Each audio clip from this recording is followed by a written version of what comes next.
splash because we want to. Yeah, yeah, we run that. We leave this place.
disappear. I'm your eraser. Aim the cut just like a razor. Murder business, world my blazer. I got all the boys on me. I got all the lines on ring. Knocking there, turning heads. I got all the eyes on me. Pretty face, 걸어 들어와. 유행 선두차. 원하지만 못하잖아. 애가 타잖아. You like wow. 갈리 유도 gold. 난 알지, I know. 준비해. Cause I like the ball. 멈추지 않아. 말할래. 그게 like a bag. 그거 말고 bye. 믿어봐. 그만큼 크게 어깨 펴고 high 100% 넌 미쳐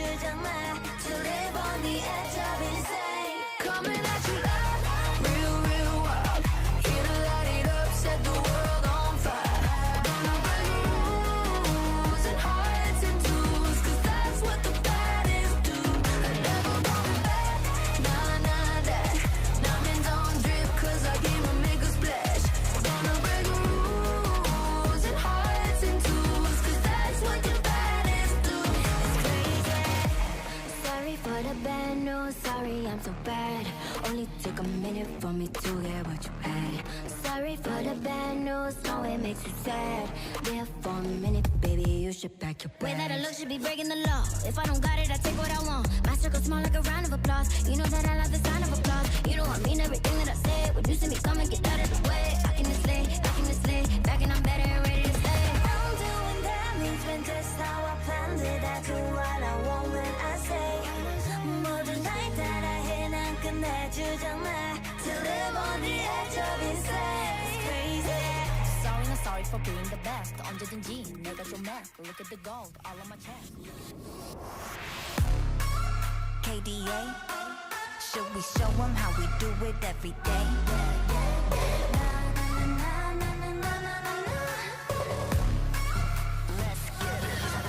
Kali that girl, Kali go girl, Kali gon' stop, Kali gon' skirt, Kali got a job, Kali go to work. 뜨거워 언제나 don't get burned. 넘쳐 흘러물 than a rough bed, 죽여주잖아 like a rough bed. 누가 감히 on my hot bed, 그 문 열지 마 that's a rough day. I'm giving you more cause I'm greater than. 필요 없는 시험들 다 뿐이미. But all of my numbers are talking back. 부루마법 message monopoly. 눈종이 돈이나 real money 필요 없대 너네들이 많은 돈들 go get it, go get it, go get it. 더 미션 눈을 못 떼 못해 그래 너도 get it cause I got it different. It's life upon the throne 시작하면 끝을 보는 거야 You want more No I got it so deep down You look like you could use some more No I got it never running low Yeah I got more than enough Set it up and away You know I got it like bum bum blow your mind Never giving less and it's how it'll stay You know I got it like all day all the time When I go it's for gold Get it cool but I'm cold I don't fit in a mold I'm a rebel I don't do what you say Making moves I don't wait while I smile in your face I got different DNA What's higher than the top that's me Come take a look before falling at my feet 조용히 몸을 숙여봐 So take a look 나를 기억해요 queen All I'll ever know Is life upon the throne 시작하면 끝을 보는 거야 You want more No I got it so deep down You look like you could use some more No I got it never running low Yeah I got more than enough Set it up and away You know I got it like bum bum blow your mind Never giving less and it's how it'll stay You know I got it like all day all the time Way out 感觉犹如海浪的微浪不断往前 Oh you'll never wait down This is how I do it every day Wow wow 这一路上的奇迹都记住了你的每一个瞬间无比的耀眼 I know you want some more 准备好就一起走 Giving it all more No I got it so deep down You look like you could use some more No I got it never running low Yeah I got more than enough Set it up and away You know I got it like bum bum blow your mind Never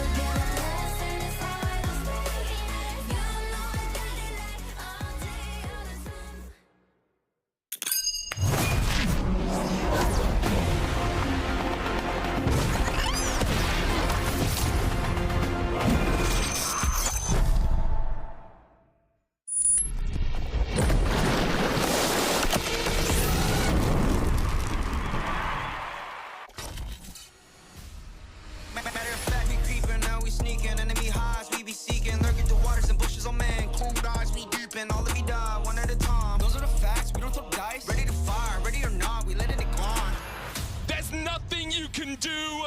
RNG are your nightmare. Set it off like this. Set it off like. Set it off like this. Burn it up, burn it up. Say no.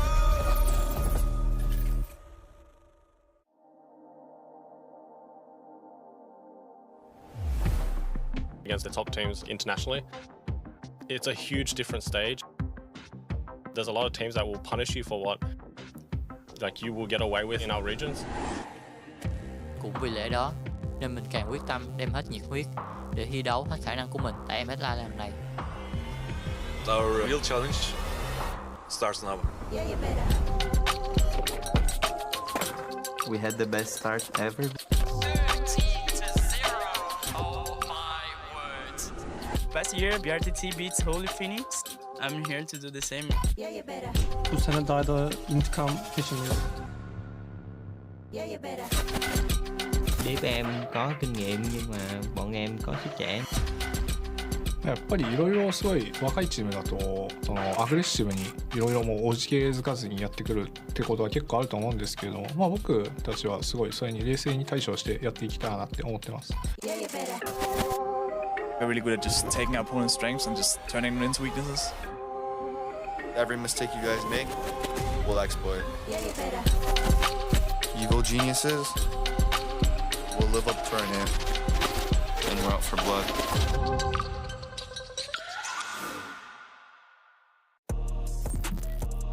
Welcome back to MSI 2022 in Busan, South Korea. And just a quick call out, the graphics, the animation, the video, the style of everything on MSI is the single greatest I have ever seen in League of Legends. I freaking love it all. And our opening match of the day, I freaking love that too. G2 Esports will be taking on Evil Geniuses and getting ready at the Busan Esports Arena for another EU versus NA clash. I'm Quickshot, joined by Orcs and Raz. Raz, tell me, my friend, are you ready for another exciting day of matches as EG taking on G2? I'm going to ignore what you just said because the dub will be coming. Matches. Hey, don't worry, you have a chance for 2 losses today. Oh my God, I forgot you're also European. Welcome to the show. Welcome to the show. He may be European, formerly European, I should say, actually, but not representing them at the event. Let's take a look at the most surprising outcome of yesterday. I think it's PSG dropping their game to Red Canids, in particular because PSG, if you look at last year's MSI and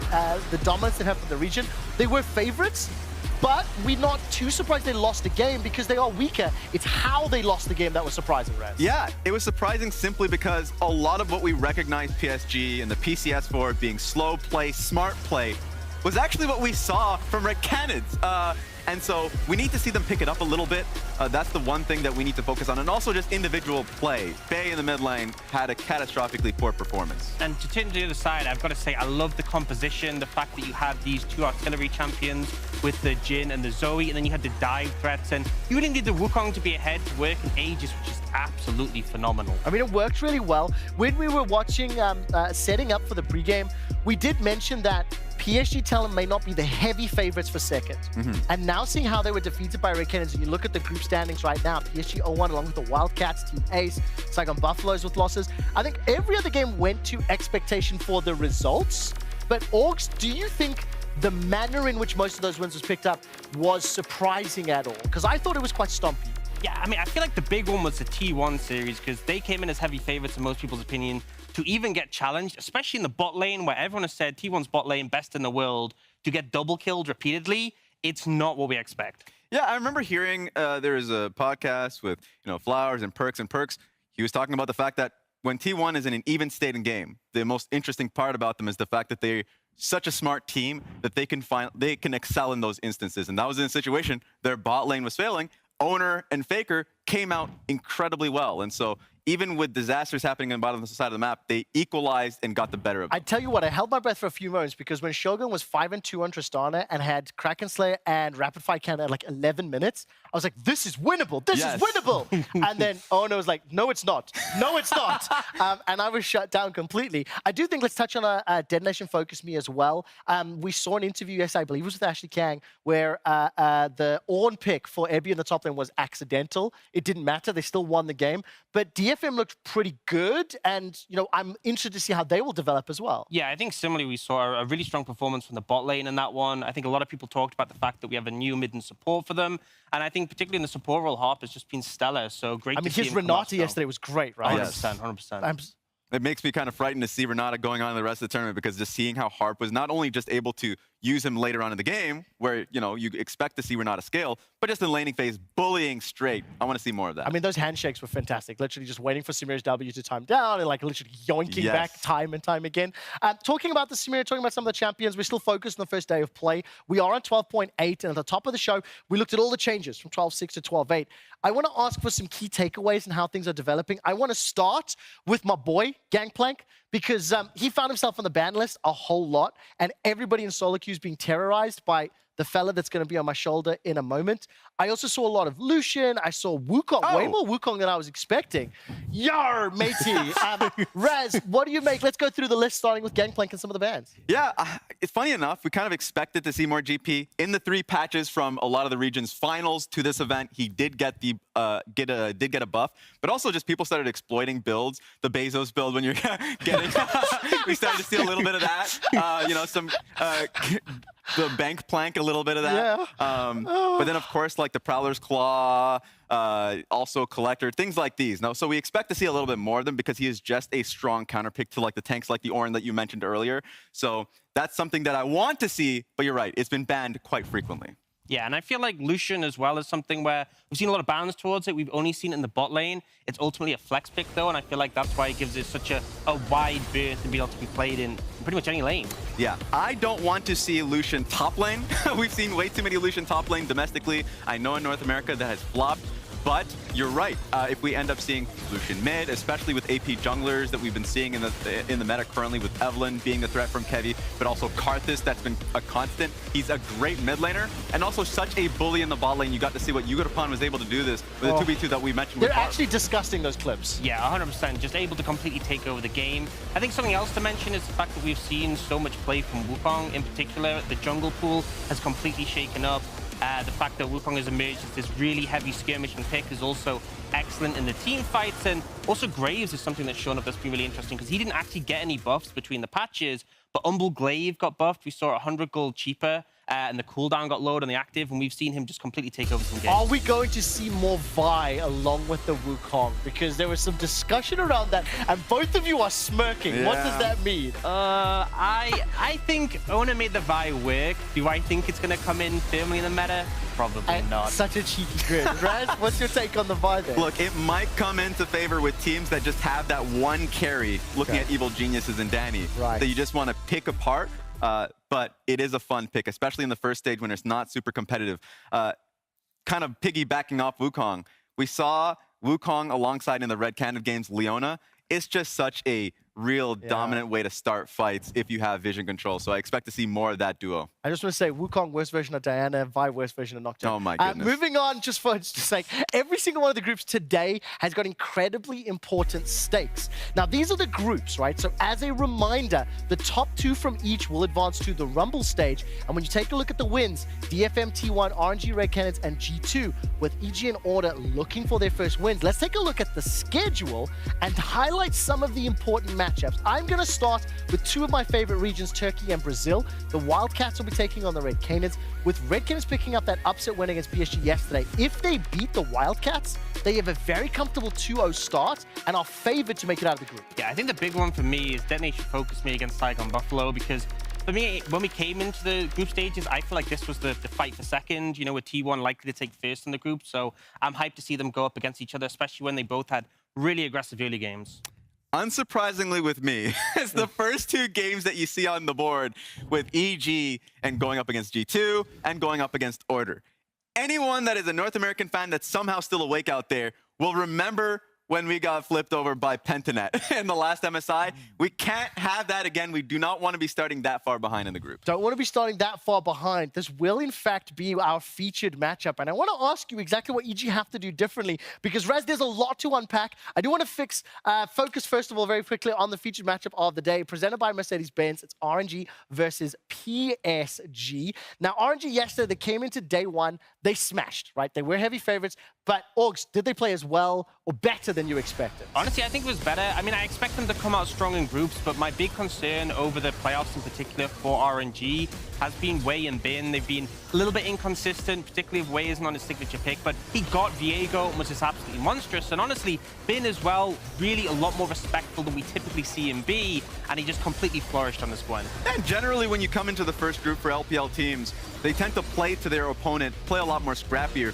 So the fact that RNG was just on the ball and just looked insane. Specifically, I look towards Xiaohu's Ahri, and he just felt confident on the pick. I know it's a current dominant pick right now for mid laners coming into the tournament, but he just made it look easy. I particularly appreciated in the draft 3 bans targeted towards Holy Phoenix as well. Yeah. Like really clear strategy, really clear prep, research, and feels like a lot of respect. I don't want to, like, the word respect is like, it was like they treated their opponent appropriately, Yes. right? Yeah. And it worked because Holy Phoenix and Jin didn't necessarily work out, and the team obviously struggled. Now, these two teams, of course, against PSG, they're no strangers. They played in last year's semifinals. It is that rematch where PSG made it to the top 4. I do think, Raz, it is fair to say PSG not definitely at the same level as last year, and especially after yesterday's loss, they have a lot to bounce back from. Exactly. It's going to hurt when you lose top talent like River and Maple.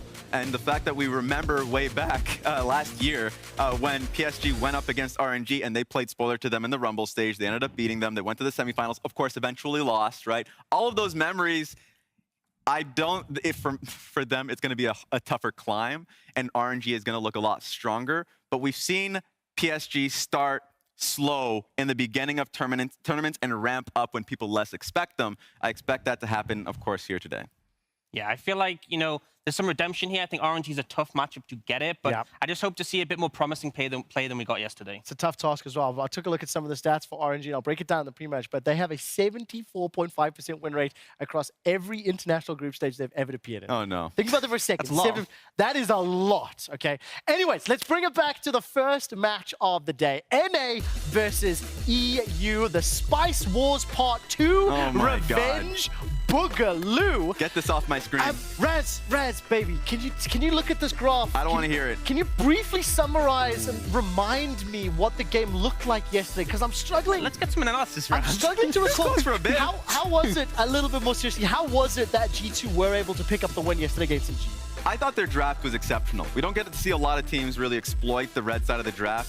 The Anivia pick into the Rise is a tried and true. I know that the casters specifically mentioned Froggen because that was a pick that we kind of expect from that one. I mean, he played for EG historically as well, so the past a bit, but yes, Oh my goodness. This play was incredibly smart. The casters mentioned it on the day because the full focus was Dragon. This is going to be the third Drake for G2. The full vision was played towards bot side, 50 seconds left. EG's thinking about it, and right on the blast cone, on towards Baron buff, and snuck it underneath Evil Geniuses. And I think critically as well, this is the Umbral Glaive Braves coming in, and the vision control you have with that. We saw a similar Baron from DFM where there was just, it's impossible to contest vision. Yeah, it really is. We saw a lot of Umbral Glaive yesterday, actually. I think it was one of the things that maybe we should keep an eye on throughout the course of today. We will have several post-game content. And what I really love from our production team and from our observers is highlighting that after G2 snuck that Baron, they then set up for the fight, and I got a tad nervous once this began. And as soon as G2 fell back into the choke point and EG chased, Raz, I knew it was over. They won the team fight and they got the Dragon. Yeah, Evil Geniuses got more desperate and desperate, especially after Baron, moving towards Dragon because they didn't want to lose it when Karthus was not alive because he tried to contest Baron on the last play. And so that's something that G2 already showed their greatest strength. They had a lead, they expanded on it, they didn't lose cool. Okay, I want to start with Orgs first, as the less biased, less invested member of today's Stay Form Analyst Desk, okay? We've looked at what happened yesterday and why G2 won. I think it was a clever draft. I think it was clever play that unlocked the win. What do you want to see changing from EG to prevent that happening today? I think you need stronger mid-jungle. I think it comes down to picking champions that are able to facilitate and contest Caps and Jankos. I mean, you had Ryze and Karthus, which is just not a strong duo. And honestly, Raz, I got to ask, do you know what Anivia passive does? Ooh. Because EG don't. They don't. They got stomped by Anivia, and they never even saw the egg, right? Look, let's just say G2 had a great strategy of making it so Rise was just never in the game. Yeah, They it never worked. had a chance of contesting the egg. It's actually hilarious just how dominant Caps was, that he was able to have an 86% kill participation on the Anivia, the roaming Anivia, Trevor. I do think it's very crucial to call out as well that the very first pick of that draft was in fact Pyke. Yes. And I have to give huge kudos to Yinsu, who in her research for the event, frankly speaking, couldn't shut up about G2's Pyke and how previous iterations of the rosters could play it in every role. And then she was so excited by it, I almost wanted to be like, it's not going to happen. And then it gets first picked. So I had to sit down first. There we of all. go. But Targamas' roaming, the way the team synergized was great. You have to assume that not only have G2 come in prepared, they have come in also respecting their opponents. They ensured that Jojo was shut down. Danny never got rolling. I think the meta shifted away from them a little bit. How much of an uphill task is it turning around yesterday's defeat to today's rematch? Because there hasn't been a lot of time, Res. It's going to be tough. I think not only are you going to be addressing what the draft is, all teams are going to be exploring in the meta. And it feels like G2 is just generally speaking comfortable with all of the picks that they do have. And they're just a better macro team. So that's going to be the tough thing to take away from, is that not only you're learning the macro points that G2 was able to show you in the last game, the drafts as well. From the drafting point, I have confidence, Trevor, Yes. okay, that they will learn from that one. I also think with G2 being on the red side, it unlocked the interesting draft you saw. I mean, Pyke, Zeri, Anivia, that is not something we've seen this year. Like, that's the first Anivia that Caps has played since 2017 Rift Rivals.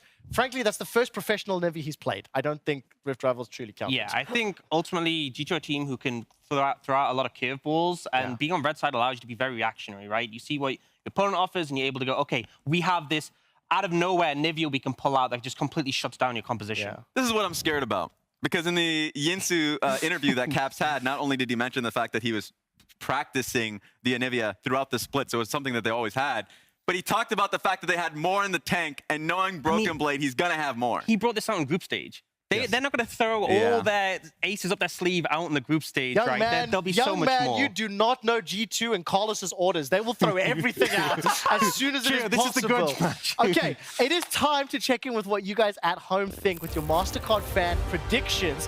Please make sure to follow us and let us know every single day who you think is going to win MasterCard Nexus at Twitter account, because today's vote, very surprisingly to me, is 81% G2, 18% frankly Twitter.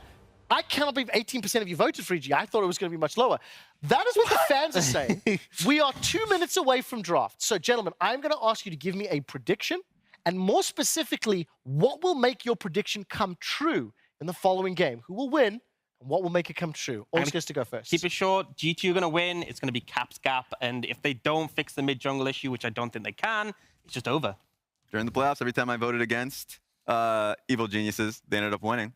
I'm voting against them. Look, I'm putting as much caster curse as possible on this one. I do think that G2 right now is just the better team, but we'll see if the underdogs of Evil Geniuses can take them. Now, very quickly, as we are about 40 seconds from heading to our Shoutcaster duo, can you tell me what effect EG is going to have to deal with knowing they also play Order in the very next game?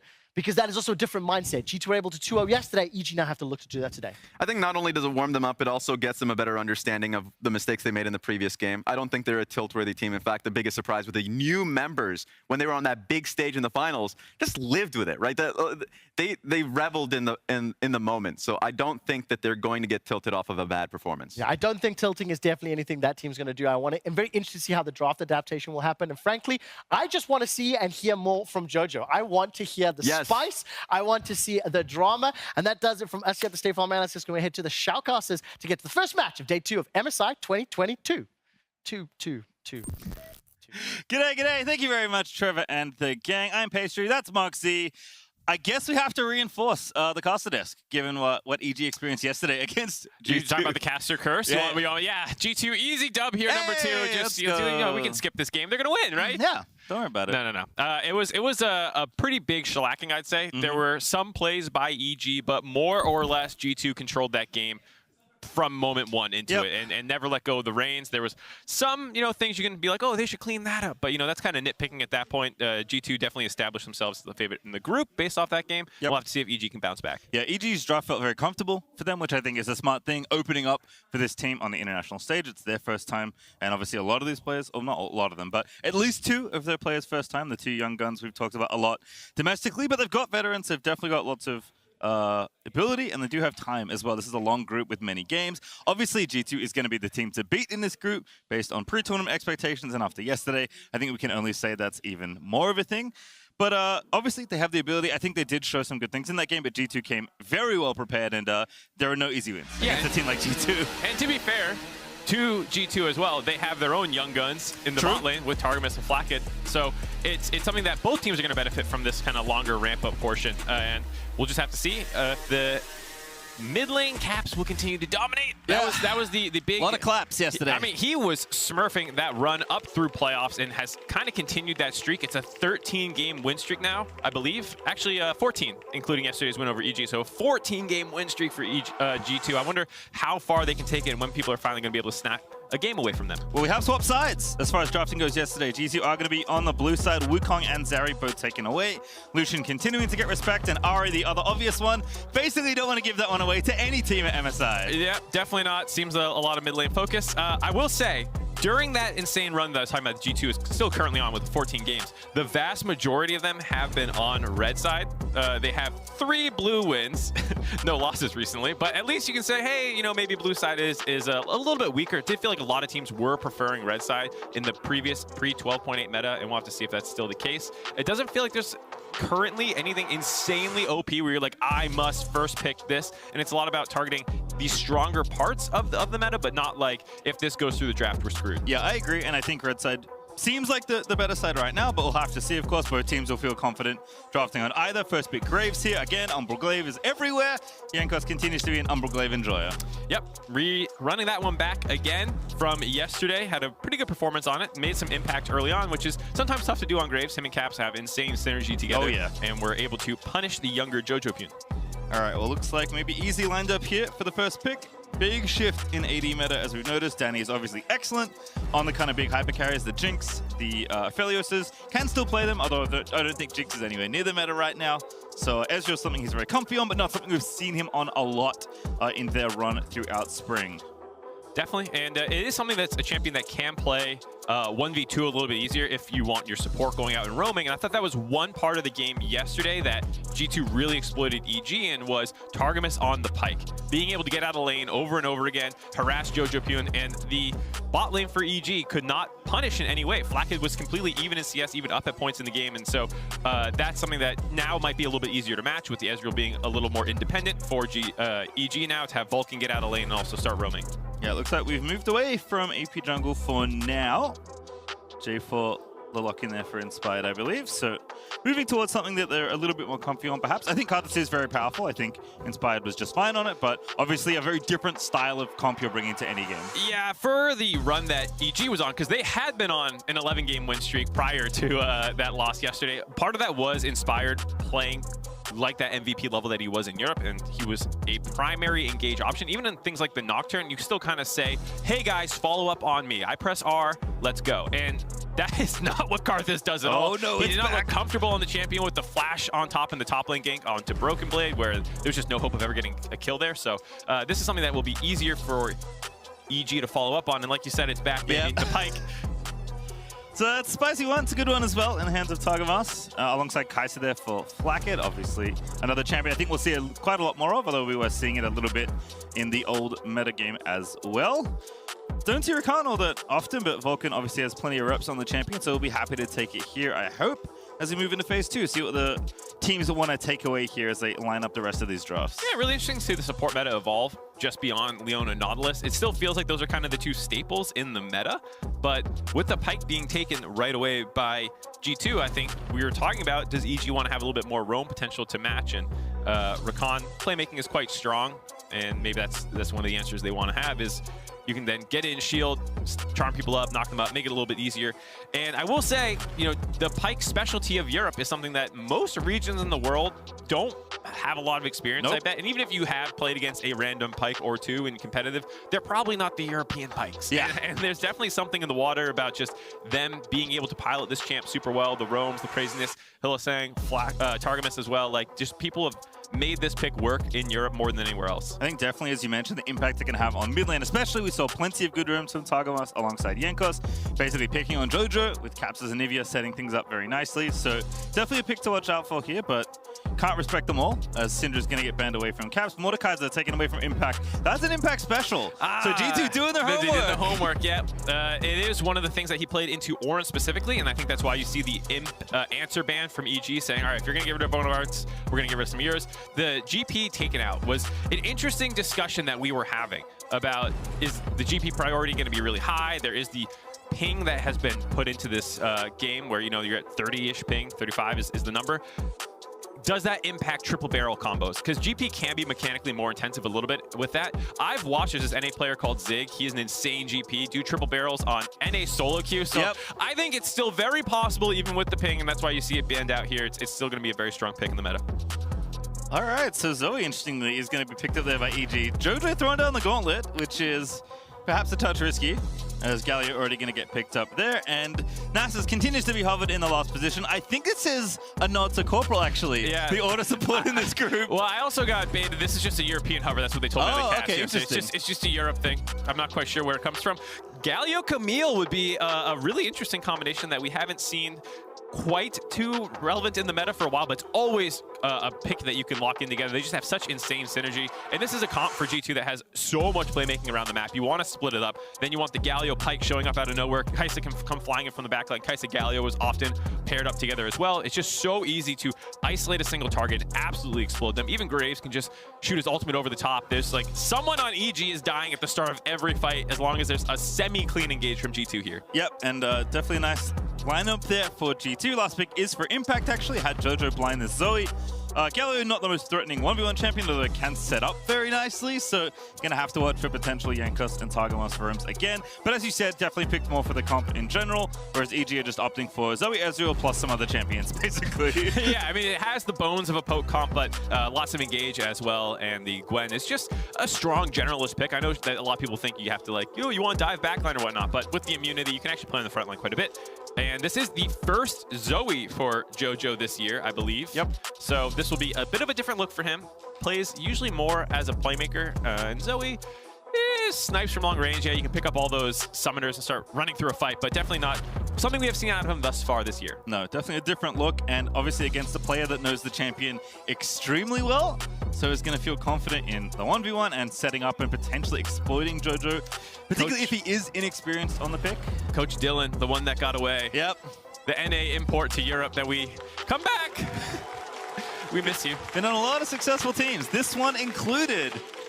See how he does here with this next draft here. You're going to see, again, a lot of these teams back and forth throughout this tournament. Always fun to see EU and NA play international, and we're going to get maximum EU-NA just in this opening stage of the tournament. I'm so happy because it's been so long since I think we've had an official best of 5 between NA and EU. So while this is not technically a best of 5, it does feel like it because we're guaranteed 4 games between them. It does have that feeling of a best of 5. So we'll get to see them trade punches back and forth. Starting the day off, fresh in the morning for European fans. Could you ask for anything else? Yeah, and if you're in NA, it's a little late, and you might have to wake up soon because G2 are sending it to the top half of the river, all 5 together. This is the second bum rush strategy that they did. Yesterday was into the bot lane. This time it's the top lane. And you can see EG kind of giving them the respect. Inspire just starts E, throws it in the brush. It's kind of like a mini ward there, and he sees them all come in. Predator for the Galio as well. You can see kind of the strategy. They love the domination tree, I guess. They got 2 more Hail of Blades in the bot lane. Graves as well going in that tree, so a lot of that. But yeah, they're trying to just rush in there with the Galio. I'm sure he would take up W if they found someone in there, and then with the Predator move speed, it's probably very easy to lock someone down and insta-give them. Did not find anyone. They retreat out. They didn't even drop too many deep wards, just that one actually in Tribrush. Surprised not to see them ward out the red camp. You can see EG moving in to kind of check to make sure they're not camping in there, but now that they show on this ward, they'll feel safe.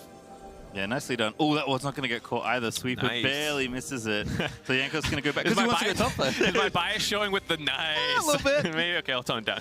There's no EU guys to balance me out today. I'll be much more balanced out. All right, this blue side start for Jankos. Going to be same side start there for Inspired, but I do like the EG are like being diligent. I think against a team like G2, they have so many different weapons that they can bring out even as early as level 1. So just making sure that no one was hiding in the brush trying to gank you around your own red buff. As Targamas already starting it off, but they go back through. Vulcan going to get the knock up there. Danny trying to fire back here on the Ezreal. Yeah, we'll see if EG wants to play this bot lane relatively aggressively. While they did see all the people in the bot lane, that ward not getting swept out means they also know that it was not a red star. I think G2 maybe tried to big brain them by going through the bot, then going back to the top side and hoping that Jankos is clear would not get spotted out. But EG, with that ward not getting swept, do know that it's a top to bot clear. It looks like they're going to give this level 2 up. Oh, very nice. Q there, that's big problems. Danny getting ignited. Vulcan with a good save, but it's not enough. Flakked finds first blood. There we go. G2 popping off again right away with the Pyke Targamas on the level 2. You can just see that EG are not comfortable playing against this pick. The gap close from the E forward into the pull back gets Danny, does not flash the hook, doesn't respect it. Gets pulled in and killed, and off to the races again now. Yeah, level 1 Ezreal, no Arcane Shift available, so an easy pick-off here. So well set up here by G2. So you can see what I was talking about. They want to sack level 2. They do back off the wave, but they're just not comfortable with how far the engage range of a Pyke can actually be with the E forward into the Q, pulling him back. And that was the mistake they made there, was they acknowledged, okay, you guys are going to hit 2 first, but did not respect the potential there and end up giving up first blood. For EG fans, you've seen this before. Yep. You've seen Danny die in lane, and then they still win the game. Don't worry about it. You're hoping it's one of those games. All right, well, top side, we'll check in briefly. Broken Blade feeling pretty good here in his 1v1, but Impact will be just fine. Don't think we'll see too much of that lane until the mid game. I'm sure they'll be alone, just hanging out with their ignites and their teleports. Yep, this is definitely a comp for G2 that's going to turn online more at 6 with all of the kind of global ults that come in line. Both with the Galio, obviously Camille locking them down. A little bit of a face check between supports here. But yeah, it's definitely a comp for G2 that is going to turn more online at 6, going to target top lane most likely, though they could go bot. And we see Broken Blade already roaming down to mid lane, but EG have a little bit of a cover. Yeah, Jojo Ill is going to be the target. There's that the flash, does flash indeed. It is a hook back onto Vulcan though, but the sleep happens. Broken Blade not going to be able to get anything, and EG dodge that Jankos. 2v1 in the bottom side because Jankos is joining in, and Flakked gets kill number 2.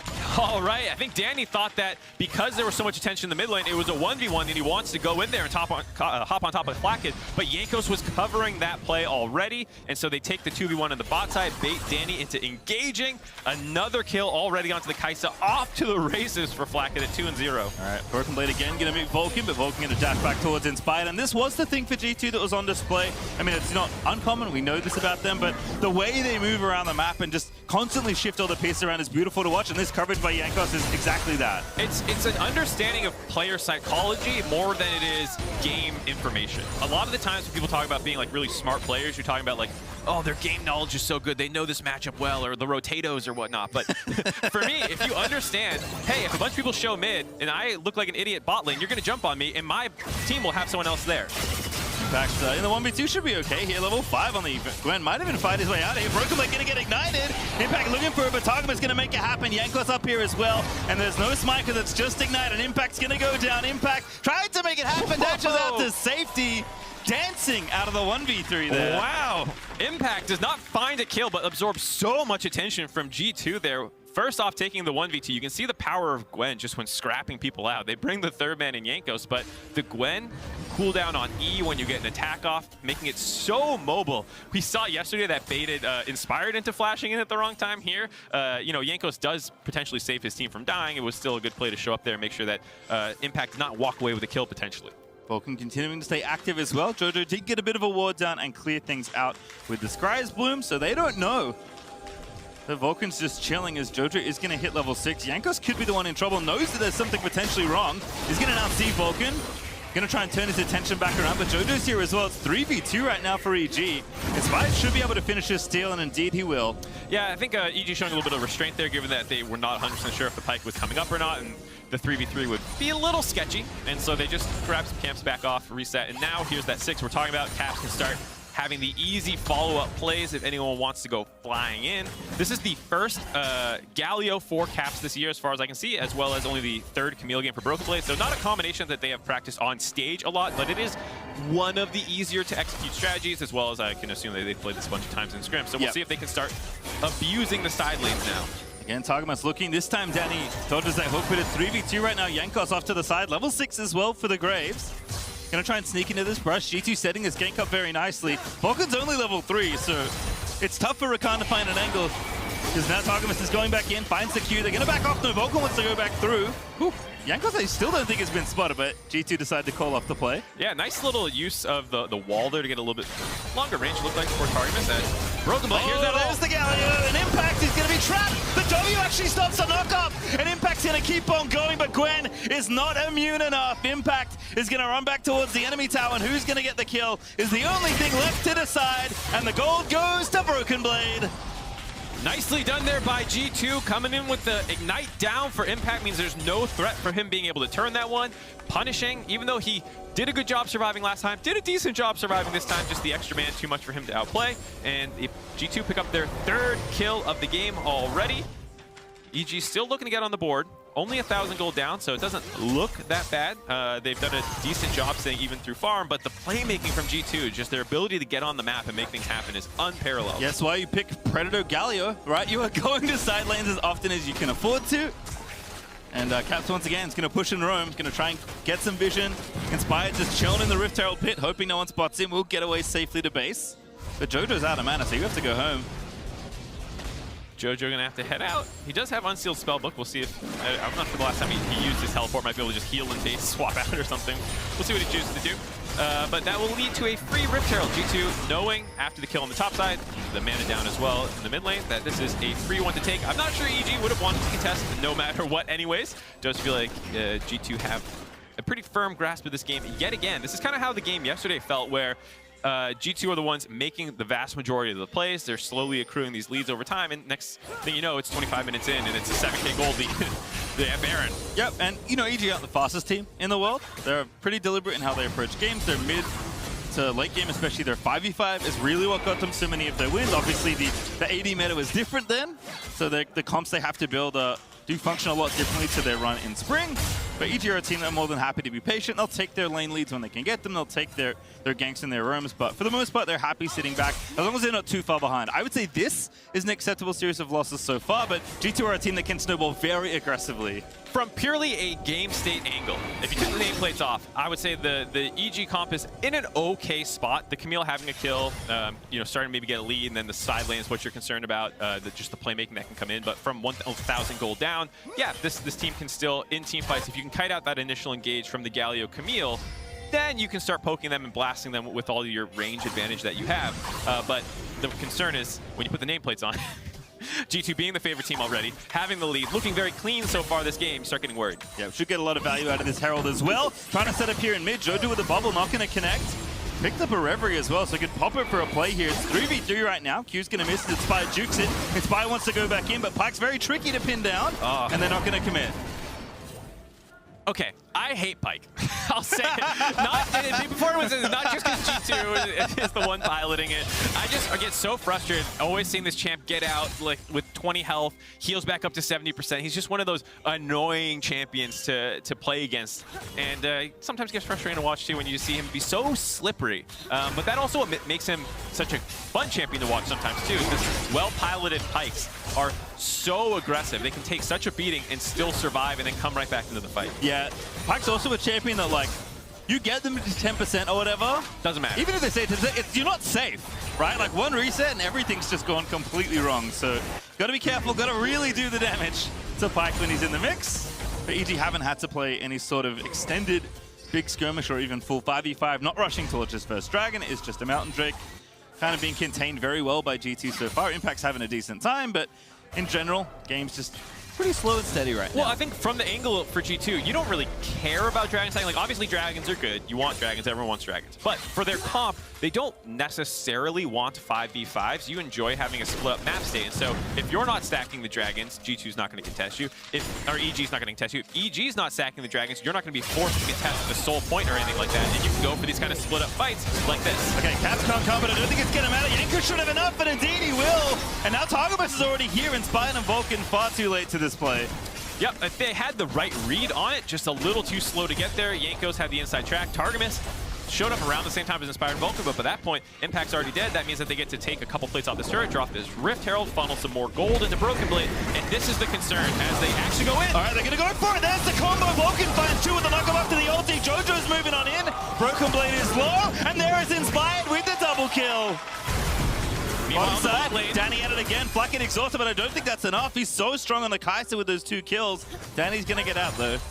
Yeah, all right, so EG finally find an opportunity to answer back. A little bit of greed by G2 in the top lane, trying to get that Rift Kill charge off and not respecting the Jojo Pyun roam, but Caps is going to answer on the bot side. Danny is trapped between a rock and a turret. Yep, and a Galio, as Danny is just going to get 1v1. Yeah, Flacket just takes it, doesn't even need the assistance. Caps holds the ulti. Danny goes down. All right, Danny answered after Flacket pre-chunked him out, forced the summoners as well. It was off screen, but Flacket actually landed a nice W from River to set up an engage onto Danny and chunked him out. And that's when, because Jojo Pyun had just shown on the top side, G2 have this great answer play on the bot side, find another kill, find some more turrets plates. Gold League continuing to explode now because while EG does find some answer kills, they're underneath their own turret. There's no real objective for them to grab. I think Jojo got 1 plate in the top side before they had to back off that situation. And again, another great bit of team play by G2 across the Rift. Yes, Caps didn't even get an assist for that play, but him being there is the thing that basically traps Danny. There's nothing he can do. If it doesn't show up on the scoreboard, it doesn't count. No. That was absolutely a kill, assisted by the Galio. You still see it on the doesn't scoreboard. Get gold, and it's one of those things that you don't necessarily see in highlight reels. You don't see it in talk about stats or anything like that, but those are the kinds of plays that win you games. And that's something that Caps has always been incredible at, the roaming windows that other people aren't ready for. All right, well, Jojo continuing to throw Qs, just activating the passive, trying to get some damage on to the turret. Doesn't even throw it. Flacket doesn't want to take a tower shot, would rather take the plate there. EG trying to get aggressive here, overloading this top half of the map, protecting Impact a little, trying to catch this Pyke in roam. This is a good setup here for EG, but again, G2 will counterpunch very quickly. And Vulcan recognizing this is going to back away as Caps actually the one to take the first tower down in bottom lane. Yeah, I wonder if EG thought that they were going to have G2 overload into bot side to take the Dragon, and they were hoping to get a trade play on the top side during that time, but G2 only left the Galio down there alone, and you had Targamas up there kind of protecting Broken Blade and stuff, so EG couldn't actually grab any turrets or anything like that, just a little bit of vision control that's already being swept out.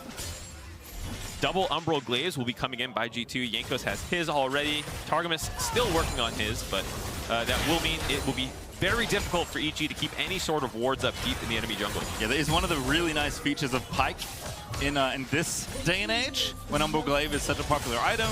Pyke is a champion that absolutely loves to build lethality, so slots right in nicely as EG will eventually take this dragon. But to your point, this game has not been about stacking these dragons, and given the pace it's going with G2's lead, they have now about 3,000 gold. In fact, more now as Broken Blade takes his turret in topside. I just don't think the dragons are going to matter that much. No, not at all. I think G2's very intelligent about what objectives they actually care about, as we see a bubble land. Not going to result in anything, I don't think. Too many other members of G2 around, but even in the game yesterday, there was a period of time where they gave up the second Rift Herald, which is something that I think a lot of teams don't want to do. You don't want to give that up. It feels like a lot of gold, but because EG were already behind in tempo that game, they ended up getting a charge off mid that chunked it from full to half, but who cares? It's still a half-health turret, doesn't actually give you any gold, and meanwhile, G2 were getting other things done on the map, and I think they're very intelligent about knowing what objectives will actually advance their game plan. Perhaps just TP, but EG don't have the presence to fight. Danny's busy catching top wave. In fact, was roaming up, but he had no TP because he was pushing in onto Caps. So G2 actually with a kind of a risky-ish looking play, but they do manage to take that second Herald without any incident. Well, assuming you have your timers down, you know that there's no way that EG can pull the extra man card on you, so you can go ahead and take that one. And the reason the Rift Herald is more important for them in this game than, say, the previous one was this is much more of a split push composition. Even if you do end up moving men to each other, you do want to use this to make a play, drop the Herald, and then end up being able to really push that advantage. If you kill Gwen in the side lane with the Galio, that Rift Herald becomes a lot stronger. There's also still a mid lane up, and I just love using second Herald to break mid lane turret if I can. That is such an important part for map control. 3v3, Spider the Brush trying to set the trap. There's the ulti out of Ezreal, but that's not enough damage on the Jankos, and Danny is getting 1v1. Inspired got one, but he goes down on the other side, and Broken Blade has already finished off the Camille, and now Jojo has to contest with his Kai'Sa, but the sleep is just so they can run away. Bottom side, Impact's doing what he can on the tower, but G2 still chasing. Caps won't find anything else, but G2 still won that exchange. Yeah, 2-for-1 in G2's favor with the man advantage, the global mobility of their comp coming in right there, making sure that they could actually protect Jankos, make him live a little longer than I think EG thought it was going to happen. That means during that time, Danny was also just getting messed up by Broken Blade, who's off to the races. I've seen some people memeing on Broken Blade a little bit for his performance yesterday, where he was struggling into the Fiora versus Aatrox matchup, and then on the second Aatrox matchup was one of the people that EG were able to make plays on, but I think hadn't received a lot of attention despite playing these carry picks from the team. This time G2 has more tools to help set him up, and you're seeing what Broken Blade can do. That he was really good during their run in playoffs through that loser's bracket, but I think for a lot of international fans tuning into that run, they're like, oh my god, Caps is amazing, he's making the run, but Broken Blade was a very important part of that. And look, we've seen him in the LCS too, right? Was a bit hot and cold at times, but when he's hot, really on as a player. And you know, Danny wasn't there when Broken Blade was playing in the LCS. And a lot of players who have that kind of, I don't want to say coin flippy style, it's just like you are willing to take risks that other people aren't. They sometimes draw more negative attention than the safer players. But I the Ornn players? Yeah, the Ornn players, yeah. But I always respect players who are willing to take the risk to actually win the game. It's okay, he's also an Ornn player, so he's got it all. He can do both. Very well rounded. Find you a top laner who can do both. Well, GT certainly have found that. Vulcan in the mid lane trying to get him to Flacket, but that's a beautiful supercharger away. And now the kill is going to come. Flacket finds it there as Vulcan going to go down. And with that, they're going to have pressure in the mid lane. You have to assume Jankos might drop the Rift Herald here. It is going to get used to finalize this turret. See Caps in a little bit of a weird spot here. That is level 12. Everfrost is nice. Danny shifts in on Flacket. Oh no! Whoa. Comes on in, scoops one up. TP's coming on through, and Broken Blade thought about the dive, holds it this time, but G2 find 2 and the mid tower as well as the Herald gets used. Who's baiting who? Caps looks like he's out of position. Oh, again, in fact, gonna get baited. It's just so easy. Flacket, 6 kills, man, dominating in this game. Absolutely running away with that level 1 first blood onto Danny. Has not slowed down since then. 6 kills. Flacket is just playing clean up here. Caps keep baiting him in. Still sleepy, but the damage just isn't there. They don't have the burst. Jojo's landing the bubbles, but there's just nothing else they can do. Picks up an Everfrost, pops it for the wave, I think, and Danny's ulti's going to get a bit of poke happening, but G2 just going to run away. I think EG might get mid if they can counter push, but G2 got so much off that play. Yeah, G2 absolutely running away with the game now. So I was talking about, it starts slow and the snowball just keeps going downhill up to about a 6,500 gold lead now. And Caps, yeah, just getting caught out of position, saying like, hey guys, look at me. And then just overstepping by EG, not knowing how strong they are. Starts first with Vulcan, again, going in, gets baited, just too clean by Flacket, too easy, just pop the E, walk out of that. And then they get that return kill, and then here's Caps. You think he's caught out of position, you think he might be in trouble, but it was a pretty nice Everfrost as well. When Danny shifts in, he's already rooted. He kind of buffered his own CC to be caught out on the front line, so it's very easy for Flacket to actually go and get that kill there. And now he's at that Kai'Sa level, you know, where you just pop R, pop Q, someone's deleted instantly. Yep. Ooh, coaching staff feeling good. Was that like was he flexing the wrist, like shaking out? I don't know. Yeah, I don't know. Whatever it was, it's good for G2. Not so hot for EG right now. As you can see, damage dealt. Flacket overperforming on the Kai'Sa. Has now 2.5 items as well. Maybe even a third off the back of that gold. No, not quite there yet, but we're 700 bonus gold if we can kill the Kai'Sa. That's going to be the hard part, though, as G2 take this dragon. Kraken Collector, someone might be looking at that. I think it's actually good here, given the relative squishiness on the enemy team. It's really only Inspired who can get kind of tanky. So the fact that your team has so much raw damage in it, you can very easily collect those kills with that item. So this is a great time for it, I think, given that you're going to be flying into the backline with other people trying to assassinate them. Definitely a defendable purchase as Broken Blade. Little Loopsy. My man. In the EG jungle. I was singing your praises.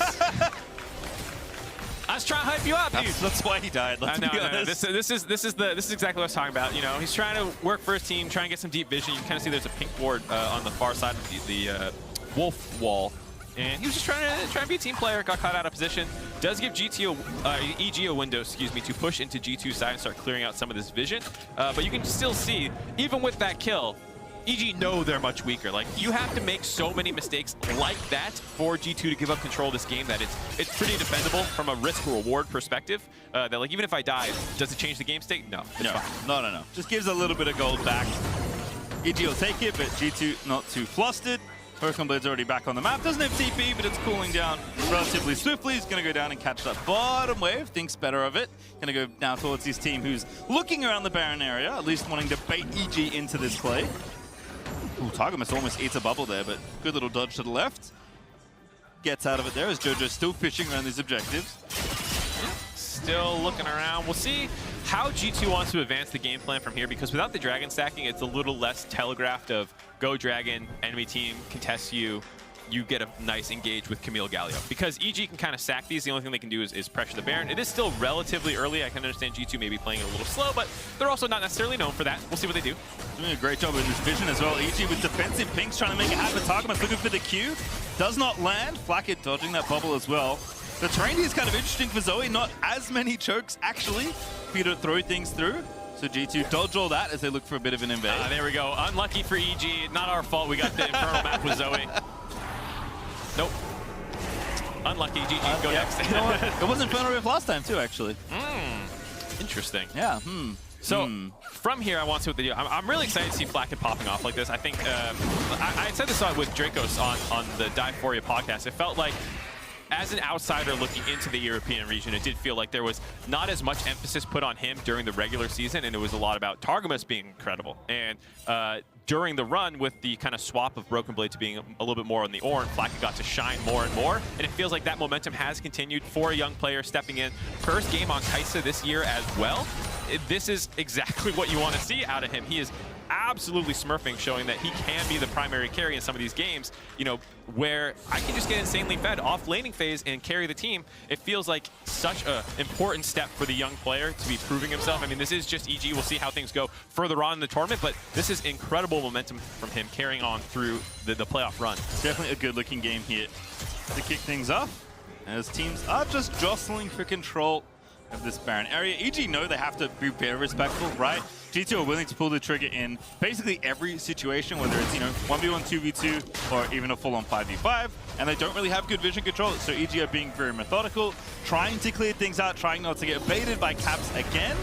But that does mean that, you know, you kind of just have to push your waves and see where the enemy wants to go. You are getting dictated to a lot in this game, and G2, they are so good at controlling the pace of the game. I think it's one thing to be like, oh, you know, they play quickly, and like, the answer is they play quickly sometimes, but they're so good at setting up plays. This is an example. Cap's going to come on in. Counter TP is going to be a little too late. Impact trying to save the day, but it's not enough, and Jojo now just has to turn tail and run. Yeah, a little bit slow on the TP there. Maybe would have been able to be turned around if he was right on top of it, but had to find a safe location to TP in, I believe. And that gave the time for Broken Blade to get that kill. The Camille also very strong right now, just 2-2-2 compared to 0-3-0 for Impact. Despite having more farm, because he's kind of been left isolated to split push, still cannot contest that fight, even blowing the Ignites traded out. And this is the problem for EG now. There's no point of pressure on the map for them. G2 can kind of just keep picking them apart. It is hard for G2 because there's so much face check potential between the Jarvan flag, the Zoe skill shots, the Ezreal skill shots. Like, it's very easy for them to actually contest vision somewhat if Broken Blade's not there for the engage. If Broken Blade's dealing with Impact, it's much harder for G2 to find that engage unless it's a Targamas hook kind of landing or a total face check into Galio. So G2 did get, you know, the minions moved up in mid off the back of the bottom lane play, but couldn't really get into the tier 2. Again, not wanting to run towards the Baron. The Dragon wasn't up. It is up now, but no rush here for the teams as EG. Do you want to find some of these objectives? Obviously, they'd love a fight win, but I think at this point, you'll take whatever you can get. Impact still trying to make something happen in the bottom half of the Rift, but he knows off the back of that last play, he can't extend too far, and G2 is going to go ahead and swoop up this Infernal. Yep, just commit as few resources as possible to it. Black and Jankos make quick warp of that one before going back to the lanes to push out. And with that going down, EG know, okay, that's where they were. We can go back to our lanes as well. And now this is when I think you'll start seeing the actual real Baron pressure come in. The Dragon's down. I don't think G2 want to wait another 5 minutes before making a play, so we'll see how they can control this Dragon up on the top side. But things are looking good for them. Looking like they're going to head out to a 3-0 quick lead. That's half their games done through group stage. There'll be 6 for each team. And halfway through as well, the specific matchup of EG versus G2, NA versus EU. Looking good. Still eyes on Flakked. Hasn't finished item 3 yet, but he has to be somewhat close. Been out on the Rift farming for a long time. Again, all those kills, all that extra gold that he's worth, a huge CS lead as well. Just absolutely running over this game right now, to your point earlier. EG still trying to find something, but this, I mean, even this tower being up still just makes EG's life so miserable. It's very frustrating. I don't think they'll be able to grab this one unless G2 make a big mistake. At this point, you're hoping that you can kind of get a split with Impact grabbing it. And I think for the side of EG, it's a little disappointing. Like, everyone was like, the NA talent, the NA talent. I don't think, you know, realistically, we thought they were going to come out here and smurf on G2. They're so good. But the mistakes that we have seen thus far, while slightly characteristic, are still disappointing. I would have wanted more out of Danny to not be getting caught out so often. Yes, their laning phase can get exploited, but as we see the split push, Galio. What is going on? Caps doesn't even have TP up. Doesn't need it right now. Doesn't have rank 3 ulti either, but Caps is just pressuring this tower. No one to answer him so far. He's going to take it if there's no one there to hop on over. There's Impact finally showing up, but that tower took a beating while Caps is just split pushing. Again, credit to G2's creativity around the Rift, and Caps is like, I'm not afraid of you. Maybe you should be afraid of Jojo as well, but the Everfrost is coming down. Impact's going to try and make it happen. Good interrupt there on the Justice Punch. They will get the kill, but G2 are onto the Baron. Yeah, G2 are on the Baron, but they don't have too much damage on it yet. This will get time for EG to get over there and collapse. Took a lot. He's still eating damage to the Baron. The Ezreal ulti's almost there, but Inspired's in the mix. Now EG are going to go back through. Inspired gets one. Inspired gets two. EG are going to get the Baron as well. Are you kidding me? G2 at the Baron, they throw back to EG. Oh boy. Caps wants to do the split push. It's very common that if multiple members collapse onto the the split pusher, you go and start the Baron, but they just don't have a tank without the Galio there. He's realistically the tankiest person on the team, so everyone's getting obliterated by the Baron, and Broken Blade is too chunked out. There's a really strong engage by EG. If you mess up, J4 Rakan can mess you up, and that's exactly what happened. And with this, the gold lead has catapulted back into EG's favor because of the bounty shutdown. So here you see Caps wanting to split push.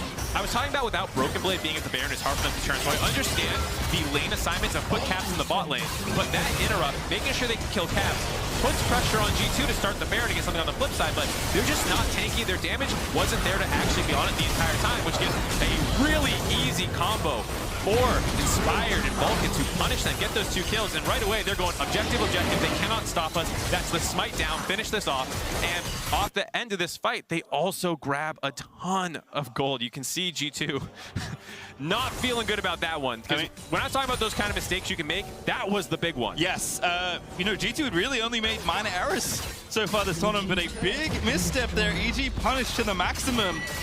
Rebel Baron power play up to almost plus 5k. The gold lead before this was about 9k for G2. That's a 1,500-ish between the two teams now. That is an absurd gold swing. Yeah, when you see the gold graph at the end of the game, it's going to be a cliff. Yes, it was a cliff. And unfortunately, G2 may have fallen off the end of it. Yeah, I mean, this is an insane amount of pressure. EG are getting back. They're already on inhibitor turrets. In fact, pressuring, they're going to crack the mid-inhib here. G2 are going to have to find a fight, but they're trading. They have Broken Blade in the top lane. Without him, their engage is so weak. EG are going for it though. Togwitz is going to get drafted up. They're not going to follow it through. They'll take the tower instead. EG are just going for it here. They've got the Baron. They're going to race Broken Blade. No, they're not. They're going back. Going to use those empowered recalls. They're going to go match him now. 2 inhibitors for 1 is a good trade, but then you make sure their desync recalls don't get caught here. Absolutely a G2 play to find someone alone there, but they get out of time. They do trade 2 inhibitors for 1, but they still have 45 seconds on the Baron, and we're not on soul point for Dragon. So realistically, EG don't need to go down there. They can just kind of keep up the pressure and play for the map. And their siege comp is now so frustrating for G2. G2 really do need to actually engage here. You can't just sit back and let that keep happening. They still have the gold lead. They can still win these fights. So that's why I think it's better for them now to start actually contesting now that the Baron buff is wearing off. Next time that EG kind of posture up like that, you kind of need to go. Because if you just sit there and get poked away, that does favor EG's team comp. And you know, we can see the gold numbers as G2 do indeed take away that Dragon. EG decide they don't want to contest, but the players can't. That's a very good point. If you ask players what was the gold lead at this point in the game, very often they're not quite sure. It's very much a feeling and a momentum-based thing. And so G2, if their experience can carry them here and go, no, we're actually still strong. We actually can still contest. We can stop this push in the top lane because, like I said, EG saying, screw it, we don't care about Dragon. Let's get the 3rd inhibitor. Gwen just straight up sieging though with the W. EG gonna take this tower. It's gone. Have to be careful though, don't want to push too far forward. Broken Blade flanking. Really good flank here from Broken Blade. EG now going to be forced into a 5v5. Broken Blade, what's the angle? They spot him just barely with the little blue trinket there. But EG want to stay. They've got so much pressure with these waves. Yeah, but they still need to respect it. Exactly. It is this very scary flank. You can see them, no one actually able to get onto the inhibitor to hit it. Impact, like this, wrapping around, starting to clear out this vision, so it's a little harder for Broken Blade to find an angle. Again, Broken Blade now kind of on the front side of his team. Impact basically marking him here, making sure that Broken Blade can't find, the Ezreal in particular. A sleep's going to happen. EG going to push forward. Targamas is very low, but now the re-engage happens. Caps in with the ulti. Inspired jumping on through. Georgia's been trying to find him, but he can't get on the flank end. GA's going to proc, but Caps is in the mix. And Impact, he's actually found Targamas. They're going to find Caps as well. Vulcan sacrifice for the cause, and EG are going to take 3 inhibs. Caps and Targamas down, 4 up for EG. Triple inhib down. Are they going to reset or try and end the game? They're going for it. They're going for the game. They are going to go for it here. 4v3. Danny lets the ulti rip. Broken Blade, no ult.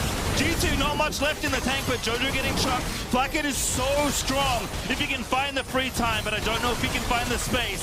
Broken Blade going back in, but now dashes back out. Danny aggressively far forward. Yankos the target. Inspired going to get killed off, though. Blackhead finds the kill. That's going to delay it. EG have to leave. Nicely played defense there by G2, baiting them in and out, never letting them find a target. None of the engages by them actually landed. Ooh, Danny gets tagged up. TP coming in as well from Broken Blade. They're going to have to split here and look for an area to recall in safely. They're going to see him right across the wave, but Targamas is in hot pursuit, doesn't want to let them out. Yep, the youth of EG are maybe in a spot of bother. Jojo doesn't get trolled by Banshees. They took that one out. EG is going to keep running. Danny's just going to fight. He has to try and kill Targamas. Here's the TP in from EG. They're going to try and protect the lads. Here comes Vulcan looking to support the team. He's going to give up his life, but Impact's here as well now. Impact now going to let him rip. He takes out Caps. They get another Broken Blade falls. EG, they find the counter play. Who's baiting who? Pastry time! The flash followed by Vulcan getting in there to make sure Caps could not actually get onto the 2 most important members. Made sure they kept the youth alive, like you said. And there's that cliff. Still technically G2 with the gold lead, but my God, has EG been in control ever since that Baron throw. Years of my life are being shaved off from this game, and we're not done. Makes sense. Like the witches in Hocus Pocus. That's a boomer reference right there. EG pushing in again. I don't think you can end at this point. EG looking like they're going to agree with me and just go ahead and back away. Critically, a minute 40 or so until the Baron is, until the Infernal Dragon's back up, and Baron's back up right now. Yep. I like this call. Baron spawning, triple inhibs down. It's slow it down a little bit here. I don't know the last time Danny reset. He probably has a ton of gold to actually spend. So go ahead, let your minions do the work, grab the free objective, set back up, because it would be nice if you could end the game before you're on soul point, but realistically, that is too big of a risk. Get these advantages while you can get them, and get ready for this dragon fight that's probably coming your way. Nice thing is the inhib are going to be staggered as we'll watch us play again. This was saving Private Danny. I mean, here for EG. Yeah, you can feel both teams getting a little loosey-goosey here. Vulcan stopping Broken Blade from collapsing with the initial part of his charge. While Vulcan did not actually get the charm on the Galio, he still was able to stop him from getting out. And that allowed them to have some targets to kill. Those double kills going back in their favor. The G2 reach behind, I guess, is the play. That's 2 for 2 on the reaction cams, being the scratch the back of the head. Not looking good for them. I will say it's not totally doomed. Triple inhibs, the 2 are back up. They are open. EG are probably going to grab these before the dragon comes up. And then I don't know if they even leave the base. It just feels risky to even fall back to the dragon, because that allows Yankos the potential to smite steal. We've seen him do that time and time again. Don't let him near it. Don't let him anywhere near the dragon pit if you can help it. Is EG going to look to take down this mid inhib? Should be able to get it here. The Baron cannons are going to have enough. There's a good sleep on the Targamas, but they are going to go for it. No, they are. Vulcan dives in, but he whiffs completely. And now G2 are going to find the counterpunch. Danny is going to get jumped over. Impact is ripping through the rest of G2. Impact is trying to carry the team over the finish line. And Blackhead's going to be the next target. They take him down. Inspired, though, now the only one left alive. And G2 are going to get an ace. I think, yeah, Broken Blade's got it. Inspired's dead. That's an ace for G2. Battle of the top laners. Broken Blade comes out on top with the carry out of nowhere. 7-3 and 4. The engage by EG came up short. They couldn't tell if they wanted to go or not off the sleep, and so Vulcan, when he finally went in, was a little too slow. They could not actually kill Blackhead 100-0, and then the counter engage by G2 was absolutely massive. With that, Broken Blade is going to be able to take away the soul as well. Infernal Soul in G2's back pocket. Broken Blade giveth, and Broken Blade taketh. And now Broken Blade's the one with the bouncy. 7 kills. And the Infernal Soul for G2 as well, so watch this one again. So this Drowsy on Deflected was good, but I think he was invisible for a portion of time, and so maybe Vulcan didn't actually know where he was for the engage, and by the time he can go in, it's too late. This opens up the counter engage. Absolutely monstrous by Broken Blade. No help from Galio there, just getting on top of Danny, threatening him. Like we said before, Impact was good on the other side of the fight, kind of winning it with both backlines obliterated. Broken Blade was just a little bit faster on it, and this deletes Impact with the charged up Q, and was able to win that fight right there. And Inspired doing what he can, but not a fair fight. Yeah, Targamas lives. I mean, he's going to live to fight the Super Creeps off, which is good, but he didn't need to either. Broken Blade would have been just fine there. It's, you know, not Elder Dragon, it's not Baron. It's an easy objective for someone like this coming to solo. Broken Blade does just that because the entire enemy team is dead. And we are back to a very tricky game to figure out the lead in. 37 minutes almost done. Infernal Souls up for G2, but EG still pressuring with these inhibitors, although 2 are now respawned. Yeah, map state in EG's favor. Game state in G2's favor, I would say. Yep. Their comp with this extra damage can absolutely delete someone instantly. So even with the frozen heart of Danny, I don't think he'll be safe if Broken Blade's able to get on top of him cleanly with Caps. It's about who's got better hands right now. EG trying to find the engage. They're going to go back in. Danny going to get jumped on Caps here as well. I think they interrupted it though, and Danny's cutting it out, but he can't do any more in EG.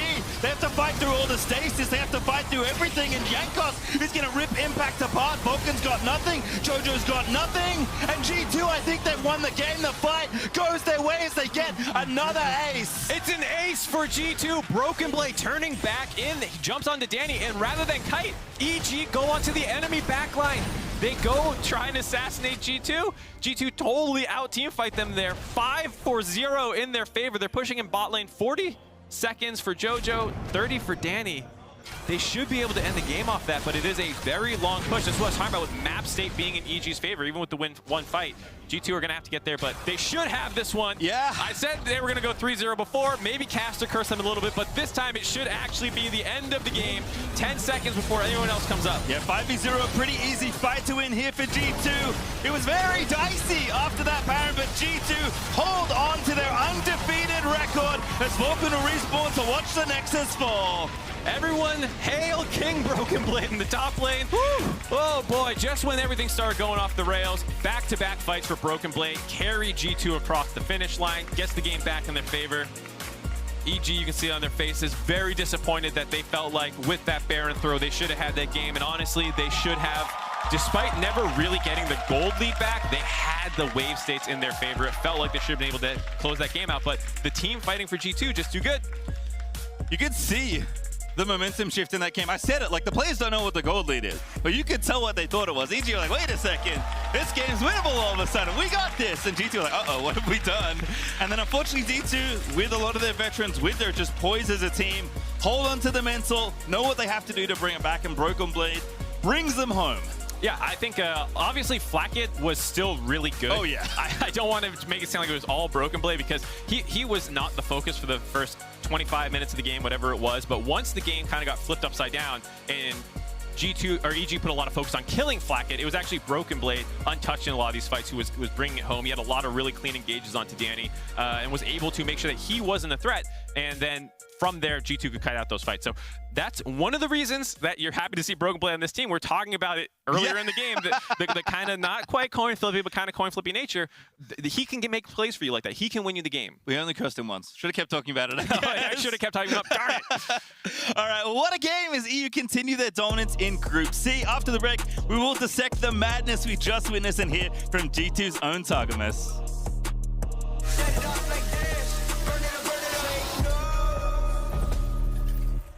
The world is watching. Get on board. Check the lanes. Pay attention to the best. Join the ranks. Be the challenger. All in for the trophy. This is for all senses. This is for all players. Buckle up. Take notes. MSI 2022. Driven by Mercedes EQ.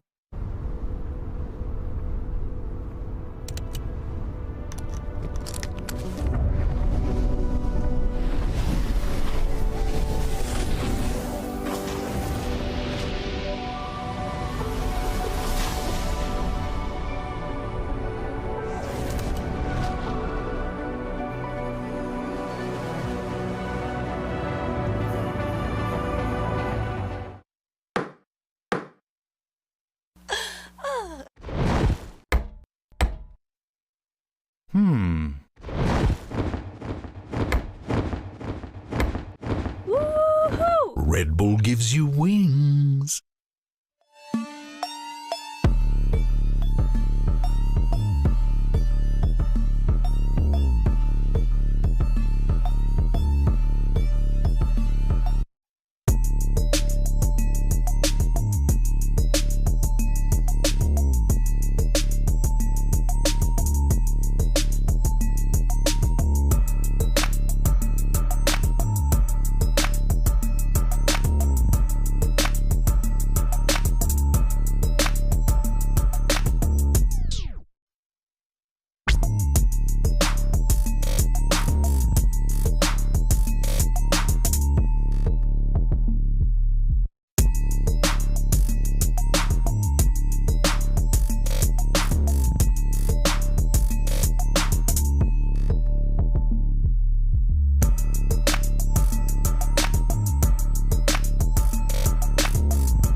Was that?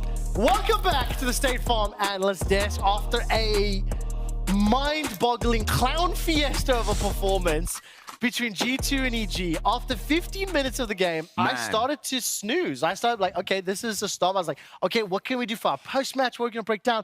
All of a sudden, G2 decide to just like throw at Baron as they've done several times before. I want to jump straight into the replay. Raz, I want to come to you first.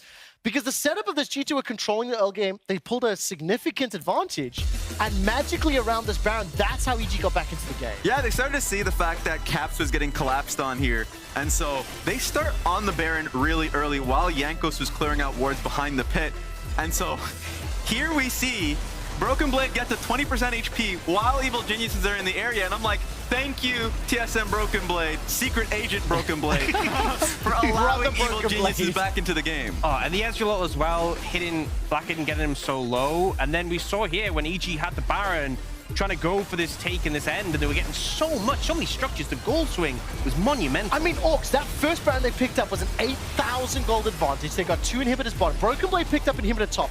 There's about 10 minutes of G2's base defense that we couldn't show because we don't have the time. But all of a sudden, you know, G2 managed to pick up the ace. I was surprised they managed to find the kills, but they were very chaotic team fights time and time again, right? Yeah, I think things got quite hectic, and ultimately the composition from G2, it made it so hard for Danny to fight because you have the Camille that jumps on you. Typically, Ezreal can use that Arcane Shift to reposition. You don't have a chance of that. Galio comes slamming down, and Blackhead was just untouched. Yeah, and it was that man in front of you, Broken Blade, that just tore them to pieces on his Camille. And just taking a look at that gold graph really tells it all, that he got so close. At this entire, even during the moments in Evil Genius is knocking on their door, G2 still had the gold lead. So it was just a matter of execution for G2. They finally were able to get it. Impact was a wall at that later stage, but they ended up being able to finally take them down. I feel like that Infernal Soul really played a part. It's so interesting because once again, we see an early game where G2 come out ahead. They have a draft, another early pike that works in their favor. And we'll get the draft on your screen in a moment. But it really just felt like it was going to be a repeat of yesterday. Yes. However, just like G2 from the regular season, from the LEC, they have had mistakes around Baron. They have had mistakes around Elder Drake, particularly against like Misfits, for example. That's what allowed EG back into the game. But I want to dial this back. I want to go back to the early game because it was an exciting end. It was an opportunistic end that EG were presented. But what is your take on the draft here, Raz, and then how it played out in the early game? Because it didn't feel to me like EG had any punches to throw back. Yeah, it's a typical poke composition around Zoe and Ezreal. You know, later on in the game, it would make sense once you start really picking at Drakes in Drake control. The biggest issue is that as you look towards G2's composition, it's just such a damn comp in terms of taking control of side lanes. And they locked it in when, honestly, Evil Geniuses were forced to play a carry pick on the in the top lane. And so Impact begrudgingly picking the Gwen, knowing that he was just going to be picked apart here. So I really loved G2's draft. I thought it was incredibly smart. Yeah, I think ultimately it came down to, we saw EG find advantages when they punished G2, but they weren't really able to have a lane they could play through necessarily. And honestly, I feel like it all came from the bot lane, right? The Ezreal was picked early, the Kai'Sa, which is that old school counter we've seen, and as well the Pyke, which we saw have that massive level 1 advantage, which just set Danny behind. I mean, it really did. I'm going to ask you guys to answer a difficult question. Is Pyke a 100% bannable champion against G2? Don't answer it now because we just happen to have the Verizon post-game interview set up with G2's Pyke one-trick Targamas and Yinsu. Thank you very much. That quick shot. I've got Targamas here with me now. Hi, welcome to the show now. You guys put on a very entertaining match. It was great for us fans to watch it, but surely that can't have been good for your heart, right, to go back and forth there towards the end. Yeah, I mean, it was a bit of a hard game. I think we were really high in our game, but we had to throw one game. It's like kind of the G2 way after all the throw we had in the spring split, so we kind of had to give them some hope. You do like make life a little bit hard for yourself sometimes. Now, I want to rewind back to that first Baron fight. I think that was when the situation kind of changed a little bit for you guys. Talk me through what happened there. So I think we're not really sure what to do because it's kind of like we didn't play this comp that much. Like it was kind of an adaptation on the fly during the draft. That's like Cap supposed to play Galio Camille, so it's not something we practiced a lot. So we're not really sure if we should like force a fight or just force catches on side. And I think we kind of hinted a bit. I think like we tried to finish Nash because they went in Cap's bot. But then we were not really hitting as everyone, so we didn't finish it in time. And then, yeah, they kind of one-shotted our AD carry and got Nash, so it was a bit hard after. Now, you mentioned that a lot of that was, the draft was on-the-fly adaptation. So what part of it was the adaptation part? What was kind of the last-minute addition?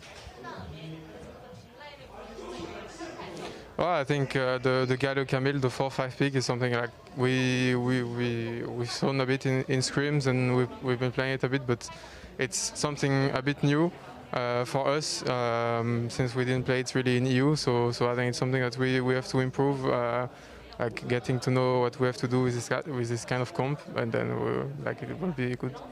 Of course, one thing that isn't new is your Pyke and G2's Pyke in general. You guys seem to just love this pick for a long, long time in Europe. You're very good on it. It's your signature kind of pick. So tell me why you decided to bring it out on the international stage.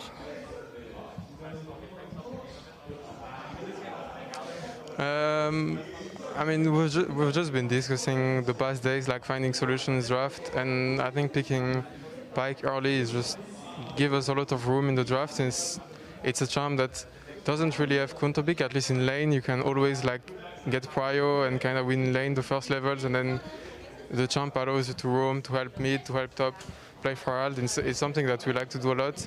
And yeah, we've kind of just testing out what we can do, right? I think we have 8 games in group stage. A lot of those don't really matter. Like we're almost qualified for Rumble stage already, so we're kind of trying out stuff and see what works, what doesn't. And so far, Pyke seems to be doing fine, even though I didn't play really great, but it's fine. Thank you so much for joining me. I can't wait to see more Pyke from you in the upcoming stages. Good luck. Thank you. And that is it here from us. Trevor, I can't wait to see what the desk thinks about this one. Back to you. Yinsu, I really don't like to call you out for being wrong. We're not going to see more Pyke because the rest of the competition is going to ban it. Yeah. Though I would love to, obviously joking. I do think it was a great interview from Targamas, great questions from Yinsu. I particularly found interesting, as of course they've picked up 3 wins now, Targamas mentioning that they're now nearly already qualified for Rumble stage. He said he didn't play particularly well. I do want to talk about the bot lanes as a whole, and in particular, the difference between Flakked and Danny when we take a look at their performances. And Orcs, I'm going to come to you here. Those first few kills set up by Targamas, closed out by Flakked. Yeah, I mean, you have to respect the level 1 for the Pyke, and ultimately the Khan can't do much for you because he W's in to disrupt and they flash over it. But then there was this moment where the supports roam mid, Jankos found a great opportunity to punish, and the problem is, in this matchup, if you fall behind, the Kai'Sa can just permanently fish for you in the side lane. So what ended up happening is it was Danny and Flakked left isolated, and Flakked always wins that one. Yeah, I mean, it's not atypical. We've seen this from Danny during the regular season, especially during the finals, you know, getting picked in the laning phase, but of course would be online during team fights. Didn't have that opportunity here necessarily, and so it's just it's a troubling trend. I don't want to rush you along too much. Unfortunately, we never have as much time as we want, but when we do take a look at Flakked and Danny, these are the stats across all of their games so far. It's done a day. It's done a day. The reason that I want to bring it up, and the reason that I do think it is going to be a talking point as we look to the rest of the games, Targamas mentioned it, there are 8 to be played in this group. Yes. Okay, there's a 3rd one now coming up here for EG against Order. This is the pivotal one, the important one. And when I look at Danny in particular, this is a player that was incredibly hyped coming into the game. We know the meta shifted a little bit, moved away maybe from what he found success with. Raz, what's your take on what Danny needs to do to kind of step up to and deliver the expectations that he and his region wants? The sad reality is I actually liked the type of draft that they went for here. The Ezreal pick is something that he had in the back pocket and performed quite well on in the regular season. It's just about level of play here. Sure, as I mentioned earlier, laning phase was poor from them during the regular season, and they were able to at least tighten it up a little bit so it wasn't such a stark weakness. So I expect them to look back on this one and just to make sure that the early game isn't as tragic, because the good news, the light at the end of the tunnel, Inspired had a damn good game. I do want to move us on really quickly. Less than a minute, I think, as you can see Order on your screen. Orgs, just quickly touch on the fact that both Inspired and Kevi played Karthus in day 1. What did you see from Inspired in the previous game? What do you want to see him do in this game against Kevi to help get EG on the winning foot? Well, honestly, I feel like the Karthus pick is fantastic for Order, but for Inspired, I like the fact he brought out the Jarvan. I want him to be proactive. I think Jojopion and Danny will deliver if you can get them out of the laning phase in a comfortable spot, and I think G2 have been fantastic at shutting that down. So I want Inspired to have another active game. I want him to get the ball rolling. Yeah. Straight from Inspired's mouth, he's great at being able to feed the kills to his carries, right? One word answers who is going to win. EG! I'm going Order. Order it is! That's what I wanted. Australia, America, you think that Fiesta is your ally? You merely adopted the Fiesta. I was born in it, molded by it. I didn't see macro until EULCS became the LEC. But by then, it was nothing but refined Fiesta. Over to you, boys. I don't want to hear it. I don't know how it's possibly supposed to follow that. Anyways, Orders versus EG. I'm excited. Yeah, the boys. I always like casting their games. It's always the best stuff on Twitter afterwards. They're fun. Yeah, in Order, they've only played 1 game so far, so they haven't seen a ton. But I think I saw them talking trash about NA already on Twitter after, you know, having a relatively close game versus G2 yesterday. Closer than EG was yesterday to G2. They found a lot of solo kills onto the G2 members, and they were actually, in some ways, kind of controlling that game up until they threw at the Baron. And so I think for Order, you can step back and be like, hey, we have the hands to go toe-to-toe with these guys. We just got to play a little bit smarter. Yep, definitely got the hands. A lot of that on display against their game versus G2. As you said, only seen them once. This will be their 2nd outing in MSI. EG trying to pick up a win themselves here as they played their 3rd game so far.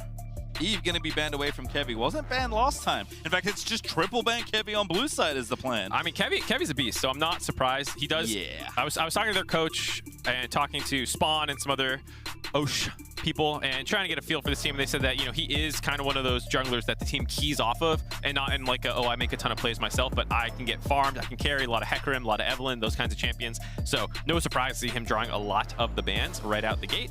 And for EG, you have to bounce back. That was a tough game to lose. I think there were a lot of mistakes in their team fights in terms of what they're even prioritizing doing, let alone what their hands were doing. So it's tough to bounce back not only when you lose, but also when you probably want to retro really hard about like, what did we do wrong there? And you have, you know, actually 15 minutes to go prep for a totally different opponent. Yep, do have to kind of stay focused here. As note, Ari, as we can see, has gotten through. It's going to be first pick, understandably, for EG. Kise, though, feeling confident, has played this particular matchup a number of times already, is going to be taking the Vex. A bold gauntlet thrown by Order, but one you kind of love to see.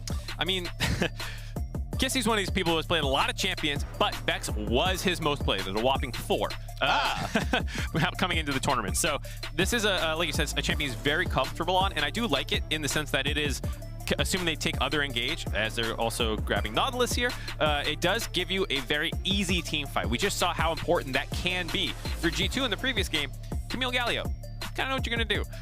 With Vex, you're kind of going to go in and try and look for the right opportunity, land a big AoE fear, push them all around. It's kind of one of these press R champions, and that can give them an opportunity here, though it is a little less individual playmaking than we saw from them yesterday, where Kissy was actually able to find a solo kill onto caps and stuff like that when he was playing the Yone. Yeah, a counter pick, but a different kind of counter pick here for Kise once again. It is Nautilus for Corporal. Either that or Leona is where a lot of sports gravitate to, so no surprises there. They did hover Aphelios, and they did play it yesterday, I believe, but haven't picked it just yet. But obviously, Aphelios has kind of drifted away from the meta with the nerfs, as Xayah is going to be the pickup here for EG, and we'll see what else they want to take here. Yeah, Xayah picked up. It's still somewhat relevant in the meta. You know, it's a champion that the lethality build has given it some legs, I guess you would say. So it's going to be more defensive, I guess. I guess Ezreal's pretty defensive too. I think Danny is someone who so far in this tournament, as you saw the analyst I was talking about, has been struggling in lane phase. And then even that game when they got out of lane phase, and it should be kind of the moment where, as the game's coming back in their favor, this is where Danny and EG had shined, was their team fighting, and they still got out team fought. And so I think they're continuing to want to give him a little bit maybe more carry potential. Ezreal does have a lot, so I mean, just a different look, I think, for them. Yep. Again, I think in general, softening things up a little. Obviously, you can have a different plan against a different opponent, but maybe change for change's sake after that game is also not a bad thing. Yeah. Just from a mental perspective, as Graves maybe the final pick here in phase 1 for Order. Seen a lot of Graves, probably going to continue to see a lot more Graves. Definitely not going to see a lot of Gangplank because it keeps getting banned in phase 2. We'll have to see if they want to keep pinching this jungle pool. I think with the Wukong ban, the triple bans to Kevy already, as well as the Graves taken away, you're getting pushed pretty far down the pool. Viego taken out. I was wondering if they're going to go J4 Viego. Looks like they're willing to give up the J4. I expect to see Inspire go back to that. Had an okay game on it. And then on the flip side, you see EG with the mismatch in the bot lane, banning out the MF. Understandable for the kind of press R win condition we're talking about. Yep, MF is kind of the quintessential press R marksman. Big fan. Puma is of the MF. Did actually play it yesterday, not Aphelios, as I think I said earlier. Trinity also a flex pick for Order, so they'll take that one away as well, especially given the Order are on the red side, wanting to take away some of the potential counter picks they could have. Yes, BioPanther is the tank man in many ways, but he can play carries as well, as will fall all the way down to Kai'Sa here for Puma, but not a champion he's unhappy to have. No, we've seen Kai'Sa be somewhat relevant. She got a bunch of tweaks coming into it on 12.8 to make her a little bit stronger.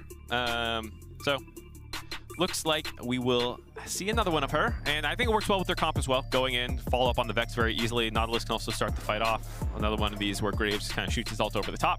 Makes for a pretty clean composition. Happy to see Impact back on the Gwen. I just think he had a great game, the previous one. Even though he got targeted and died, he was 0-3-0 at some point. Every time he died, you saw his skill on the champion, and I think it was one of those situations where better team was playing around you. And so I think with this game, if he can get a little bit of a lead, Impact showed that he could be a monster in late game team fights already. Just needs a little bit better of an early game. Yeah, you know, for all the love we give to Danny and Jojo, and they certainly deserve it, Impact has had one hell of a season in the LCS, and that is continuing here for the vet on this stage. Back on Gwen. Look at that counter pick. It's a spicy one. It was, Throw hands. Corporal's like, yeah, what up? It's Poppy. Got Poopy in the top lane. Here we go. Not something that he has played. Oh, he played once this split, actually, BioPanther has. And I'm pretty sure he's played it on and off his whole career, one of those. He's had some specialty picks, I guess you could say. And this can be one of them. It's a lot of dashes on the enemy team. It is true. The Gwen, Xin Zhao, Ahri can kind of stuff them all. But I'm not quite sure how the Gwen matchup goes for Poppy. I'll be honest. There's some champions Poppy does randomly really well into, despite the fact that you kind of see her get blasted for a period of time. Like Poppy into Jace, for example, is one where Poppy will be down 40 CS and you're like, sick, I'm winning. Yeah. You know? And then like suddenly you just start chain ganking the Jace, you kill him 6 times, he's useless in team fights, and you make his life living hell. And I'm curious to see how this matchup goes. We'll go and get an early lead. Does Poppy just straight up win? Poppy can be pretty annoying with the Q, the buckler, picking up the shield and all that. Yeah, we'll see. A lot of minutia in those kinds of matchups. Obviously, though, really just a frontliner for Bio. Happy to take some sort of tank here for the team, make sure the team has frontline to go with. Poppy doesn't quite have the engage of a lot of the other tanks, but she's disruptive, especially if she gets into the backline. You can set things up with Keeper's Verdict if you just tap it. That was a change made a long time ago now, but it is a somewhat decent CC, even though it knocks the enemy up into the air, which is different from getting knocked up. I know, very complicated. Yep, so we'll have to see if the LCO in Order can bounce back from yesterday, catch a reeling EG off a very disheartening loss. And, you know, this is as good of an attempt as they're going to get, it feels like. And I think for Order, they have been an org in the LCO who has always been kind of the bridesmaid, never the bride, getting second a lot of times, being in a lot of finals, not winning a ton of them. And even this one, despite being kind of a lower bracket run, did end up in a full 5-game series that they had to come back in. And a lot of these players as well have a somewhat similar story as well. Even Kissy, when Tally came back to Osh, kind of got his job kicked away. So, you know, Kissy had to go find a new team and stuff like that. It feels like a number of guys who have wanted to kind of get that validation. The org itself being there for so long but never making it to the international stage, finally getting there, does feel like a very good moment for them, and hopefully they can go make the name on the stage. BioPanther being the only one who's been here before. Yep. Also, I think before that win was the only one with an LCO title. Actually has 3, I believe, if memory is serving correctly. But now, obviously, all of Order have picked one up after a win, and they'll be very happy to be here at MSI, given how many LCO champions went through Order at one point. They've seen a lot of good players, and those players ended up on other teams. Spawn was very happy when I asked him, you know, like, what's the rundown on Order? He gave me, oh, well, here's every player you've ever heard of coming from them. And then, yeah, like you said, quite a lot of talent going through there. And I'm excited to see what they can do now. All right, well, it is red side starts for both junglers. Inspired chilling on the red buff there. Does have some help though. Danny and Vulcan going to give him the leash, as Order are already down there to meet the wave. I don't think they're hiding in the brush. Maybe Corporal is chilling. Yes, he is, but they're going to hit it a little bit here. Is a ward late there for Puma just to see. But EG aren't going to miss too much here. Yeah, making sure there's no cheese coming down their way. Kai'Sa Nautilus is a relatively strong early lane phase. One of those old matchups that you used to play quite a lot. Nautilus starts hooked there, but sometimes you take E with the Kai'Sa Q and you can actually get a surprisingly fast push off level 1 with the AoE from that. And it looks like, based on the fact they sacked that wave and Xin Zhao clearing the top, EG are going to play on the back foot in the bot side, focus more on this top lane matchup that we were talking about with Impact on the Gwen again. Yep, try and see if they can get Impact some sort of foothold. Feeling good so far. We'll see how the Poppy matchup goes. Great charm out of Jojo. Going to get the electrocute proc as well with pretty much max range Foxfires there procking on Kisei. Jojo Pyun is, despite having a rough tournament so far into Caps, remember, Caps is one of the best players in the entire world. One of the best mid laners of all time. Jojo is actually a very strong laning mid laner. If there is one thing that he excels at, it is that. He had the highest CSD in the league for mid laners and won a lot of matchups. The Ahri in particular was a champ that he was rather proficient on. He landed a ton of charms on people to win these kind of trades, and they can get control of the lane and then start moving around the map. And I think that is going to be one of the key areas with Vex not always being a strong champion lane phase. It's not too uncommon to see the Vex go down some CS, but then have these big pop-off moments around team fights. Yeah, I think, you know, if you can't perform on this champion as Jojo, right, something does feel wrong. You have been given one of the strongest champions in the meta right now, a mid laner that is constantly kept out of games. So you are expected to perform on it here, but so far so good for Jojo. Vulcan getting nice and aggressive early here. He's going to meet Corporal and potentially Kevy. But supports are going to spot each other. Inspired's here as well. And I think everyone knows what's happening now. Nice respect there out of Order. It was very tempting when you saw Vulcan there to throw that hook out, but Corporal showing good restraint, given that Inspire could have collapsed on the top side. You had the mid shove for JoJo there, so coming up big, getting that priority. Getting some nice trades, though, by Kissy. You saw, despite the fact he got solo killed by Caps right early on in the game, he kind of bounced back and then started having a great game. He was one of the key factors for why that game was going in their favor. His playmaking was very good on the Yone.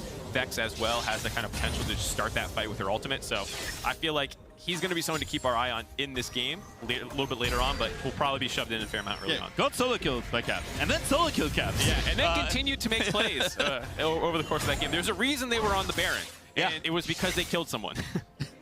Definitely looking good. They're also a player that, talking to Rusty, said similar to JoJo, not necessarily in skill, but very confident, very unafraid of taking skill checks. So should be very exciting, actually, to watch them both play, especially as skirmishes break out and Vex gets a little more leeway, whereas Ari's individual agency obviously pretty high in a lot of scenarios, as JoJo is trying to be a bully, holding this way for a little bit as Kisei's teleported back through. JoJo also burnt his TP though, so we'll call it a wash, and the CS is going to reflect that as well so far in the 1v1. Yep, so far holding out through the lane phase. I will say this draft is a little different than some of the the order drafts that I've seen before. A lot of times they're very skirmish oriented. In their first game, that was kind of more or less what I expected. A lot of threats in every single lane, a lot of ability to start a lot of fights. This one is a little bit more standard front-to-back team fight, and sometimes we talk about drafts reflecting confidence of opponent. If it's an opponent that you're worried about, you go a little bit more volatile, you opt into more fights, you try and flip that coin a little bit. But here, this is really not a coin flip draft, which I think speaks to Order's confidence in this matchup. Who knows how scrims were going, but at least watching EG on stage, they're saying, hey, I think this is a team we can just straight up beat. And I really like this approach for them because EG has not looked that clean so far. If Order find a good engage and just obliterate Danny like we saw Broken Blade doing or something, like this is a draft that has that potential, and I want to see if they can do it. And Vulcan trying to set up again. Just dips in the mid, is going to go ahead and recall. Impact feeling pretty good in his 1v1. For what it's worth, is up about a wave and change. But I don't think BioPanther's too upset. As you said, Poppy can fall behind a lot of CS and feel happy. And this is well within acceptable bounds. Uh-oh. As mid lane, JoJo potentially in trouble. Does have flash and ulti, so should be tricky to pin down the Ahri. Yeah, saw the fear charge for Kissy. Saw Corporal wrapping around the side. There's been a lot of half roams to mid lane. There's obviously a focus by both teams, but neither mid laner has misstepped enough to open up an opportunity thus far, which does speak highly to Kissy in the fact that he's also up in just straight CS, despite kind of being pushed in for the early portion of that lane phase, doing extremely well for himself. Smart little play there by Inspired. Looks for a gank in mid, throws out the W, takes a CS. It was all there for just one extra minion. As JoJo just gets taxed a little. Puma and Danny dueling here in the 1v1, but kinda even. Puma was definitely winning the burst trade, which makes sense. And now Corporal flashing in with the Q, but here's Vulcan on the wraparound. Danny ignited and low though, and Puma can't make his way in. No ulti right now for the Kai'Sa. And now they're gonna flash in, and Vulcan wants to kill! 1v1, we'll call it first blood for Vulcan. That was so well played by EG. Vulcan hung around on the back side of that wall, staying out of vision, while Danny kind of ran away, and it telegraphed that, hey, I might be alone here. Baited Corporal into flashing in for that, and then even though the feather pullback by Danny missed, Vulcan is a bloodthirsty support, flashed in for that kill. Good to see the bot lane for EG getting their legs underneath them after a very rough start to the tournament thus far. Yeah, Vulcan also staying active. As you said, both supports have been mid a bunch. Vulcan was also very active in the last game with G2, so still, playing his roaming style, trying to find picks here, support JoJo in mid where he can. I mean, again, it's just a magnet right at this point. The center of the map is just drawing people in. As we do see two members of Order here. Corporal and Kevy setting up. JoJo does that flash, does have ult. The fear's not going to hit, and JoJo stands in place and dodges the incoming hook. Yeah, Kissy thought that, option select. Kissy put his in case he runs forward. Nautilus throws his in case he runs back. Oh, you missed it. He throws the high and the low, and he goes for the mid, just stands still. Both miss. JoJo Pyun, gigantic brain, stays alive there. But a good look by Order. I like seeing them stay proactive on the map. That could have worked, just ended up missing the skill shots. Especially bringing the Graves along, right? Kevy not going to add really much CC at all. He's going to take the blue buff though, which is nice to see, and Graves has plenty of burst at level 6 to kind of lend to any sort of play. So do love the attempt. Does miss, but not much of a commitment for Order to try and make the play. Yeah, it still spills over to that, grabbing that blue buff, but off the reset at level, or excuse me, 8 minutes into the game, the EG bot lane flips to the top side, starts contesting this. Order hanging around in the area, and the Kai'Sa's making her way up the river. They might actually go for this fight. They do, like we said, have this kind of 5v5 press R composition. Vulcan, Hex Flash in, they're going to go for the play. Jojo with the charm just takes out Corporal in an instant. Whew. That is the danger of playing Nautilus and having to be the frontliner. He is notoriously squishy, actually, if you don't get your abilities up. I was going to say it as well, actually. It's double glacial augment, right? So no aftershock, no extra stats there to be tankier on the Nautilus. You are a sitting duck in many scenarios, that being one of them. Kisei looking for the 1v1. Perhaps Jojo lands a counter charm. And Kisei, I think he hit the ulti, but I think he may have run out of time to reactivate it. Not exactly sure, but a good exchange. Jojo holds on to the potential all-in. Just to think a Q for that fear, actually. Still has the ult up. Looking good, though, for Kisei controlling the lane a little bit more. The CS lead has continued to go. He is a sniper with them Qs. Looking good. Also, Vex's abilities are all purple and shadowy, so they all kind of look the same sometimes. A lot of lasers going out. Order not, just giving everything away, though. After getting blown up, go down, flip to the bot side here. Granted, take advantage of that timing window. Here you just see no vision control, just out of sweeper range, too, so there wasn't going to be the silhouette given away that there was a Vulcan in the bush. And just a nice Hex Flash stun on top of him, well coordinated with Jojo Kunin. EG, looking good so far. Quick 2-0 lead in their favor, 1,000 gold lead coming up at 10 minutes. Yep, Dragon was picked up in the replay. Order did start and did finish that Hextech Drake, so we'll have that for themselves, but not too much to worry about here. EG happy with the lead they've got. We'll see where Inspired wants to pop the old Herald. But I imagine they're assuming that, that's worth some amount of gold that the plates will likely get. Maybe Impact a decent target here, although Bio's kept up very nicely. Haven't seen a lot of this 1v1, which makes sense. They've been pretty, vibing on the islands here in top lane. Yeah, I think both teams are actually rather happy to let the Gwen scale, and if the Gwen's not getting snowballed for the pop side of the matchup, you go, okay, great, I'm here for the dashes and the team fights. So both teams just kind of ignoring top lane. It does make you wonder, like you said, where this Rift Herald's going to go for EG. Bot lane is a potential option, given that the Xayah is one of the better scaling threats in their teams. Doesn't feel like a split push kind of game for Impact. Like we talked about, Gwen can kind of do everything, split push, team fight. Yeah, she's good. Even good in poke comps, I feel like. We didn't see it as much in the last one, but like just standing between the enemy and pressing W gives a lot of free range. No one wants to run into that. No, nobody does. Pretty good champion. I wonder why she's getting blinded so much. Good flash from Kisei as Jojo looks for a play there with Inspired on his right. All right, we got some tools here at the LEC studio that I've never used before. So I'm gonna, what's this do? Oh, hey, look at that! Hey! That's what I wanted to do. And then there's a circle. It's a small circle. Maybe I wanted the bigger circle. Hold on. Let's see what a big circle does. There's a lot of vision. Anyways, that's my point. Nice. Made it so not only can they get this pressure from the bot side to drop this turret, but they also gave Inspired that angle to get the gank onto mid lane to force that flash. Then he moves back down to the river. Bot side drops his Herald, snowballing this advantage very quickly. Not only controlling mid lane, but bot lane as well. Well, good take there for EG. Pick up the first tower gold, get all the plates, give Danny some extra gold. As EG do split it, but they're happy to get continued advantage here, now up 2K. And I think this is one of the areas of the game where the minor region teams struggle when you go internationally more than anything else. It's not necessarily you get Giga skill checked in lane. It's oftentimes, how are you moving around the map? It's not skill issues. It's, oh, their mid jungle just took complete control of our bot lane, and now we can't even walk up to our turrets. And now I need to flash gank attempts. And until this point, Order, I think, had been going blow for blow pretty closely, and that's actually what explodes the games more often than not. Or your decision-making around objectives, like their Baron attempt in the previous game. See how it goes, because it is pretty steady here between these two teams. Some TP's burnt here to maybe get back to mid lane. See if they can't shut them out. Impact wanted to make a play. Inspired on the flank, looking good. Good ulti out of Vulcan. Corporal buffers away, but it's not enough for Kisei. He's going to go down to Inspired. Nice roam down from EG there from the top side. I know you guys are going to get bored of me doing this, but can I do it again? I love it, Mark. Look, it's pretty standard play. You get vision control through the avenues of map movements that you're going to need to use to make plays happen, and then that sets up the play. You don't just show up and try and gank randomly.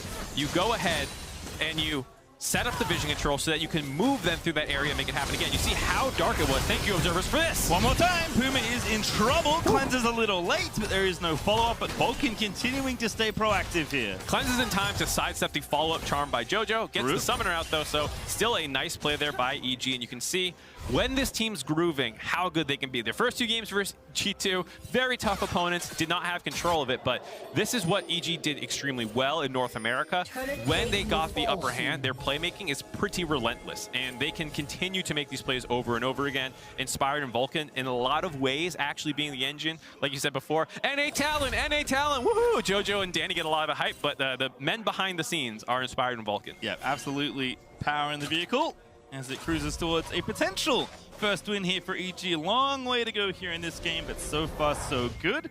Order, though, definitely happy to get scrappy in many situations. They got the hands to make some big plays. We'll see what they can come up with here. The scrappiness angle, you can always just start taking random team fights in lanes, but I also think their comp, like we said, being the 5v5, and these have all been odd number fights so far. We have not actually seen all 5 ready to go except that one Rift Herald situation where Corporal got blown up at the start of it. So we'll have to see at this 15-minute dragon, or 15-second away dragon, if it comes up, do we get this 5v5? Because that's what Order is hoping for. They've already prepped a fair amount of vision there. But EG as a team is sometimes very happy to sack objectives. We talked a lot about that in the previous game for G2, if it doesn't actually advance their game plan. EG, though, might want to go toe-to-toe still. We'll see. Based on the teleport cooldown situation, I'm going to guess EG are just happy to give it away. And now this Matt Poopin, I think, is going to confirm that. Yep, this is exactly what EG should be doing, to be fair. We talked about 1, Order's team fight being very scary. 2, Dragon stacking not in your favor, not really going to accelerate your game plan currently. 3, there's an objective up in the top side. Go ahead, take this Rift Herald while also grabbing the top turret. These 2 objectives being up allows you to go 2 for 1 on the objective trade, and then you can potentially use that to drop the mid lane turret later. So EG focusing on funneling the gold right now. Yep.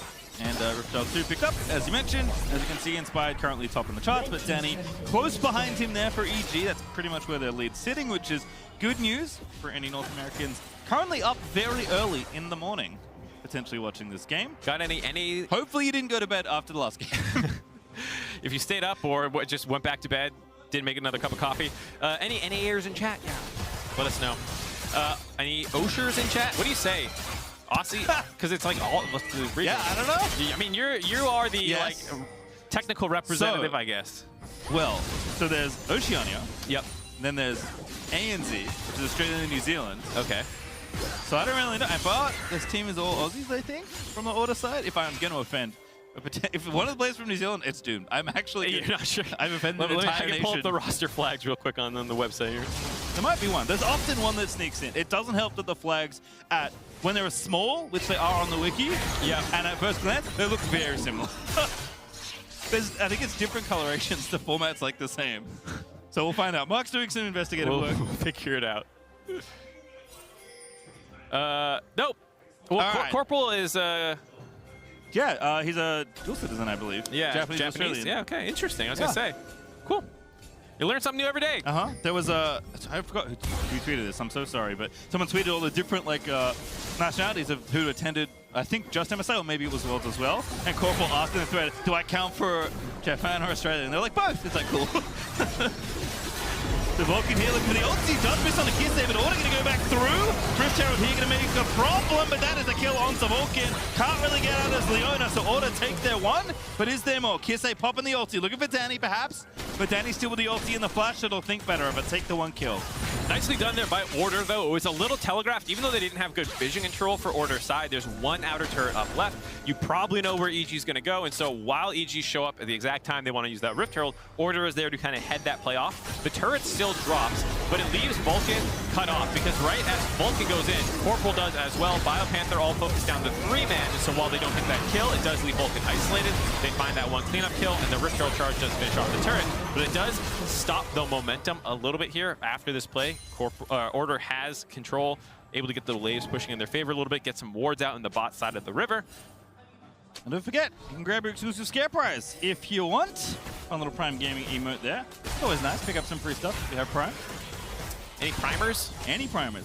I thought about it, by the way. I think I'm down for any Osis. I think that's what I'm ready for. I don't know what the correct thing is supposed to be, but any Osers? I'm here for Osis. Osers. All right.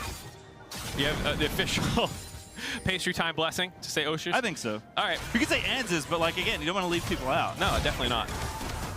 So with that play, that does not only give them a little bit of control in the game, they get some wards out, though EG is beginning to make their moves to do it. It does stall the game. Scaling-wise, it's a little tough to say. I think in straight 5v5 teamfights, we talked about Order's comp being strong. But neither Vex or Ahri are necessarily insane scalers. Vex does get crazy one-shot potential. Yes. I've seen some one-shots in the side lanes. There was a very famous, I think it was a Faker clip of He's pretty good. Yeah, so she can always have that instant one-shot, instant-get potential. The one thing that's nice for EG is both the members that you would be looking to one-shot in Danny and JoJo have some ways of trying to outplay it. You'll probably see a stopwatch coming in eventually for JoJo, and Danny just naturally being able to press his ult button as soon as you go in. You can kind of disjoint is not quite the right word, but at least get away from the Vex so that you can stall out before you get feared if you play it correctly. And Ahri just being insanely mobile as a whole. Yep. It has like GP barrel burst energy, but obviously that's much faster, right? As soon as the barrel hits you, it's done. Vex has to, you know, hit the ulti and then go all the way in and pop all the buttons. It's relatively telegraphed too. Yeah. Like even if you land it, you're like, when's he gonna go? When's he gonna go? But it's not like a 5,000 missile speed thing. Like Vex moves relatively slowly on the way in. We'll see what happens. Obviously, Kisei confident on the pick, happy to try and find the angles, but for right now, we're squaring up in mid. Seeing if we can't find a 5v5. Impact's had enough. He's going either around for a potential flank or back towards the top side, but does want to stick around here. There is a Dragon up, and I think EG are figuring they might want to contest here, stop the bleeding at Dragon number 3 for Order, but Order are going in. Impact there on the side, but again, the Poppy W looking pretty good, but Impact all the way around. Corporal the target. Corporal will fall. Corporal 5v4 now as Biopanther kicks one out with the ulti, but EG already got one. Nice stuff there by Biopanther on the initial engage, but was not ready for the wraparound by Impact. That Gwen that we were hyping up shows up on the backside to finish off Corporal. And like you said, third Dragon coming up. EG did not want to sack that one. They had the advantage yet again of vision from having control of this game. The face check comes through. Corporal, unfortunately, has that responsibility to walk in there first. Yep. Gets popped. Easy pickings there. I mean, again, Nautilus is one of those things, kind of like Alistar with no ulti, right? It's so easy to get a pick. I always say, Nautilus is a feeder champ. And Kisei maybe on the menu here is going to be a lot of damage. Done. Impact with the last snip is going to get it. JoJo trying to extend the play. Wonderful dodge there for Kevi away from that charm. So it does prevent a second kill from going over, but EG already got 2 off that play. That was a good TP there by JoJoken. Following up, you could see the extra members of Order debating whether or not they wanted to follow up off that double fear from Kisei, but the teleport coming in meant they could not actually do that, so they had to back off that play and set Biopanther to work on the top side, but now Vulcan's got the inside track on him. Ooh, what a stun. Virtual Omen going to proc. Probably going to be stuck in the mud for a long time now. Biopanther going to have to fight his way out, and he's going to try and tank as much as he can, but there's just not enough left as Impact's gonna grab one, and Vulcan's not done yet. Corporal, good Q, gets himself safely to the wall, but Vulcan is hunting down Order right now. Yeah, wheels coming off the train a little bit for Order. Kills in the bot lane, kills in the top lane. You lose track of where everyone is on the map because a bunch of people just died top. Biopanther thinks he's safe, but Vulcan was actually off the reset, heading top lane that entire time. They get that kill. Now it's time for the Baron buff setup. Getting a lot of the vision in the top side jungle here. Kevi wants the Krugs, will get most of them. But he's going to have to ulti to get himself to safety. Dive is coming. Wraparounds here from EG. Impact happy to start off the play. Corporal with a good Q that will interrupt, and then pops the ulti onto Danny as well. But Danny keeps on moving forward, and Inspire gets another. Nice attempt to defend there by Order. Corporal with a bit of an interruption on that play, but just too many men from EG. Too much control over this game. The 4-man able to make that dive happen. Grab this turret as well. And Impact has become the big threat very quickly in these last couple of minutes, grabbing a handful of these kills. I mean, I think in both games has looked excellent on the Gwen. Obviously not the same start, but still high impact once you got rolling. This time, he's the one with all the kills, worth all the extra gold. Does have the Nashes now finished alongside the Riftmaker, even a stopwatch in the back pocket.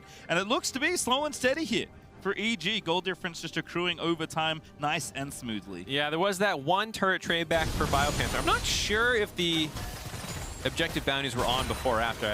I missed that one, but unfortunately the objective bounties have fallen back off the 5,000 gold lead. Not enough to activate those again, but it is feeling pretty tough for Order to get up to those turrets anyways. I gotta say, when I said the feeder champ thing, for people who don't know what I mean by that, Nautilus, I don't mean people are feeders if they play him, but just he's a champ that when things go wrong, they go wrong very quickly, very bad. I think Nautilus can go 0-10. And that does not tell you the impact Nautilus had in that game. Yes. He either got picked on a lot, or he did a lot of engages and still died. And usually when you're doing anything good or bad, you are going to die. And oftentimes picked in situations where you might be the only tank on your team, and you're like, I guess I need to run forward here.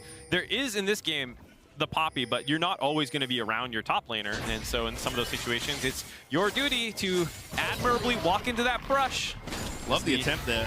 Kise throwing the ulti up, can't quite find the target he was looking for. Big feather pullback there for Danny, getting a couple, I believe. That is going to force a flash from Kise, getting out from under the solar flare. Vulcan again still hunting for these kills, but EG just pressuring forward constantly, is sticking together. Now actually going to threaten the Baron because they spy Biopanther in the bottom side. Yeah, Biopanther no TP as well. They might have this timed out, knowing that he can't join for another 10 seconds. And with a vision control, Order having a hard time finding a way in here. I think they don't know if they're fading or not, so they're taking it slow, but EG's going to have this soon if they don't go faster. There's the blue trinket. Same thing, Nautilus is like, oh, I don't really want to fade check, but I have to, and now Jojo's going to turn around. EG turning off the Baron, but took a lot of damage for it here. Order might be able to find something. Kise no ulti, and Order can't find the angle. That's the big one right there. Kise no ulti means it's much safer for EG to try and force that play, and if there's no way to get insta-give for being caught out of position, you know, you can get that back off of it. A good angle out of EG trying to fish for that one, just couldn't quite find anyone to pick off. Ooh, nice hit for Corporal. Hex flashing in onto Vulcan we go. Inspired though, straight into enemy territory onto Puma. Forced to flash out though to pop in the ulti, and now Impact's gonna dance back in. Corporal, it just feels bad, man, but he keeps getting picked on. Impact finds another for EG. I said it before, won't say it again, but that was a very nice play by Inspired when Vulcan got caught out of position to go in there and find that 5-man ultimate to kind of disrupt any potential fall that comes through here. I do like this by Order not going quietly, finding their opportunities. That Hex Flash over the wall onto Vulcan to set him up as a potential target, but then Inspired goes in here. There's that 5-man ultimate. Make sure that no one else is in danger. While he does need to flash out himself, he's gotten enough people low that Impact gets the nice chase down easily there. Yeah, just finds the exit. Jojo with a bit of burst over the top. And EG able to find one extra pick there. So the gold lead keeps on coasting forward here. Kevi should be able to finish this off. There is Impact in the area, but not going to be close enough. Kevi is going to keep pushing, but thinks better of it. Impact does respect the fact as well that there's probably other members up in the top side. So now he's hopping the wall and looking for the spike. He's like, wait a second. He's TP. all one. Oh, nice TP. I love this from EG. Going to be a 2v2 here as Kise joins in as well, but Jojo, plenty of mobility. Biopanther's here, and oh goodness. Getting the pause right when the action's about to go down. Dragon was just slain as well. Wonder what the pause was about. We'll have to see if we get an update. Did look like it was about to go very south for Order there. So if something was wrong on them, on their side, I can very much understand needing to pause there. It's also a very important fight location-wise. This is something that I think is not considered enough. Where you're taking a fight. If you're taking a risky fight, bot lane turret, 18 minutes in the game, not the end of the world if you lose it. Taking a risky fight post 20 minutes next to Baron, that could be game ending if you mess that one up. So this is one of those fights where this could result in the Baron, whoever ends up winning it. Well, see what happens here, because both teams are off to the top lane. Love the aggression from Impact, love the teleport in for Jojo, much more proactive this game on the Ahri, able to really pair up with Impact a number of times already this game and try and make a play happen. But Order know what's happening. They are moving people there, and that's all we know. We are mid-Ahri dash. We had a pause. Unfortunate timing on that. But this is to step back from the game and look more at the tournament as a whole for both teams. For EG, 2 games against G2 kind of got slapped. First game, taken apart just top to bottom the entire way through. Second game was happening that way. Massive throw by G2 that EG should have won. They had triple inhibs. They were hitting Nexus turrets at some point. Lost a handful of fights on the back end of that to lose the game. And I think this is a huge game for them momentum-wise to get their feet back under them, get a win on stage. It'll be their first one, assuming that they can close this out from here. For Order, I think they're just trying to find what will work for them over the course of this group stage. And, okay, what do we need to work on? Because this is I say this game more than their one against G2 was about vision and what can we do to do a better job of coordinating together to make sure our vision doesn't get completely taken over on either side of the map. This is also Order's second game. You know, they played the least in the group so far, so in terms of learnings, they've had less of them. Yep, certainly both teams, or all teams in this group especially, lots of time, lots of tape, lots of reps against the teams that are here in Group C. It is quadruple round robin for the teams in this group. But I do have only one piece of info. EG were the ones to pause. I don't know why. As soon as we get an update, I will relay it to you. Don't worry, you have all the information that I have. I'm not hiding anything from you. Are you sure you're not? Not about that, at least. Okay. Got some skeletons in your closet. All right. EG looking pretty calm. It's been nice to see the venue, see all the Oh, fans yeah. in attendance. I'm not sure how many people have been able to experience that again in their regions. I'm coming from the NA bias perspective. We had a sick finals Houston, whereas like a big football arena filled up. American football for European fans. Yep, sorry. Yeah, it was an incredible venue, but I know some people have not had the chance. I'm not quite sure how it was for all the other regions, but it is cool to always be back in front of fans, hear the roar when you make a good play. Certainly is, as I do have a quick update for you all. EG Vulcan was the one that paused, reporting a potential bug which caused Leona to fly up into the air. League officials are currently investigating. Oh no. I think everyone who's played League long enough has experienced the knocked up to infinity and beyond bug. Famously, most often with Alistar, but Poppy Ultimate can be a culprit. Legacy of Bug Catcher Sneaky lives on. I think he got caught by that one at one point. Yeah, it's always funny too when you just stay up there and your model's technically still running around, but people can't click on you, but you take AoE damage, and you're like, huh, I guess I'll just run around up here and hope I come down soon. We'll see what happens. Again, we'll keep you updated once we get more information, but for now, the players will sit and contemplate their position. Still, I would say reasonably close game. EG are building up a significant lead, right? I think they're up about 5K, if my memory of the goal lead is correct. So that is significant. That is certainly more than enough to run away with the rest of the game, assuming things go smoothly. But we haven't, I guess what I'm trying to say, we haven't had a big engagement yet, right? Haven't had a big 5v5. There's not been any aces. No. There's not been any... Lots of picks. Yeah, there's been a lot of picks. And I think to the point of what EG would love to do with their draft, that's exactly it. Orders comp is very scary in a 5v5 if you're just, as Jat likes to say, eye contact, staring each other down. But I think in this situation, it's gotten away from them now. To the point where your comp is no longer just straight up advantage. It's always interesting to talk about, like, what are the actual gold values that your comp is still comfortable being in. When we saw in that G2 game, you know, even though they started to lose complete control of the game, their comp was going to be advantage in straight 5v5s due to the engage and the ability to delete people for a period of time, even if the gold lead started getting away from them. And in this game, there was a buffer window where you can fall behind the early game a little bit.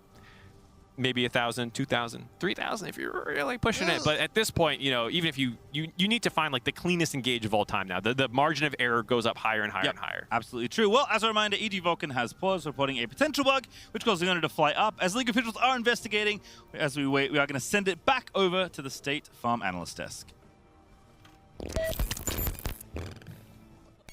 Thank you so much, gentlemen. Leona's not supposed to fly. So while the league officials are investigating that, you can see the players set up on stage.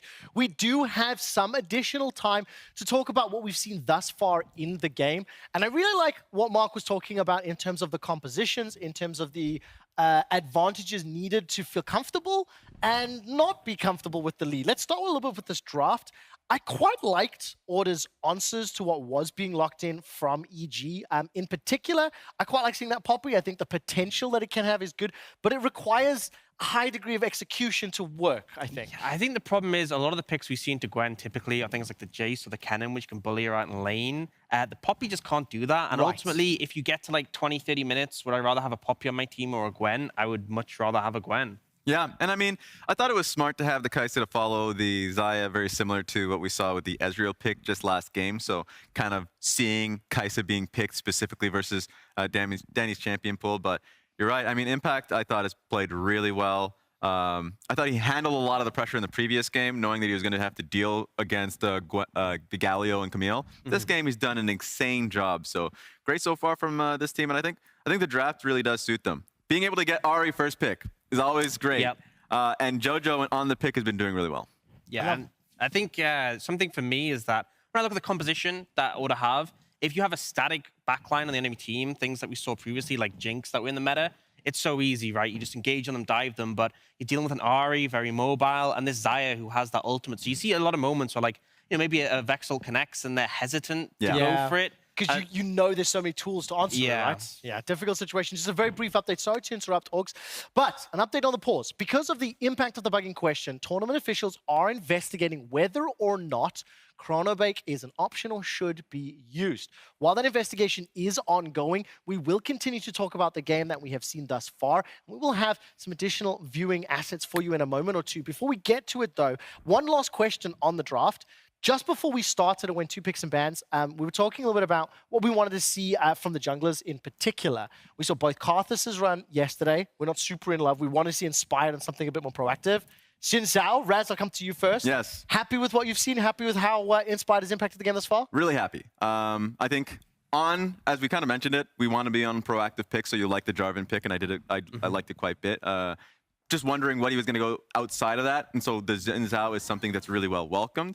The early impact that he's had towards topside has been great, and so it's making it so if you are the backline, trying to commit to damage on the side of Order, you really don't have options there. Ahri's difficult to get on. The Xayah pick, as you kind of mentioned, you need a non-committal form of engage, otherwise... Super sorry to interrupt. I have just heard that Evil Geniuses have opted against the Chrono Break and will play through the bug. That means the game will be resuming shortly. Thank you so much for the catch-up. We'll be back after the game. Let's send to the casters for now.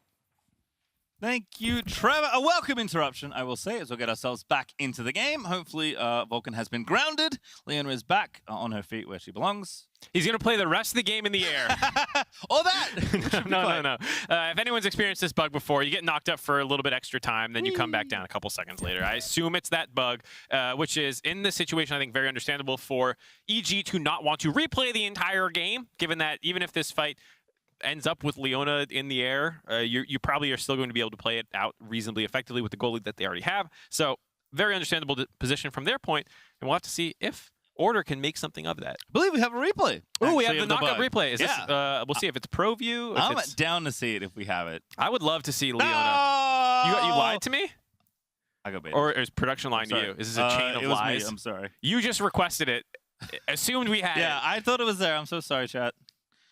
We'll have to visualize in your mind. I like that you call it flew up, not guts. Oh, here we go. We might have it. Oh! All right, so there's the knockout. Yep. I must go. My people need me. See, I totally didn't lie to you. Back to space for Leona. Oh, here we go. Back to French Canada's. We're back in. Impact is still chopping away at Biopanther. Jojo found the first angle.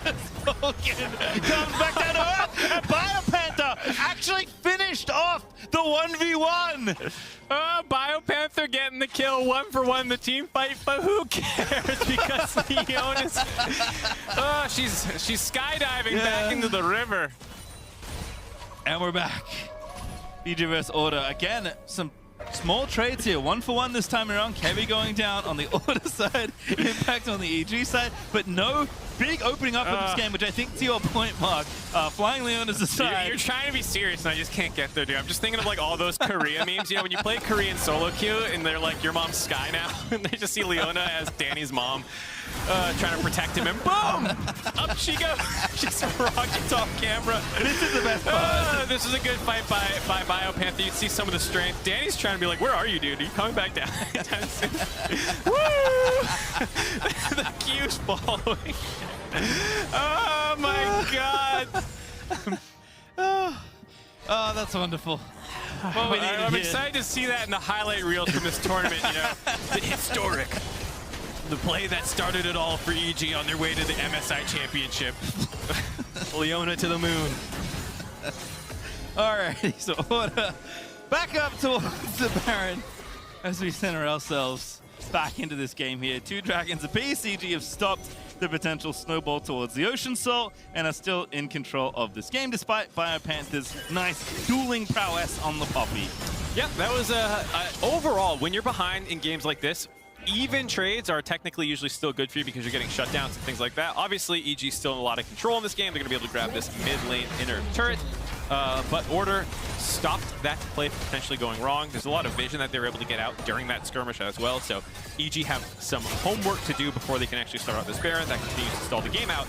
And for Order, their objective right now is to make sure that there's no Baron that happens for the next 2.5 minutes, so when the dragon spawns, we can hopefully get a 5v5 there. That's kind of your angle right now because you're not going to split push. Your comp really doesn't do anything but 5v5. It's very limited. And so you just want to make sure Impact isn't making things happen in the side lane, or make sure there's no Baron going on so we can get this 5v5 at Dragon. And of course, on the flip side, Impact doing just that, sitting here in the side lane, you know, unlikely to get a lot done. 1v1 versus BioPanther. Poppy's more than tanky enough here, and Impact doesn't want to meet anyone else from Order in a 1v2. So he's just going to have to curate these waves, play a little slowly, can't fully commit to opening up the side lane, but he is going to be a presence, a pain, a thorn in the side of Order in that bottom wave for as long as he possibly can be. Yeah, and I think the Poppy counterpick is looking pretty good. Ended up a little bit in farm, but it was an even lane phase. Now in the side lane, Gwen does not have an easy time of using it. I wasn't sure if you were going to need to go like a Warmogs to stay topped off and even in the fight, but just Poppy on her lonesome with how many resists she gets and stuff like that seems to be doing A-okay in this matchup now. Despite the Gwen also being hella fed in kills, you know, definitely a worthwhile counterpick, it looks like. We'll see if other teams will take note. It's always interesting to see what tech is snatched up as mid lane. Vulcan with a big play. Kevy just barely flashes away at the last minute. And Danny is going to get feared up, but Kisei can't follow up. Danny was feared for a while, but not enough burst. I was going to say, I wonder if that was a potential opportunity there. You know, Danny does have all of his summoners and his ult up, so it very easily could end up in a situation if Vex like flashed in to try and follow up damage that you just get baited. So a little touch to go there, but EG do end up okay. Yeah, Impact also had enough time there with what was happening in mid to push up in the wave and just hit the tower down nice and quickly. BioPanther can't get you off the tower, can't kill the wave fast enough. So Impact does grab one there. Also, Jojo is continuing to be himself. He only got 2 stacks on his Dark Seal, but still he has some Magize. That book is very short. Yeah. It is a... He's young. He doesn't want to read a long book.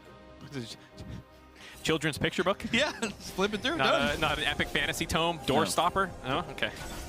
Hopefully he his reading comprehension scales with this game a little bit more. We'll have to see if he can get some more pages in that book. EG, though, continuing to show presence around the Baron. They've had a good amount of vision control. If Vulcan face checking, he's happy to do so. Gets a flash out of Corporal, pops the ulti, and Order reset. Yeah, get the flash out, but nice chunk by Kissy. Dangerous position, nice footwork. Gets out there, and again, like we said, just stopping EG's potential plays around the Baron, these kind of face checks that they're forcing, never dropping. Does suck that Nautilus loses his flash right before this Dragon fight, but they still have all their ultimates available to make a play happen. Inspired a little ahead of his team, but the team's going to rejoin him. Now Inspired's going to go for it. Knows that they can cut them off here. Daughter missing 2 right now as Impact is going for it, but BioPanther the flank, cutting them off nicely, and now EG are stuck in a potential pincer. Corporal and Kevido still going in. Inspired finds Corporal again, the Nautilus. The first one to pick up, they can grab it, and Danny will collect that kill. Vulcan still going, finds Kisei with a slow off the augment, but nothing following up for EG as they start the Dragon. I thought for sure Kissy and Puma were going to want to go there. Hold on. Kicks out 2, Vulcan goes in! Oh no, the teammates got kicked away, and Puma able to get the kill. Order still now can run the 5v4. Jojo's so far away. The Dragon's loose, Kevy's got it. They're going to go back through. Danny low, but they're still fighting as Jojo dashes on in. Puma the target. Danny tries to make it happen, and Jojo collects the kill. Danny with the fancy flash off the back of the ult. He still dies to Bio at the end of it all, but EG are going to win that fight despite Order getting the Dragon. Order get the Dragon. It's actually a relatively even fight. 2 for 2. Both bot lanes dropping. Everyone else getting out. He should be able to TP away safely. No CC to interrupt that one. And Order played that fight. Initially, I did not like the angle. I thought very early on in that fight, it looked like a decent opportunity for Order. Then I thought the moment passed, but BioPanther with that ult ejecting everyone out made it very scrappy and shows the power that their comp has when executed well. We'll have to see. This angle right here, right before this replay started, I thought they were going to go where EG was kind of getting pincered there, but then once it gets this split, there's no way for your backline to actually get involved here, so Kissy and Puma can't go flying in. This is when I think, okay, choke point is now under EG's control. It's going to be very hard to walk through, but this ejection of both the young NA talent yeeted back to America so that they can take this fighter at the Dragon allows them to get that kill into Vulcan. Then because Inspire's under so much pressure, he's not really able to focus on getting a good smite off. And then when Jojo and Danny get back into the pit, they actually got so low, I was worried that they were going to get killed inside the situation. Danny is a very aggressive team fighter going all the way in. Almost kited that one out, but just the burn down from BioPanther a little bit too much there. Mix in even 2 for 2 overall in that fight, and Dragon in Order's favor actually puts him out ahead. Yep, Bio getting away. Jojo though, reading comprehension up 8 pages now in the book. Did collect a lot of assists off the back of that play. He's officially reading YA now. He's gone from children's book to YA. Soon he'll be reading fiction, and then maybe some non-fiction memoirs. Just actual encyclopedias. What is the like James Joyce? I guess is 25 stacks. Yeah. Like you just have such good reading comprehension, you can read that crap. Yeah. I think that's the. This is like a Harry decent Potter. topper. He's sounding like Harry Potter right now. See if Hope is enjoying it. It's Danny 3-0. Sorry, Jojo, not Danny. 3-0-4 on the Ahri. Has showed up on the pick, as we asked. You know, if you get this pick, if you take it early in draft, it is a big priority for lots of teams. You do need to perform, and he's doing so right now. But we'll cut that because EG are on the Baron once again. Order just have to slowly get vision. They're going to commit a teleport as well. Yeah, it's Kissy's TP. Here we go. Yeah, EG though starting the fight again. It's Corporal loose to the front line. And EG turn back to Baron. Yep, there's that bait. Now they'll have to see if Order can get one more contest here with BioPanther. Oh no, they're not even gonna let him flip it. Heavy gonna get lipped on there, but BioPanther locking up a lot in the back line. The burst was decent. Kistor's the ulti, but BioPanther is eventually gonna die. Danny, Gale forces in, pops the ulti. He's gone absolutely wild as Kitsay goes back in with the ulti, but can't get a kill. It's Puma that collects Danny, but EG still stand tall with 4. EG grabbing 3 of the members of Order, turning back on the Baron. Should be free now. Kevy still is around, does have Smite up. We'll see if they're gonna go for one more contest here. EG might have counted the chickens before they hatch. No teleport back in for Jojo. He should be the one on zoning duty to stop Kevy from getting into this pit. The 2 marksmen are alive. It's a bit scary here, but it's 4v2. Puma, though, dishing out damage. Nice dodging footwork. that charm as well. Kevy, again, is going to be the target. They need to kill this jungler. They will. But now Corporal's back, and Puma's forced to cleanse away. Jojo with a charm! Max rage on the Puma. Threads the needle. Beautiful stuff. And an actual factual ace for EG. They're going to give them the Baron, or maybe they want to go down mid. They'll go back to Baron, though. Pick after pick after pick for EG. They just stay on that Baron, keep forcing Order to face chat, and just so many tools for turning off. Jojo Pyun having his ultimate, the Leona, the Xin Zhao. They kept finding people one after another until finally the Baron will be free for them to take. Almost there too, Mark. 24. The final few pages of Ulysses. As EG are going to take down this Baron, so watch this one again. Yeah, so like we talked about, Corporal, not in an enviable position. BioPanther should realistically be the one going in first there. There is enough other people that you should say, like, hey, I'm going to die if they go on me. BioPanther needs to go in, because once he's dead, there's nothing for him to do. But you can see how a little bit extra CC from a Nautilus could have turned this fight. The damage is actually quite good for Order. Kissy, when he goes in here, you know, he sees this angle to finish off Danny because he has the ult on top of him, snipes him through the rest of the members, kills him, but then no follow-up for anyone else. And now it's a 4v2, and you kind of get these bait situations where it's just so hard for 2 marksmen to realistically walk up the Baron. Yep, reset for Jojo, TP's back in, finds the last pick they needed, and then EG don't let Kevy into the pit, don't go for any sort of 50-50, just take out the enemy team, take the Baron, and coast on down to a hopeful game win off the back of this Red Bull Baron. Rebel Baron looking good, especially with the dragon spawning, means that's going to be very hard for Order to contest this one. If they could have stalled out that Baron a little bit longer, you get into that kind of soul flip situation where maybe Order can walk away with that. But because the Baron gets under their control, that means there's no objective to cross map with. That also means that you have the priority in the bot and mid lane to go ahead, grab that dragon. Now they're going to start working on these next inhibitor turrets, excuse me. All right, well, Danny's aggression definitely showing off. He was actually nearsighted in that replay I saw. He just popped the ulti in the grave smoke screen. He was like, I'm probably going to die if I don't do this. A good play there. EG, though, just waltzing on in. Jojo with the mid wave already curated. EG ripping through that bottom inhibitor tower, and it just falls. Order, maybe one last play left in them. Gonna have to find something here, because EG, an unrelenting siege here right now. Yep, their comp has one thing that does, goes in team fights, and they're going to need to pull the trigger eventually here around one of these turrets. Not bad to do it against one of these side lane ones where they have the wall a little bit harder for them to kite. Also gives Poppy a few more angles potentially, but in the meantime, Impact's just kind of being left alone. It's like a bit of a 4-1 here where he just does so much damage on his own at 6-1 and 7 that Impact can be the kind of objective taker, the structure destroyer, while the 4-man sits a little bit away from him. Yep. The structure snipper. Ooh, there you go. Does take it. The sculptor. Going back through. Inspired again, keeping them away. Impact even going aggressive. Oh my goodness, Quen W is a good ability. Just immune to the Nautilus hook that's incoming. And EG with a lot of time left on this Baron, still 40 seconds to shove in and try and take out this Nexus.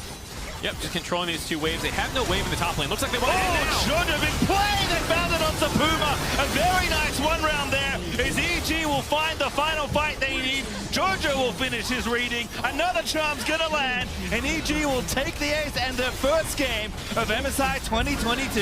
First international win for the Young Guns from North America. They picked that one up. Inspired, Vulcan Impact, they've been here before. They obviously not too thrilled so far with the tournament, but it's got to still feel good to get that first one. Controlled by EG, showing off a lot of what we saw domestically from them. Inspired and Vulcan continuing to push the team forward. And then when the big moments were there for the youngsters, they show off. Yeah, I think you saw a little bit more out of Jojo and Danny in this game, why people were excited about them. Jojo made a lot of great plays. Danny had a much better laning phase. And, you know, Order, you could see what their draft wanted to do. Just too many of the team coordination situations went wrong for them with that vision control in the first, like the mid game, I guess is where you'd say it really went wrong for them. And also, Impact's really good. That's something we'll continue to take away. As always, from I should say, Impact thus far in the tournament, probably the best performing member of EG. He's looked really solid, and his flexibility to play carries and team fighters and tanks and side lane, all this stuff has been such an important part of EG's surge to the top. Absolutely, it's been wonderful to watch. Really fun stuff. Love to see it. He even has a fun counter pick against Gwen. He plays Akali sometimes into that. Maybe we'll see. He's got the weird ones. Mordekaiser got banned out, unfortunately. Oh, I'm glad to see Jojo finish his homework, though. got the full book down, yeah. All right, well, with all that, check out Order's pick Believer by Imagine Dragons as the song that represents their playstyle and the rest of the teams competing at Worlds on the official LoL playlist on Spotify.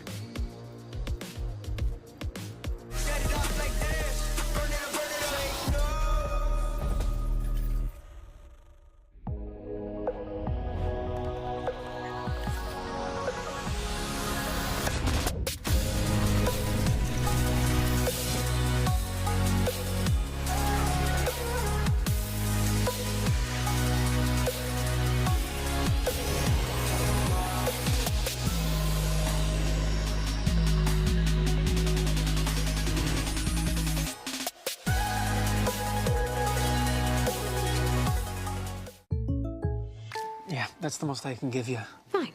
Then it's time for the ace up my sleeve. My beloved squishy pig with original holographic cover art. Hey, Ash, what you selling? Save the references, Jake from State Farm. I'm saying goodbye. This little piggy went to the game store. You don't have to sell your favorite games. State Farm has coverage options, so you get a rate that fits your budget. Thanks, Jake. Hands off the squish. For surprisingly great rates that fit any budget, like a good neighbor, State Farm is there. Call or click to get a quote today.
Ready to fire, ready or not, we letting it go on.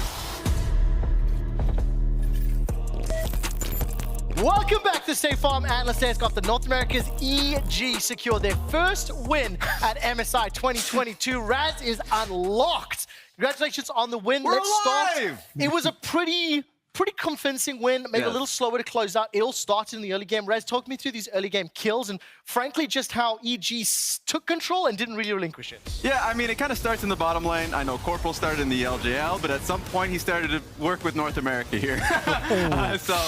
Yes, early picks happened there. He made an engage happen because it was an early trade that started from Danny's side. And they just kind of made mistakes where, to be fair, the vision control from Evil Genius's side allowed it to happen in the Rift Herald fight. And I think ultimately the big thing is that G2 made mid unstable in that first game. The second game it was bot.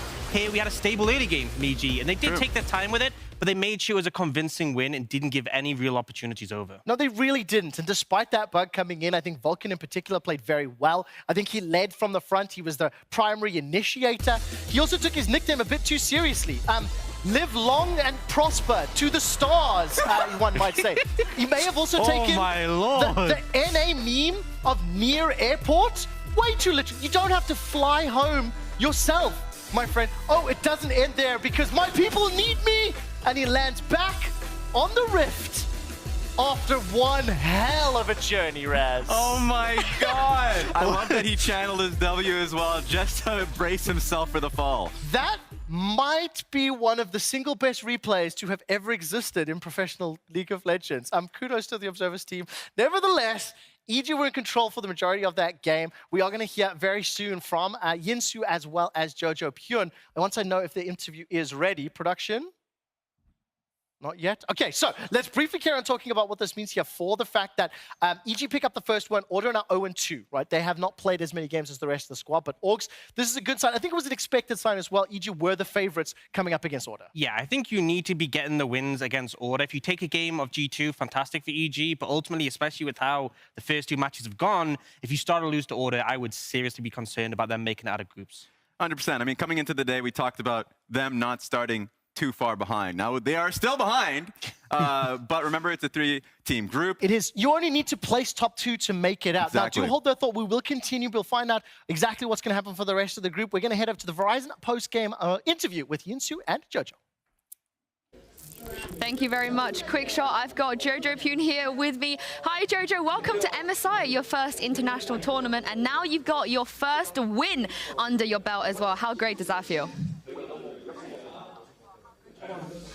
I mean, we were down 0-2, so it doesn't feel the greatest, but you know, it's still great that we got a win. I think we played way better this game than we did versus G2, so I'm happy with that. Of course, coming into this tournament, we love your trash talk. I think you're kind of known for that now. But I wasn't sure if you were aware that Order gave you a bit of trash talking as well. Corporal actually said that in an interview that G2 are the better team than you, and he was preparing to smash you today. How would you like to respond to that? I didn't even know they trash talk, to be honest. I don't really know like who they are really, so I mean it's funny though, but I actually didn't even know. Well, you got to play them a couple more times, so maybe you can keep a lookout for that. Now, speaking of trash talk, obviously, you've been very vocal about EU and G2 and Caps in particular. Now you've faced G2 twice. Do you feel like maybe they were a little bit better than you were expecting?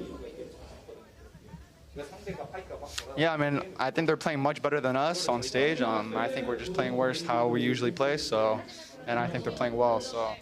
I think the next games we'll play much better, and I think if we play how we played, you know, during playoffs, we can beat them. I've heard quite a few times about why you guys are not performing as well as you did at playoffs. Why do you think that is, that you haven't kind of found the same chemistry and synergy you did back then? I mean, I guess we're kind of new. Well, me and Danny are new to the international stage, but I think besides that, there's no like real reason why we're not playing as well. But we're trying to work on that, so yeah. And lastly, I spoke to Caps a little bit. He said that you guys had a lot of potential, but in order for any other teams in your group to beat G2, he feels like you all need to work twice as hard. Is that the way you feel like that you need to do now in order to overcome them? I mean, honestly, they threw super hard today, but we threw even harder back, so maybe he's right. But I definitely do think we can beat them if we do play well, so I don't think it's really that hard. But they're definitely better at the moment. Well, thank you very much, Jojo, for joining me. It's great to hear from you, and we look forward to seeing you back here tomorrow. Thank you. Oh, and that is the pretty highly anticipated interview here with Jojo. A quick shot on the desk. What did you make of that? I mean, Yinsu, I thought it was exceptional. Fantastic interview, fantastic questions. I also have to just say it out loud. I am a gigantic Jojo Pyun fan. I love the way he carries himself. I really appreciate that he's willing to throw down some of the trash talk for entertainment purposes, but also incredibly self-aware as well as respectful, you know, acknowledging the fact that right now G2 are playing better. What I really love is even through that mask, I can see him grinning and smiling. So I'm very excited to see where he goes from there. Let's bring it back to the game very quickly. Evil Geniuses did win. We're going to look at the OP player of the game. It was Impact. Orcs, how did he pick up this award? Gwen, essentially. I mean, this champion is so disturbing. I have to say, he did play fantastically on it, but we had like a month and a half without Gwen, and she's back, and I don't know why, it just feels worse. The fact we had that little brief period without this champion in our games, but yeah, she's immune. She does a ton of damage. She's immortal. What more is there to say? I think one thing I will throw out there as well is Impact's performance in Game 1 today as well, despite the loss, did look good, Raz. Yeah, I think Impact's playing well under the pressure that he had in the previous game, right?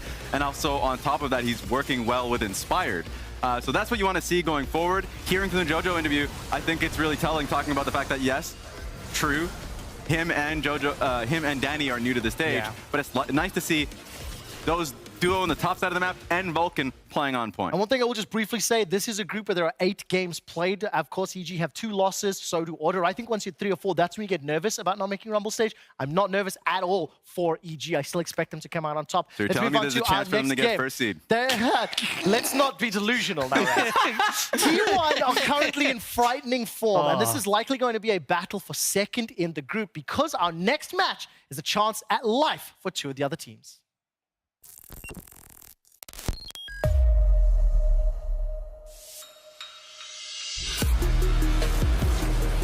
Big 2-on-2 on the bottom side again, and this time Shogun and Taki will get their revenge.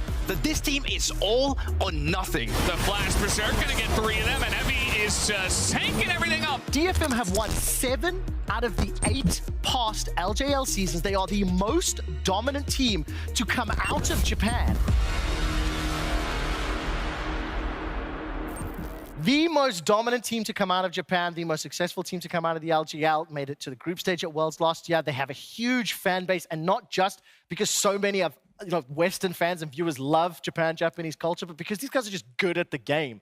One of the things I want to highlight in particular, especially from yesterday, is just how good both of these teams have been in the early game, how aggressive they have. Raz, I'm going to come to you for some of the stats as well when you look at Yutapon and Shogun. Good. At 8 minutes, plus 1.5 and plus 1.1K. Well, that's good, right? But it didn't end there, Trevor. It didn't end there. 15 minutes, balloon to 2,200 for Yutapon. Like, they just expanded on that lead, and it was disgusting for Detonation Focus Me, and it was Yutapon and Harp that was dominant when they went up against them. They were indeed. I mean, let's look at the first replay here. Just before we get to them, let's talk about Saigon Buffaloes because they played the first game against T1. Yeah. This level 1 all-in, I mean, Orcs, you're laughing when you see this. I find this hilarious, right? We don't see the VCS for a while. They come back, young players. And like, who are these guys? Gumi, UC Carrier? We don't care. We're going to all in. Find so many opportunities. And it was on repeat, right? 2v2 double kills against the best bot lane in the world. Yes, like, it's insane. Usually we talk about the fact that if you turn the nameplates on or off, like, how are they going to be intimidated? They weren't intimidated in this lane whatsoever. They didn't Shogun felt like a Shogun in this game. Yeah, I mean, just absolutely amazing performance. And it's unfortunate, right, they couldn't translate that through the rest of the game, but that's what I want to see from them. This is a region with an incredibly fast average game time, and I want to see more of that early momentum, particularly into DFM. Exactly. I mean, we wanted to see that lesson from the Buffaloes, from their finals, right? And I think that next step is using the bottom lane and essentially having an impact on the rest of the map. Rift Heralds is a big point. They had an opportunity to take it. They didn't. I want to see that this game. Gentlemen, the next replay is now DFM's bottom lane. How are Shogun going to match up against Udapon? Because both of these teams seem to do the same things. I mean, Raz, I come to you first. Is this just going to be bloodbath all day? I think will be. I hope so. I really think so, because Harp, the new face to the international stage, especially for Detonation Focus Me, just put on a clinic when he went up against Straight. From the LLA, Straight was really hyped up for being that kind of like carry in team fights, in lane, but wasn't that person. It was Harp. I want to see the thumbs up from Evie. No,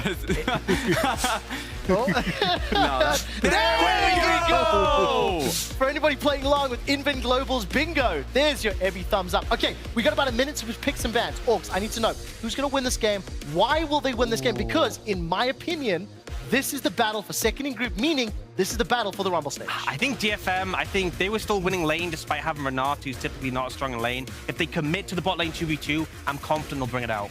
Yeah, and I feel like Steel, he has been working well with their bottom lane. Detonation Focus Me alongside Canid seem like from the play-in teams are just the strongest one of the pair. And they're both fourth seeds, like fourth pools, I mean. So I expect a lot out of Detonation Focus Me in this game. I'm very interested to see how Detonation Focus Me continue to develop. Shall we all do a callback? Yeah, There we I go. think so. With that, let's hand it over to our good friends, Mark Z and Pastry Time. Thank you very much, Trevor, Raz, and Orcs. We've had our Group C games, we've had OSHE, we've had EU, we've had NA all do battle. But finally, Mark, we're stepping into a different group, and this is going to be a very exciting one. Obviously, T1 in this group are feeling like they're the obvious favorites, potentially aren't going to lose a game in this group stage, which actually doesn't happen as often as you might think at International. True. And these are the two teams that seem to be the favorites for second, and if DFM win here, they will actually temporarily take first in the group. Fair enough. Take a screenshot after it happens if it does, because it might not stay. But yeah, it's interesting. You know, this is the early portions of the tournament. Not everyone's played each other yet. You don't quite know. And Evie is a treat. Oh, give it to us. There it is. Dude, if anyone ever wants to like learn how to like brand yourself and like make a fandom, like Evie is just like a masterclass on international play. Like I don't know when it started, but I just have to assume like as far back as I can remember. Here's the thing. They have made every international tournament since Worlds 2018, only missing one, which was Worlds 2020 when they got upset.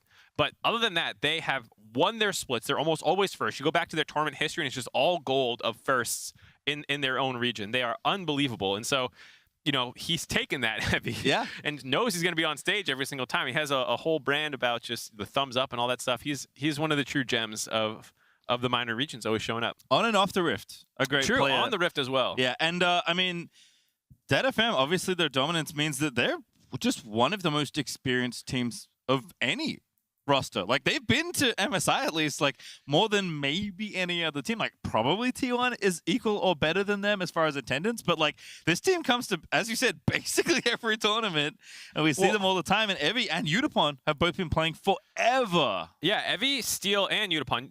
Technically, Steel, actually, no, Steel was there the entire time as well. They've been together since 2017. That is unprecedented, it feels like, in modern League of Legends to have a group of players that stuck together that long. It's insane. It's really cool that they've just kind of run their region the entire time. Flipping it over to Saigon Buffalo, it's almost the exact opposite of a story in some ways that you could pitch, because they didn't even win their region, technically. Gigabyte Marines is going to the Southeast Asia Games. So they have not come over. And Saigon Buffalo also was an organization that nearly bombed out. The VCS casters did a great job putting together like this little info slideshow. Shout out to those guys for hyping this up. But they were trying to turn over their roster. This is the continuation of Fengbu Buffalo, you might remember from years ago.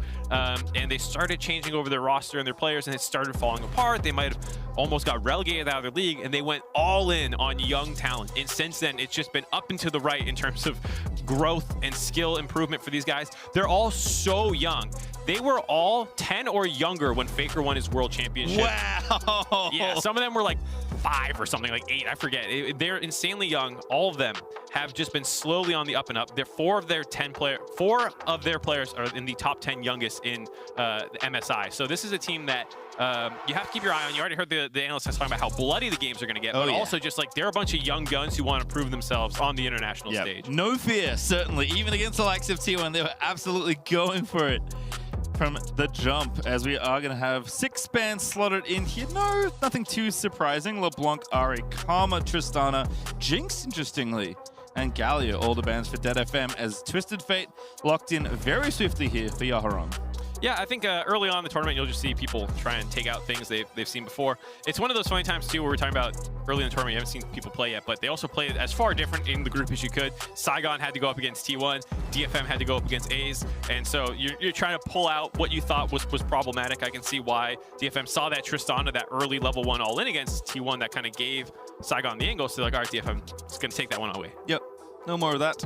Silas going to get picked up here. Lucian also taken away. Obviously, Udapon had a great Lucian game in the one we've seen so far in MSI, and Lucian in general feels like a champion that just very good at this current stage of League of Legends. Yeah, technically can be flexed around a lot. I don't think we have seen solo lane Lucian yet, but you know it's always a possibility. It's coming. Yeah, at some point someone's going to bust that out into the top lane, so we'll have to see. And if they lock in this Samira, we're going to get a pretty aggro bot lane, it feels like. Kind of a flex in some ways too, because Udapon played the opposite side of this matchup in their win yesterday, obviously against a different team, against A's, but obviously feeling confident in the potential 2v2 that's going to be lined up there, presumably against Shogun's Lucian. Yeah, we'll have to see. There was counterpicked yesterday by A's, and so even though they didn't get the we're doing advantage in the matchup, all right, you knew at some point. You knew at some point you were going to get the Evi Urgot, and he's busting it out early on into the tournament. This is why when you were talking about on the Rift as well, he's such a treat to watch. He just has signature picks and is a legit threat in games. We've seen them for DFM, tournament after tournament, just slowly climb the rungs, it felt like, to the point where last year they were almost beating Damwon in games, like at Inhibitors, one team fight away from winning those games, and it feels like eventually they're going to make the main stage one of these tournaments. Eventually they're going to start making some noise, and I think a lot of people are expecting with this Group A, this battle for second, this is one of their best opportunities. Yeah, I mean, they feel almost like a favorite, honestly, to be second at this point. Obviously still plenty of tournament to go, but definitely in with a very good shot. I think, to me, that's the impressive thing. It's not just that they always show up, it's that they've improved every time they've shown up. I swear to God, this is not trying to be flamey, but like it was a meme for a little bit where like the emerging regions, it's like, oh, they're going to take this experience back to their region and level up, you know, and like then you would never see that team again. And like it was almost like comical how often that narrative was repeated, but this is one of the teams that actually did that. DFM has actually gotten better tournament after tournament. There are some changes that we talked about already with Yarong coming in as well as Harp, but we'll have to see if they can hit some of those levels that they were hitting last split with Arya. Yeah, Harp looked good in the opening game at least, but going to be a tough 2v2. Lucian Nami locked in there. Yeah, I skipped over the Nami pick. Everyone knows Lucian Nami's probably going to pair together. Yep, so no surprise to see the support pinch coming in for Saigon, getting rid of some of those engage options that, you know, if you're going to lose the lane, it's usually going to be from all-ins, and so you want to get rid of some engage threats. Leona is kind of what they're leaving up as a potential, so we'll have to see. But you can always dash away as Lucian. You have a little bit of that mobility, which Leona can kind of get abused by. Lee Sin banned as well. Bean J looking real good in that.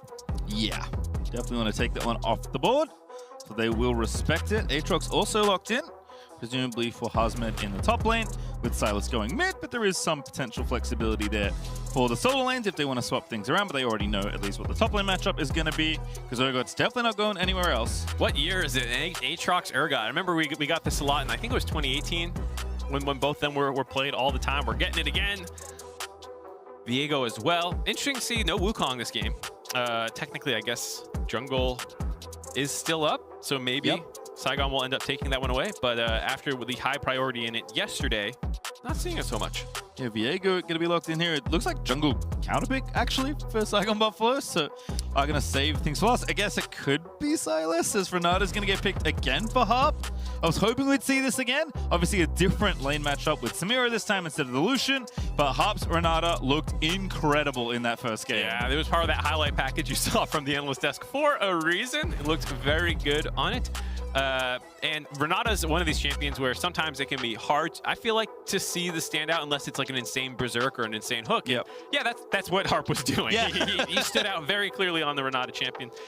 And the Volibear, one of the third most played for BJ, played it 3 times domestically, or 6 times, excuse me, domestically. Third most played. There we go.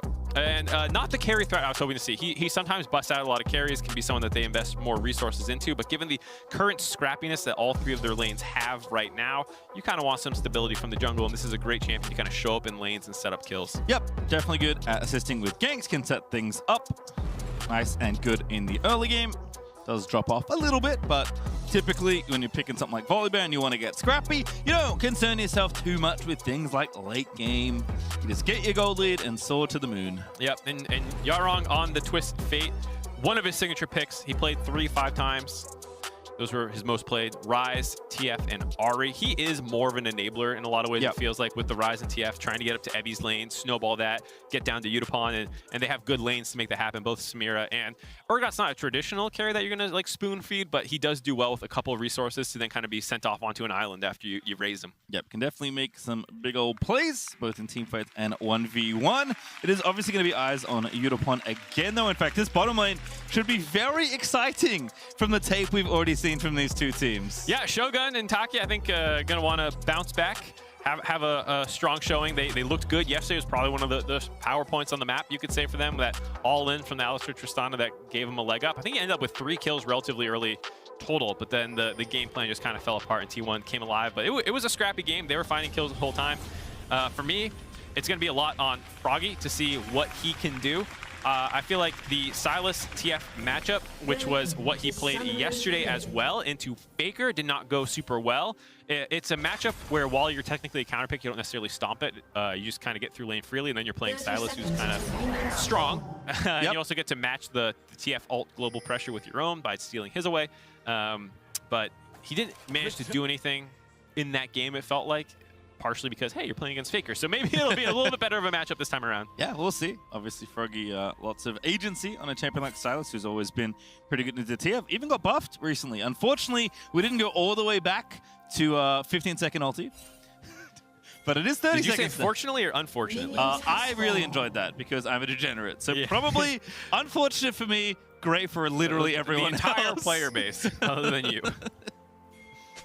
All right, well, teams are just fanning out here. Looks like nothing too spicy in the early stages of the game. Harp's going to go ahead, check that brush, make sure no one is coming on in, and junglers are going to set things up on the same side of the rift. It looks like Steel on his blue, BJ over on the red. No assistance required. Yep, early sweeper there by Taki. Gets a little bit of a chunk as they almost face check that, but did not actually end up getting rooted by Harp there. And a cheeky little ward by Froggy snuck in on the red buff, so they're going to know this is a top 2 bot clear for the Viego. Steel not technically warded out, but they're well aware of his, at least, direction of his clear. See Evie trying to get cheeky there, catching Hazmed going up to lane, but Hazmed just dodges it. Doesn't want to face check an Urgot at level 1, which makes sense. Urgot's very spooky.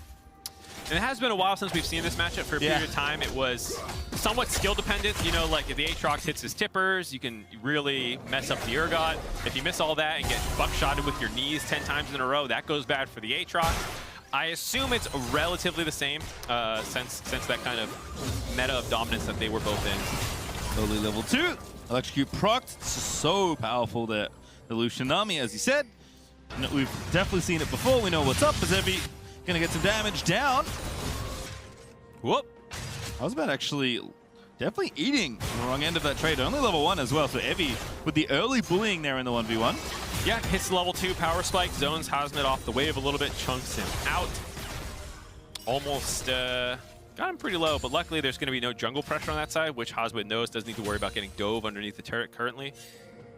He will be A-okay, and there you go. They ping out the Viego as Steel shows on his red buff, but it's still scary to get harassed underneath this turret. You see Hazmed trying to at least trade back onto Evie, who's positioned very aggressively. I think, I guess, conversely for the junglers at least makes sense that they are going to be moving down towards on bottom side. Should be a big focus of this game for both teams. We're seeing what Yutapon can do when he gets gold and gets it rolling, and Shogun and Taki made a go of it against T1, trying to snowball from the advantages they got for themselves here, with similarly aggressive picks, although not quite this exact duo. Yeah, and this is a lane for Saigon side that you actually kind of want. It's kind of similar to Jace, where you want to be left alone so you can just bully the hell out of the other matchup. Because realistically, you're going to win most of these matchups if you play correctly. And so BJ there, you saw drop down a ward, went down there, grabbed the Scuttle Crab early on, make sure that there's no way for them to get ganked so they can keep pushing up over and over again. For DFM's bot lane, you're looking for the right moment to strike, either a misstep by Saigon or a time that Steel can find his way down there with the TF.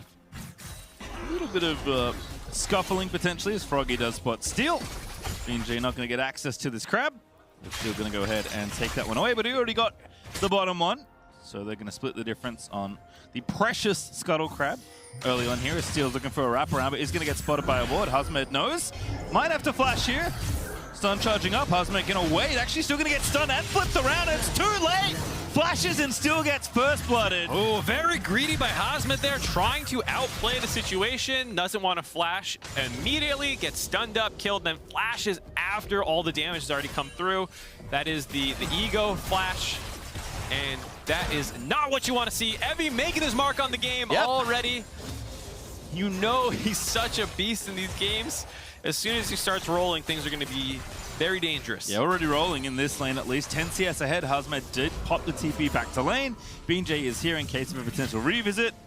Maybe thinks he can get something happening on the Evie, but he buffers out of the chain. Hops away and out of mana, probably going to take his TP now and spend a bit of the extra gold he just collected. Yeah, we'll have to see what he comes back with. It's one of these matchups too, depending on how you want to go. So people go like that early Tiamat, you start getting the W procs when you turn your auto shoot on. Be very annoying, gives you a lot of control of the lane. See what happens. Except bot lane's reset as well. TP in from Evie. Executioner's Calling is the first port of call. Makes sense against the Aatrox. Don't want him healing up over the lane phase.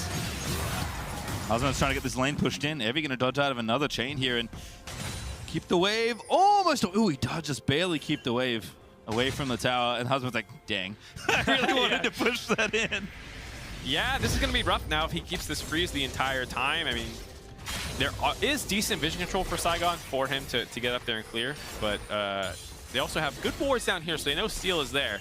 Hopefully Hazmed can stabilize that lane from here because Steel is under attack. BJ going in. Oh, goodness, Viego just barely out of range, I think. BJ not able to get a stun, so no follow-up there, even though Taki was beside him. Unfortunate use of his flash there. Steel just walked away from it. It was a cute idea, but was going to be a hard kill anyways. I mean, they did have the Nami in support, but ends up using the Volibear flash there, which is relatively important. Like we said, with all these scrappy lanes, being able to come flying into a lane with a flash stun is huge. Losing it there is unfortunate. We're getting close to that 6. Yarong has already hit his. Steel is close, and that's when we talk about these ports coming in potentially to the bot and top side and blowing this game open. This is when their comp begins to shine. Still going back. Who actually gets 6 off the ward there. A little bit of extra XP. Going to go ahead and see what's happening here in mid. Froggy already pre-stole Yaharong's Twisted Fate ulti. Maybe a little early. We'll see if he gets that one before it times out. Maybe he wants to make the proactive play as well. They're going down to the bot lane. Yeah, here we go. Hop potentially in trouble. Does get a very nice handshake. Pushes Shogun away. And then flashes to safety. Very crisp out of Harp. Yeah, nicely done by Harp. Still loses his flash. So a net positive for Saigon, as well as the fact that not having his makes it a little bit more difficult to have followed up on that play. But a small advantage in their favor right now. They're kind of continuing that pressure. He's hovering around there. He's not 6, can't turn off the turret. And instead, DFM going up to the weak side of the map. Well, they see it again and just more harass here. As Unicorn's going to have to back away, but here comes topside. No ulti needed, already just popping the gold card there. And here comes Silas, and it's too late. Froggy now in the wrong way as there's Evigan with the flip. And Viego's going to find that double kill. Oh boy, DFM crushing early on. This is why a lot of people, despite them being a pool 4 seed, expected them to get second in the group. Their top side of the map is just so strong. Evie, Steel, and Yarong comboing together to get those 2 kills. Super clean execution. Saigon doing what they can in response, grabbing a ton of turret plates in the bot lane and the dragon as well, making it so it's not a total disaster, but it is making it very difficult now for side lanes to play against Evie. Yeah, I mean, obviously not the start they wanted here for Unicorn and Harp, but you do expect to take the L in the Lucian Nami matchup most of the time. You hold that L gracefully. Exactly. You know, you lost a couple plates, you're down 20 CS, don't worry about it. Samir's going to be fine. in team fights. Your team has done nothing to support you. No one's judging that CS deficit. At least I'm certainly not, and I would encourage others not to as well. Steel's gone top twice. Yarong's gone top. You have been attacked by the enemy jungler. You know, like this is a totally acceptable level. And I think learning to play or lose gracefully, as they say, is a skill in and of itself. Here's this replay. I just love the aggressiveness. Screw waiting for the wave. Screw waiting for the optimal time. Just go now. I think Evie whiffed that. Funnily enough, I was like, where's the pullback for the fear for when Froggy TP's in? Didn't end up having it, but it was actually Steel playing super clean on the Aatrox Stolen Soul, landing the chains, showing expertise on all the champions there. Looking good there. Also, I was slightly confused because I saw a Twisted Fate ulti, but I knew Yarong had used Oh, it's his. one of those games for you, dude. You're screwed. Play-by-plays when you got Silas and Viego. Yeah. Silas takes the Twisted Fate teleport into the Viego Aatrox match, and you're like, wait, what am I saying? Wait, Froggy has Viego ulti. I don't think you get access to possession. No, that's your Viego, passive, I'm pretty sure. technically, Yeah, okay. It's just, anyway, it's fine. Silas is weird. Like, the way every ulti is coded is basically, the rules are different for all of them because the idea is for the ulti to function as close as possible to the champion you're stealing. Yeah, so you'll get an AP ratioed Viego ultimate, but you won't get resets because you can't take possessions. And there's the real Yarong Twisted Fate ulti. Very nice Q. Get the double knocker, but Evie this time's gonna have him in the blender as he gets yet another kill in top lane. Nice turret trading there. Yarong as the TF, more of the support. He grabs the turret aggro first, locks him up for Evie to do the damage, gets that meat grinder going for the third time.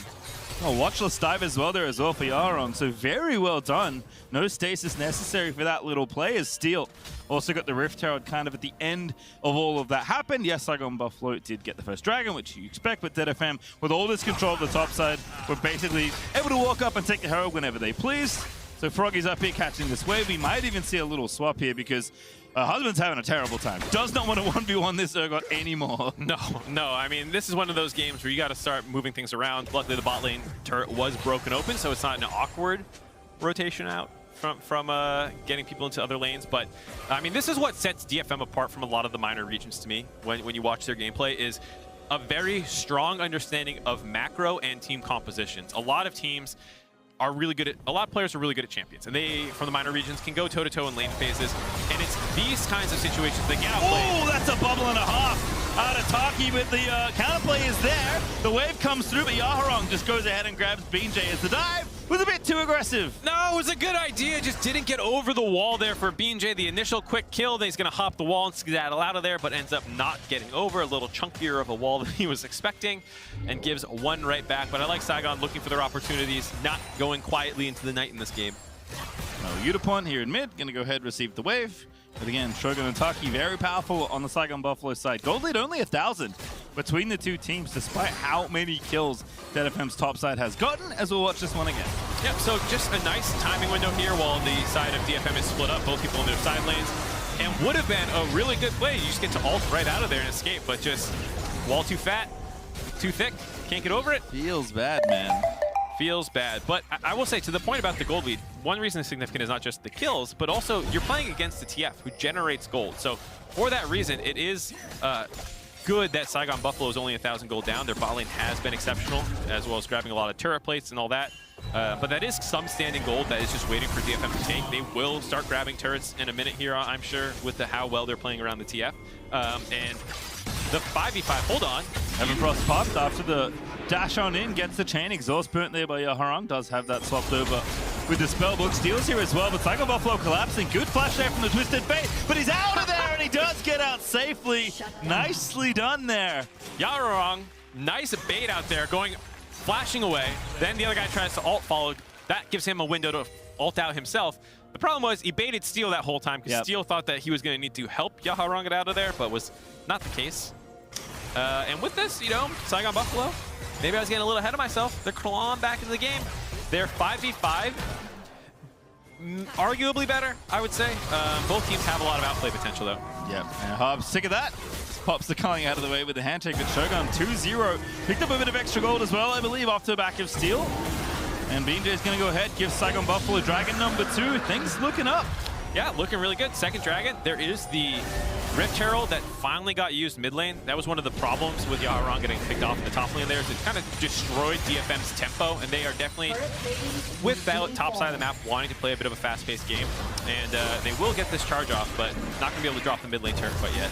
Yeah, collect some plate kill. Just had 20 seconds left to go ahead and collect it. And DeadFM will now maneuver up towards the top half. Yaharong, I think, will be able to do enough damage to the tower to finish it off because Evi already had it going, and indeed they will. So that standing gold you mentioned is going to give DeadFM kind of the lead that they lost after that little bit of counterplay. But it's not a big lead, right? This game is still very close. No, not a huge lead, but it is one of those games where the gold has been funneled very hard to certain people. Yep. DFM's top side of the map was all north of 5,000 gold, where Hazmed, when I saw the observer showing, he was at 3,800. But on the flip side, Shogun was at 6,300. So your Aatrox is functionally useless, most likely, other than kind of being a front line for your Lucian. And so there's a lot of pressure now on Shogun this game to actually team fight very effectively, which is hard in the low range into things like TF, who has a guaranteed stun on top of you.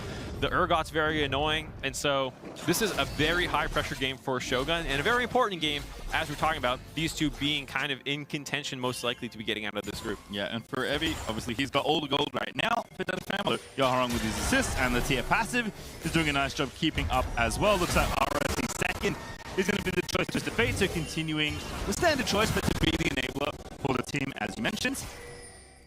And Unicorn Hillchill, not quite there at item number 1, but the hope is that Evi will bridge him to the point where Samira can explode in skirmishes and fights. This is actually, like, as Samira, obviously, you want to be Giga-fed to start. Yeah. But if you're not, at least there are other members of your team who can get people low, and then you're more cleanup duty than you are straight 1v9 duty. Yeah. It's much harder to be the 1v9er than it is like, my Urgot and my VA go get everyone low, and then I go scooting in there for my crazy Devil May Cry play. She's literally inspired. I mean, you're not wrong. As Saigon Buffalo are going to go ahead and take down the tower in top side, keep the gold a little bit closer. DeadFM still working the midsection of the map, but good defense here from the Buffalo as Evi has found an area he can go ahead and unleash upon. And Hazmed could be in a spot of bother here, still wrapping around for a potential play, but he's entering the enemy jungle instead.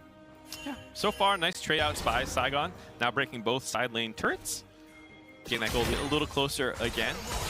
And they're going to have 2 minutes to go back to that dragon. I think that's where we'll see how DFM's going to contest this. They can technically give up one more relatively safely, but they're already pinging down the mid lane turret. I think there's going to be this big Rift Herald fight because DFM want to use that to break the mid lane turret to open up the map even more for the TF to get unlocked. And Saigon are already kind of reading that out, getting grouped up. They have really nice pink wards already in that situation. And looks like DFM doesn't actually want to even contest that and just leave Evi to keep split pushing. All right, so Saigon Buffalo are going to go ahead, grab that second Herald. Nice move there, just making sure they take over that area and deny that potential play. Saigon Buffalo also happy to crack open mid-rat. There's been a lot of play to kind of chunk down the tower there in that section of the map. So Evi is going to go ahead and get the objective he was after. But it does cost DeadFM at least his Herald and maybe their mid-outer as well. Yeah, we've been talking a lot about what are important objectives for you. And I would argue that that was actually a relatively important one for DFM. One, to finish off the mid lane turret for themselves, but also to deny, because it's a zero-sum game, Saigon Buffalo the same opportunity. Because now Saigon can use that to break the last outer turret of DFM, which makes controlling the dragons even easier. If you get that push a little further, and we've seen Shogun have the push this entire game. If Shogun's mid, he's getting the push, and then that means it's harder for DFM to approach the dragons, which they will need to do soon because Saigon's already stacked up 2 of them. Yeah, you can see that gold difference reflected between the 2 ADs. Shogun with 2 items already done, has collective finish. Shield Web is done for Gudapon, right? That's a very important part for Samira here. It's going to make her playable in the potential upcoming team fight for this dragon. But Saigon Buffalo should be able to make some room here. BJ currently in base, but he does have the Herald ready to go. And as we see the tower health on your screen, one charge looks like it's going to be enough to take it out, if not get very close. I mean, this is an easy play for Saigon a little bit. You charge down mid lane, you drop the Rift Herald, move into River, and then either the turret's gone, or the turret's basically guaranteed gone, and you have to stop the Rift Herald charge. And during that time, Saigon will also have mid priority to try and grab the dragon themselves. DFM know this. They've grouped up a little bit earlier on, moved into this river already, and are trying to make a play. Yep, it is bottom side, but they are going to duel the Twisted Fate ultis, and the gold card comes at the perfect time. The Stasis is going to buy some precious second, but it's not going to be enough for Froggy. Gets put into the Vitamix by Evie, and that will be a kill for Dead FM. Big mistake there. Saigon still make that play in the mid lane, dropping the Rip Trail and grab that turret, trying to grab their second one. Might be able to get it with a little bit of tanking, though. It's a little sketchy. Looking good there. Should get 2 turrets for that play, but during this time, DFM are going to be on the Dragon. That's why they have the time to actually hang around here and get this, but it does mess up the Dragon stacking. So big mistake by Froggy there, getting caught out by the global map mobility of DFM. Not the end of the world. Still able to trade a lot of gold back onto Shogun yet again. But I think the bigger objective there was probably continuing that Dragon stacking for Saigon. So game has kind of stalled out in terms of their win cons. The gold lead was getting funneled to Saigon, who really wanted the Dragon. DFM wanted the gold lead. They got the Dragon. Now both teams are going to have to play it out from here. No smite for Steel. He does lose the blue buff to Huzmed, but a small loss for Steel, who's just trying to take a little bit more out of the enemy jungle. Definitely a game that, again, despite the lead from Dead FM, now they've broken up the Dragons, so it does feel like we're just approaching an even game, right? I think the gold lead at this point, especially if you take into account Twisted Fate's passive, just feels like it's basically even between the two teams, even if the scoreboard isn't necessarily reflective of that. As you mentioned a number of times, it is more about where that gold has gone. And Hozmed, for what it's worth, had all 3 of those deaths, I think, pre-10 minutes, and has stabilized that since then, for the most part, down to, now coming up on 20 minutes. Hasn't really lost anymore. Yes, he's down 40 CS, but that's been the case for quite a while as well. And so, while the Aatrox will never be a threat in and of himself, again, his job is to be annoying, be in the front line, try and stop them from being able to kill Shogun or get them low so Shogun can start cleaning up kills. The thing that I like that DFM's doing is prioritizing some healing reduction, given that you're up against Nami, she heals a lot. You're up against the Sylas, he heals a lot. Aatrox healing. So this is some smart itemization so far by both the Urgot and Steel. Able to be, as the rich people, pick those up early and let Yutapon focus on continuing to just build damage. Is that team by time? Froggy actually stealing Renata ulti. There he goes, he's gonna let it rip. Yutapon just blocks it, says, nah, I'm good with that. It looked like, oh, hold on. Oh, that's a big culling though. Yutapon now, no W left. It might have been a bait. It looks like genius as Shogun just takes out Yutapon. 100-0. As soon as the wall was down, Yutapon knows there's no way to stop that culling. Just follows up on him and obliterates him. And with Yutapon down, Saigon are looking for the Baron. I gotta say that was intentional. Very nicely done for Saigon Buffalo. Using their little windows there to punish and give themselves a 5v4 for this Baron. And they are steamrolling the health of this objective, but Dead FM are going in. They need to make something happen. They dodge the tidal wave. The Baron taking a little less damage now. And Evie's a big threat, but Froggy steals another ulti. Now he's got Urgot ulti at the ready. BJ's gonna go in there. They're gonna try and get him, and they do take down the Urgot, but Evie lives with the Renata W. Still dies on the other end of it, and now they're back to Baron. Back to Baron at 4,000, has not healed up. They're gonna be able to grab this one. Steel's trying to get in. He's got it. He's got the smite ready. He can go for it. It's just going to be a flip. Seal's going to go. He can't get it. Shogun shuts it down. Yaharong is trying to make it happen, but the Baron gets taken by the Buffalo. Froggy sets it up for the next kill, and Shogun is going off in these team fights. Saigon Buffalo, perfect Baron control, stop damaging it exactly as Steel goes into the pit, keeps it at 1600, out of smite range. They finish him off, and then right when he responds, Yutapon wants to go in, hasn't built up any of the stacks yet, can't actually ultimate, just gets absolutely popped yet again. And now Saigon are looking super clean, 2,000 gold, Baron buff power play. A beautiful sequence as we watch it again here for Saigon Buffalo. So this was pretty crazy to watch. The ult steal from Froggy, while he's getting stunned up, here comes the Renata ultimate to make everyone look like they're going to be hitting each other. He's going to get rezzed, but before he can get the ult off, I think he burned down, and he couldn't actually eat Froggy there, so he didn't get the reset to come back up alive, and then that's when we get to see this Baron control with the make sure they finish off Steel, stop the Baron damage. Here, they're trying to save something. Yutapon's just trying to make a play because it looks pretty doomed. Just can't build up his ult quick enough because you have to get to S rank before you can pop that one. Yep. Does not get there. Blown up, and a really impressive game from Saigon Buffalo when things were going so bad in the top side. Shogun, slowly over time accruing that gold lead, ends up making the play, killing Yutapon that started all that. And look, the difference over time, it's a couple hundred gold, but the highest lead Dead FM has had in this game now belongs to Saigon Buffalo, and with a couple $100 over the top as well. And I gotta say, as much as I was hyping DFM up for the early game, maybe jumped the gun a little bit, but for Saigon Buffalo in the VCS region, this is huge. I cannot overstate how important this is, as Hold On might be a play on the weak side. Here we go, steal up on the top side, Froggy to target, Viego ulti stolen, pretty good escape tool. Gonna use it to get out of there. I like the attempt by DFM trying to cut off this play while kind of abandoning this bot lane turret. Doesn't work, but where I was going with that was Saigon has been away from international play for so long, 2 years basically without VCS in a region, or an international tournament. The region as a whole was one of the up-and-comers in this team, was starting to make a lot of noise. People were excited, and it felt like they kind of got screwed over a little bit just with COVID and, you know, obliterating everything. So now it's really cool to see them kind of pick back up where they left off as a region. Even this is their second team. You know, Gigabyte Marine's not even here. This is the second seed for them, and already just showing like, hey, you cannot sleep on us. Everyone was saying DFM, pool 4 seed. They're going to be the ones to actually get out of this group, and maybe throwing a wrench in that narrative. Yeah, so far so good for Saigon Buffalo. After that Baron at least, the Red Bull Baron power play up to almost 3,000. But the Baron buff's going to wear off. And Saigon Buffalo will sit on their gold lead of about 3K off the back of that. But they've flipped this game back to a lead, back to a decent lead, in fact, here. And they've also still got the Dragon stacking up. They can work on the potential Cloud Soul in 4 minutes 25 when it's back around. But obviously, Shogun, like we said, you have to carry this game. You got all the gold. You picked the solution. You must perform. He is overperforming in a lot of these fights. Yeah, I mean, just solo killing Yutapom basically did have some Nami buffs on him, but that was what broke this game open. And I don't think Saigon came into this game wanting to go, you know, full on all chips in the Shogun bet, but it has worked out. Again, another stolen Renata ulti just to kind of zone them away. Froggy being very persistent again, showing off that Sylas cooldown buff to the ulti, able to steal quite a bit more frequently. And DFM just have to defend. There's no additional siege pressure. It's much harder for this team without the Baron, that's for sure. But Saigon Buffalo just need to contain DFM for as long as they can. Yaharong actually eaten by a chain. Shogun dominating is going to get another as Evi's forced to flip out of there.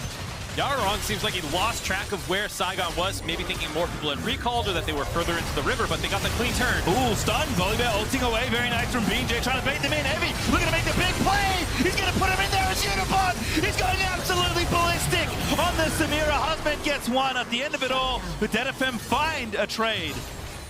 2 for 2 overall, but that was, of course, with Yaharong dropping a little bit earlier.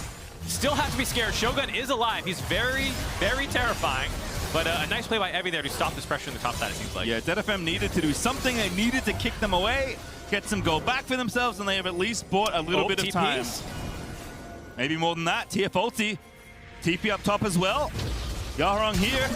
Going for it there. Finds the gold card. Froggy tries to buffer in. Gets Everfrosted. Unipon going back through. Harp here as well. Trying to lock them up. Shogun so threatening. Unipon, I think we'll be able to get one, but Froggy's pretty swift. Dashes out of the way. Flashes out to safety. Bubble's going to protect him. Yaharong can't find the follow-up. And Saigon Buffalo has scored Froggy out of there. Uh-oh, another TP coming in. Patient, we're not slowing down. Counter TF ulti Froggy. Here we go. Wrap around flank. Carp flushing in. Looks for the handshake. Froggy dashed out of there. Shogun going to go godlike there. Grabbing one. Looks for the second. Tidal wave to disrupt. But Evie, he's found the critical kill. Shutting down the Lucian as Hardman wraps around as well. But DFM, they've already got a second. Unipon starting to come alive alongside the Renata, but Froggy back up again. Here's BJ, another kill needed. There's Unipon with the double, going in, Inferno Trigger popped, gets another, but BJ still alive. A triple kill for the now dead Unipon as DFM will not stop fighting. Are they going to stop fighting now? Looks like it. Hopefully give you a chance to recover. Woo! Good thing they put this game as our third cast of the day, Pastry, so you can blow your voice out and recover afterwards, because my God, that fight lasted forever. Both teams not wanting to cede an inch. No objectives up in the top side. Nothing particularly fought over other than pride and the gold in your pockets. But overall, that didn't influence the game state a ton. The gold lead is still mostly in Saigon Buffalo's favor, 2,000 gold, as we have this insane chase down sequence using all their teleports. This is the most important thing. I think a lot of the teleports are down. But you can see Unipon getting stronger, getting a little scarier. This was nice zoning by Shogun, making sure that they didn't have enough damage close enough to finish off Froggy. Some fancy feet to get out of there. And that's when the teleports start coming back in on the other side. The Aatrox comes back up. They think now they're over aggressive. And Shogun, as the primary carry, gets a little bit too aggressive here. Yaharong's stopwatch there allows Evie to get in range. And then with that ultimate, it's so frustrating. This is the problem with Lucian, is that there's just so many tools. for DFM to stop him if there's not a great wall in front of him. Yep. Beautiful. Did pop the W. Blocks the incoming Lucian ulti. Shogun didn't get that much damage done. Mostly Evie hit, but now the tidal wave in. They've stolen the ulti again. There's Froggy with the kill. Evie gonna live for a little while longer, but it's not gonna matter. Renata Glass W cannot keep him alive, and Saigon Buffalo found a 5v4 with the Baron up. Yeah, this is not the tanky Urgot of old. You can actually hop on top of him, finish him off. There's no stone plate or anything, I don't think so.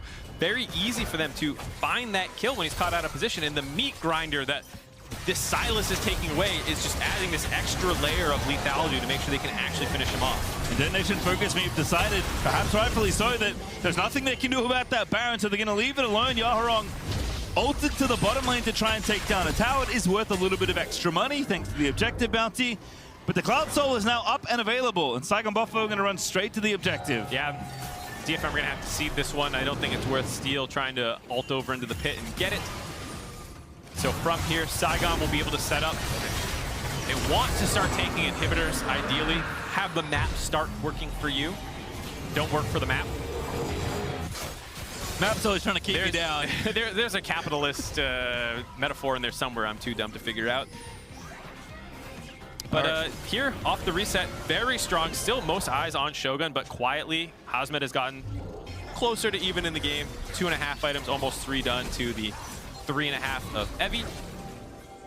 Froggy has quietly been quite good as well. Yes. I feel like Shogun has done the most damage, gotten the most kills clearly, but Froggy has helped out find some of them with the ability to suppress Evie. Even if you don't get the kill right away, while you're chaining and pulling them in, they can't go anywhere or do anything else. And that works very well against tanks. It's one of the things that made Urgot so strong, and funnily enough, being used against him here. Yep, Silas definitely using the full kit available in a lot of cases here. Seen a bunch of different ult steals there out of Froggy.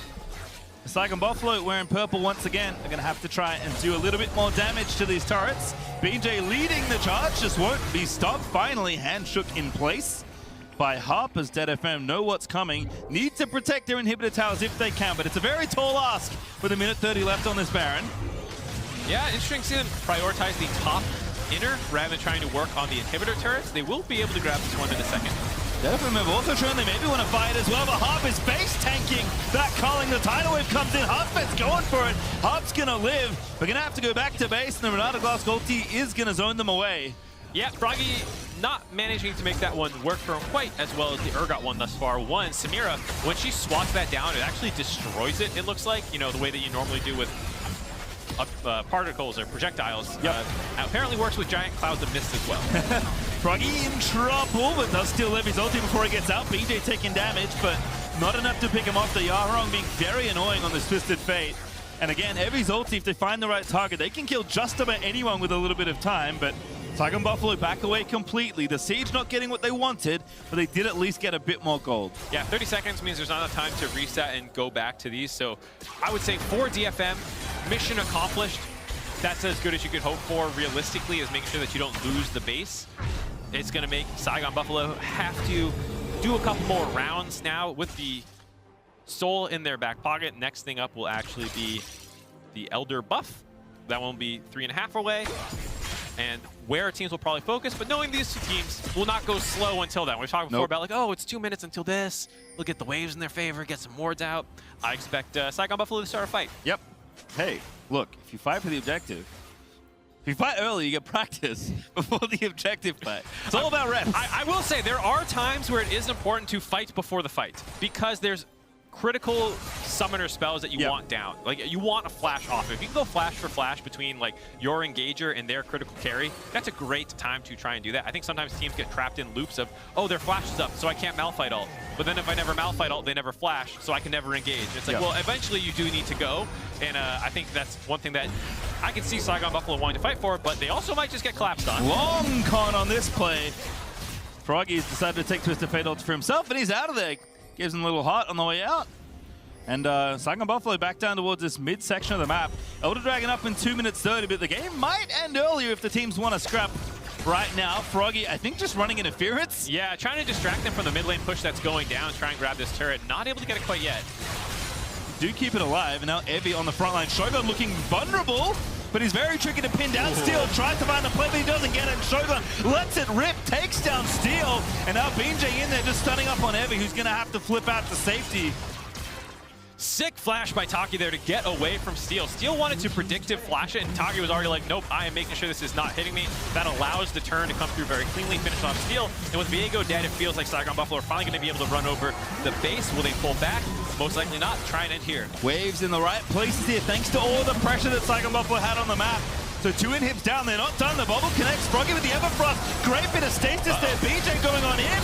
Gets berserked. What an ulti! Hard ripping through the team with Renata Glass hostile takeover. But I don't know if it's enough. They have killed Shogun. Husband's gonna die. And DeadFM will defend. Saigon Buffalo overstepped there. BJ, when he ulted in, did not actually turn the turret off, I'm pretty sure. As well as allowing Yutapon to stack up his Devil Trigger. So when that Renata Glass ult hit, like you said, he went scooting in there, hit a nice ultimate to kill 3 of them. 3 for 1 means that they're going to lose a little bit of pressure. Gold will go back in the DFM's favor, but there's not really any objectives up. This is one of the nice things about fighting when objectives aren't up. If you lose, you're still fine. So there's going to be just some turrets taken for DFM and some setup for these respawning objectives. 34 minutes in, and Saigon Buffalo's mid-outer tower finally falls down. I told you the Rift Herald was important, Pastry. Yeah, you weren't wrong.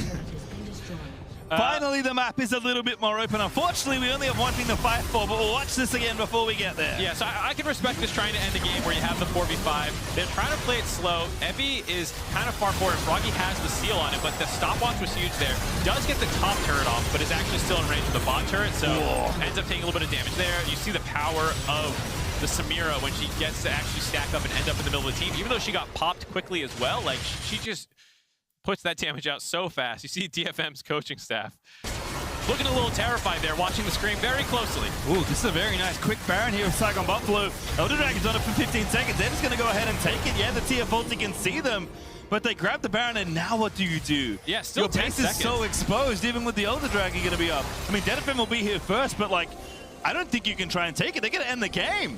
Yeah, they don't need to respect this Elder Dragon. Look at BJ, he's out of there. It's a 1-dragon Elder Dragon. You can kind of ignore this and then just leave a couple people to interrupt. The enemy jungler is going to the enemy base with the Elder Dragon up. He's going to end the game. DeadFM want the Elder Dragon, I guess. Taki going in, the damage is good. He's taking out turrets. BJ's just going for it. I don't think DeadFM can do anything. They might get the Elder, but he's just going for it now. Yutapon back, but he can't fight this out. He's going to die. The next is open. The Elder Dragon goes down. Sure, Steel got it, but Saigon Buffalo, that's it. They end the game. Saigon Buffalo do not care about the Elder Dragon. They give that one away to DFM and just go to the base to end it. BJ, the first one it felt like to recognize that play. He started hoofing it right to the Nexus, and there you go. Saigon Buffalo climb to 1-1 in the group, cementing themselves as the current favorite to get out second.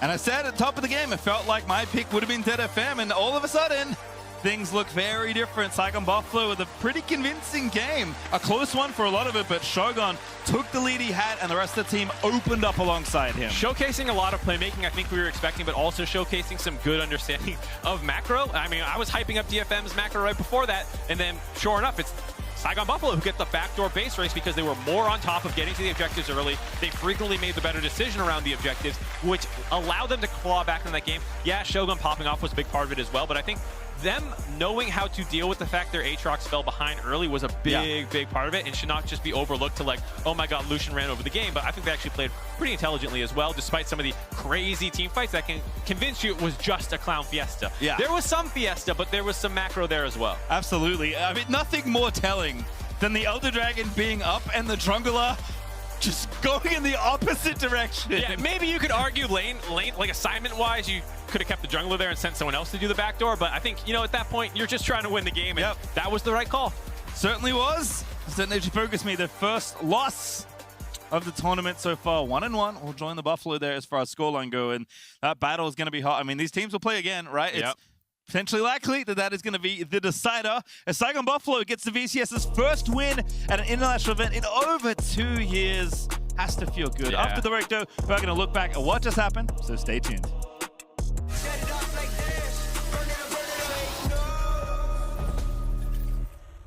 The world is watching.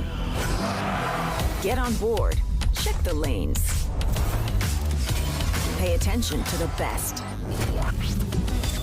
Join the ranks. Be the challenger. All in for the trophy. This is for all senses. This is for all players. Buckle up. Take notes. MSI 2022. Driven by Mercedes EQ.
And I'm not, 'cause today I'll show you what I'm made of. Rise to the occasion.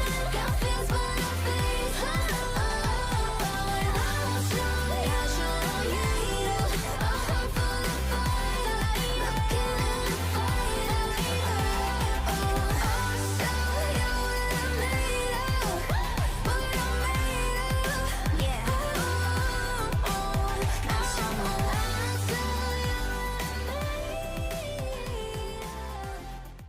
Ready to fire, ready or not, we let it decline.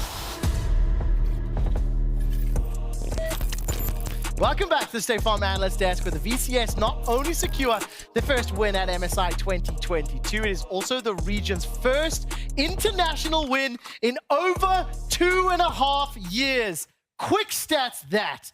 Now Welcome let's talk back. about how that happened, because I didn't think it was going to. Early game, Detonation focused me. They pulled ahead. They had the lead. I mean, Ebby's Urgot on top was smashing. Yeah, I mean, they went for the early Urgot blind pick, and then they heavily invested into making it get further and further ahead. But for me, I came into this and expected action in the bot lane, and it feels like they kind of left them out to dry, and we saw Shogun and Taki just completely take over the lane. Yeah, I usually like the trade there, especially if you're getting Twisted Fate involved in the play topside. That's why I really enjoyed the early strategy. I mean, they had this in mind, the early pick and Urgot, as well as having the Samir for the later on team fights, right? So it made some sense, but you're right. They started to drop the ball, and I'm fine with them dropping behind a little earlier on in the game, but they made crucial mistakes later on. Orcs, were you quite surprised by the pace of the early game, like the first 15, 20 minutes? There was a few kills here or there, but definitely not up to anticipation based on what we saw yesterday. I think it's because I expected a bit more combat, like head-on in the bot lane, Yeah. and it was sort of cross-mapping, which it just meant both teams got what they wanted and they accelerated the game to a stage, but it was very clear that the Lucian Nami found a lot more value than the Urgot did in those team fights. Even though the Urgot was tanky, just couldn't really deliver. Yeah, you really couldn't at the moment. Just before we talk about the end game and exactly how Buffalo's turned this one around, we do have to take a look at every second counts thanks to the reliable Cisco network, because the Buffaloes secured an important pick at Baron thanks to a particularly funny Urgot, Renata, and Sylas interaction. Now, breakdown, okay? Sylas uses a stolen Urgot ultimate on Urgot, but then he dies and gets revived by the Renata W. Keep your eyes on him. Then uses his own ult on Sylas, dragging Sylas into the original Urgot, who dies before the execution from the Sylas stolen Urgot R can go off of the original Urgot R on Sylas. It's just super funny to watch that play out. Wait, say it again. Say it again. Yeah, I'll run that back if we could. I wish I could. It's actually a teleprompter. Oh, teleprompter's gone back. Okay, so breakdown. Sylas uses... No, okay. Production actually scrolled teleprompter up and down. I do need to move us along because I want to get a little bit more serious. That was kind of one of the first fights that made things go a little bit more crazy. And we have a few more examples of this where both the Buffaloes and Detonation Focus Me were trading kills multiple times. Yes. They traded objectives back and forth. And even right until the end, I was still favoring Buffaloes, but it could have gone Detonation's way. Yeah, I think critically the Renata didn't hold up well on lane, but in the team fights, those ults, which is absolutely massive, hitting so many members and the chaos it caused and also the damage it allowed them to inflict into each other bought so much time, and we got so many scrappy fights like this where multiple people were low. And the fact is, Lucian, the reason we tend to see him fall off a bit later is because of that short range. You have to get so close to try and make the impact. Yeah, I mean, that last fight, he was feeling pretty confident. We came in because this fight was actually so long. Yeah, I mean, Pastry Time did such a great job. I thought he was going to die of suffocation at one point. I know, right? So, the fact that these are so long, and the triple kill coming back and towards the Samira gave them an opportunity, and this was just hilarious as we saw the split screen near the end of the game. Hey! Nexus turrets are available. Let's just go straight for it. I think several times as well, Yutapon was not really able to find success on that Samira. Didn't really find the impact that he was looking for. And I think the execution is calling on our culling made pops of so many champions throughout the course of that mid game. It worked out quite well. Exactly. I think that was the reason why we started to see Detonation Focus Me start to crumble, right? Was the fact that that Lucian ultimate just started to obliterate the back line just right from the get-go and allowed the Buffaloes to be able to get that first hit on Baron. So the game was a big hit because of Shogun. Now, genuinely, this makes the group significantly more interesting. And if we take a look at the standings once more, expectations coming in after yesterday was that DetFM were going to be the favorites against the Buffaloes, and the early lead made it look like they were going to win. Team A's will be taking on T1 in a moment or two, but this DFM Saigon Buffaloes could end up deciding that second team that goes to Rumble once again. And they're currently tied. The Saigon have already played T1, so despite the fact the score's even, they're in a better spot right now. Correct, and of course in terms of head-to-head, being 1-0 up over DetFM is going to be very interesting. That rematch in the second round robin going to be hugely pivotal. Let's move our attention on to the next game now, because Team A's have the unenviable task of going up against T1, and yesterday T1 popped off. Gumayusi spoke to Yinsu in our Verizon post-game interview. I'm now joined by Gumayusi and Ji-Sun for translating as well. Hi guys, welcome to the show. Now, congratulations, Guma, on your first victory here. What does it mean to you to be able to do this in your home country of Korea? 네, 구마요시 선수 개막전 승리 정말 축하드립니다. 이렇게 홈 관중 앞에서, 홈 구장에서 이렇게 한국에 계신 팬분들 앞에서 승리를 따낸 소감이 어떤가요? 어떤 의미일까요? 일단 경기장 오자마자 팬분들이 많이 반겨주시고, 그리고 게임할 때 그 관중 소리가 잘 들리는 게 굉장히 인상적이었고, 그 국제대회, 한국에서 열리는 국제대회에서 이렇게 팬분들이랑 같이 우승할 수 있으면은 상당히 큰 의미일 것 같습니다. Yeah, I mean, the moment I entered the arena, I could see fans out here, and also I could hear them chanting for us. So it was just amazing, and I believe that it's going to be awesome if we can actually lift the trophy in front of the live audience happening in Korea. I think all the Korean fans have been waiting for that moment too. Now, right off the bat, you guys chose the Vi. I gotta ask, what was the reasoning behind the Vi pick today? 오늘 바이 픽이 너무 궁금합니다. 픽한 이유가 뭔가요? 그냥 연습 과정에서 괜찮아 보였다고 판단을 했던 것 같고, 자신 있어 해가지고 했던 것 같습니다. So after the scrims, we were kind of confident and we thought it was a decent pick, so we wanted to give it a shot. Well, it definitely worked out today. Hopefully, we're going to see more picks like that in the future as well. Thank you so much, Guma, for joining, and Ji-sun as well, and good luck for the rest of the group stage. I have to laugh at that. Why'd you pick the Vi? Well, we just kind of liked it. Just, obviously, Big fans of Arcane. For everybody watching, of course, that interview was recorded yesterday. Obviously, it was a little bit later than we had the time from the analyst desk, so we put that on the back burner. We're able to run it today ahead of T1's match against Team A's. Now, that T1 are going to be heavily favored because yesterday, we have a highlight reel to show you just how well this played out, despite the fact that there were multiple kills in lane. Also, I'm going to come to you once again because, yes, Shogun was able to pick up a few kills on Tristana and stuff, but it didn't really impact the flow of the game hugely. Yeah, and the person I want to highlight is Oner, because he was just absolutely monstrous, really putting Froggy down on the Silas pick and consistently finding plays on the map, despite the fact bot lane had fallen behind. Exactly. I mean, the fact that they had forward thinking towards Rift Herald, that play you just saw at the back half where they really were bullying alone to the mid lane, and then as the wave was crashing back towards them, Oner was bot side of the map to get his bot lane part of the play back into the game. So kind of shows the fact that even if they fall behind, they can think ahead of the game and get them back in just based off their mid jungle. One of the things that I particularly appreciated and enjoyed about that, not only was just how fun the Tristana Alistar combo was and how aggressive it was, but also then the counterplay to see how Guma and Keria were responding. You know, the waves were not always set up 100% to be fair. They were a little disrespectful, got jumped on, rocket jumped and Alistar comboed a couple more times than I would have liked. But once you hit that 12-13 minute mark, T1's kind of pedigree, experience, control just took over completely. Now, what will Team Ace need to do today to try and upset it? It is an impossible task, right? But if you were to look in certain areas, how do you think they would go about it? I think it comes down to Dimitri, right? Because I think, you know, your bot could end up just losing the 2v2, but ultimately Oner was such a massive factor in the previous game. I feel like Dimitri has to have a good game, track Oner, try and mitigate the early pressure, and then this is a team who I think if they get to the later stages, that's when they have the best chance. It's not easy sailing, though. It's interesting because in the LLA, it was 5 Kidden straight. Like, it was them being consistently ahead, even in their losses, and that was their crutch a lot of the times. They can't be falling that far behind, and that cannot be the expectation. So I expect 5 Kid and straight to be bouncing back. They need to. Now, of course, let's think about the rest of the group here. T1 very obviously expected to advance after we just saw Buffaloes take down Dead FM. Team A's going to be feeling a little bit happier with that. True. Not, you know, being 1 game away, potentially now 2 games away. What are we going to see now when we see how this develops out? We'll start to wrap up this first round. Robert and Team A's chances, because yesterday it was very one-sided. They feel to me like the 4th seed in the group, but obviously anything can change over the next few days. Yeah, I've seen a little bit. You already talked about Dimitri.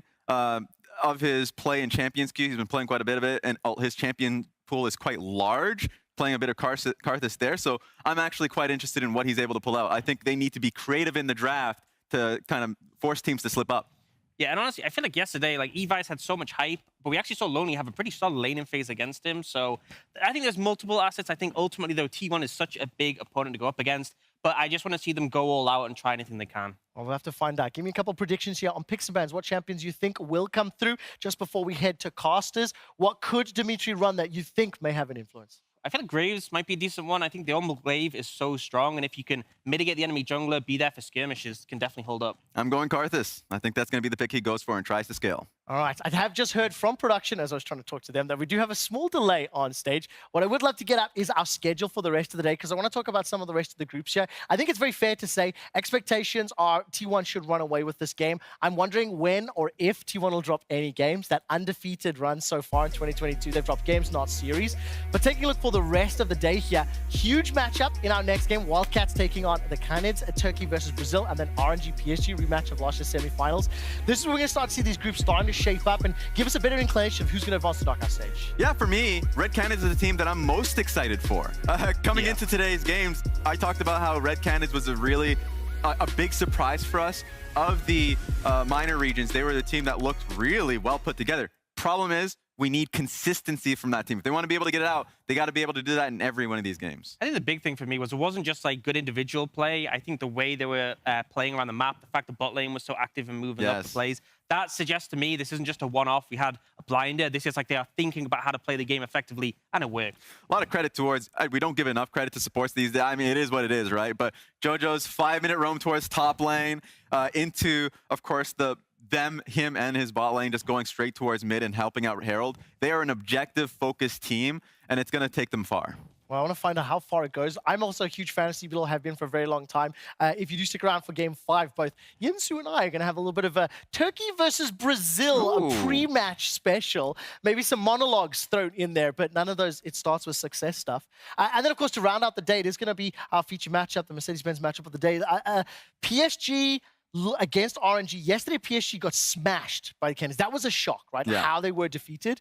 But I think the reminder to me personally, this is still best of ones. This is day 2, right? We're on game number 9 of the week, or game 10 of MSI altogether. Anything can happen in those BS1s. So despite the fact that PSG dropped the game yesterday, they can bounce back. They have looked very competitive. They can still surprise, but they have to prove it, right? And I think when you look at RNG, they have definitely had games in their regular season, even in playoffs, where they have not looked too clean, right? They even had series where they got 2-0'd against WE, who are bottom of the standings. Like, this is not a team who are infallible. Very good, yes, but there is definitely a chance for an upset.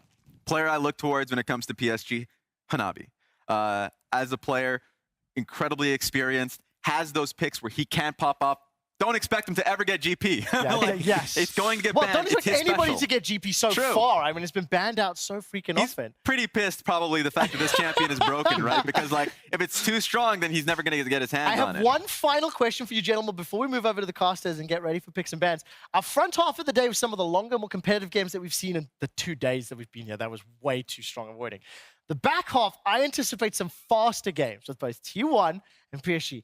If you were to make a bold assumption, do you believe that T1 and, let's say, the Red Cannons, because they're going to beat Turkey, and then RNG, because they beat PSG, can win each of the games in less than 25 minutes? Yes or no? I think 25 is a bit fast. Nah. Okay, so give me a minute then. I'm going 25. 20 seconds, give me a time quickly. I think sub 34. Sub 34. 26. 26, 25, 26, sub 34. All right, that's it. We're going to head over to the casters in just a moment. We've That was got a Price of shiny Right move. new The Price is faces Right. on the caster desk for the rest of the day. Take it away, Dagdenoshin. Thank you so much, Quickshot. I love how Ox just covers his bases. Yeah, It's just the like, confidence. Yeah, the confidence of like definitely under 40 minutes. Yeah. Absolutely. But welcome to the Caster Desk. Of course, we are going to be bringing you our 4th, 5th, and 6th games of the day. They said on desk, it's a bit of a mountain, but you got to start somewhere. You got to take that first step. And for A's, they've got to try and figure out something that they want to go with. Yeah, and I kind of want to see them being able to have a little bit more control from the jungle. The Wukong yesterday didn't really give them the opportunity to shadow 5 Kaden straight. They really struggled in that 2v2 against DFM. So we'll have to see how they're going to set up this draft to try and give themselves that easier time. Already, though, a lot of target bans down towards that bottom side of the map, which honestly you see a lot of teams go for against Gumayusi and Keria. Absolutely. Again, I don't think it's an egregious statement to say that they are probably the scariest bot lane in the entire tournament. So you want to try and at least mitigate some of those massive power picks. We do see the Lucian going in. You've been thinking pretty much all the time since before we came on that this Lucian pick is just too damn powerful. You cannot leave it open. I think it's just the flexibility that it offers. I mean, we saw it pop off in the last game, how strong it can be bought. It opens up, like, if you want to flex it to mid, you can go for the card this jungle. It's just got a ton of stuff that really works for it. So I don't think we're going to be seeing it too often as the tournament starts to progress. But Twisted Fate now banned away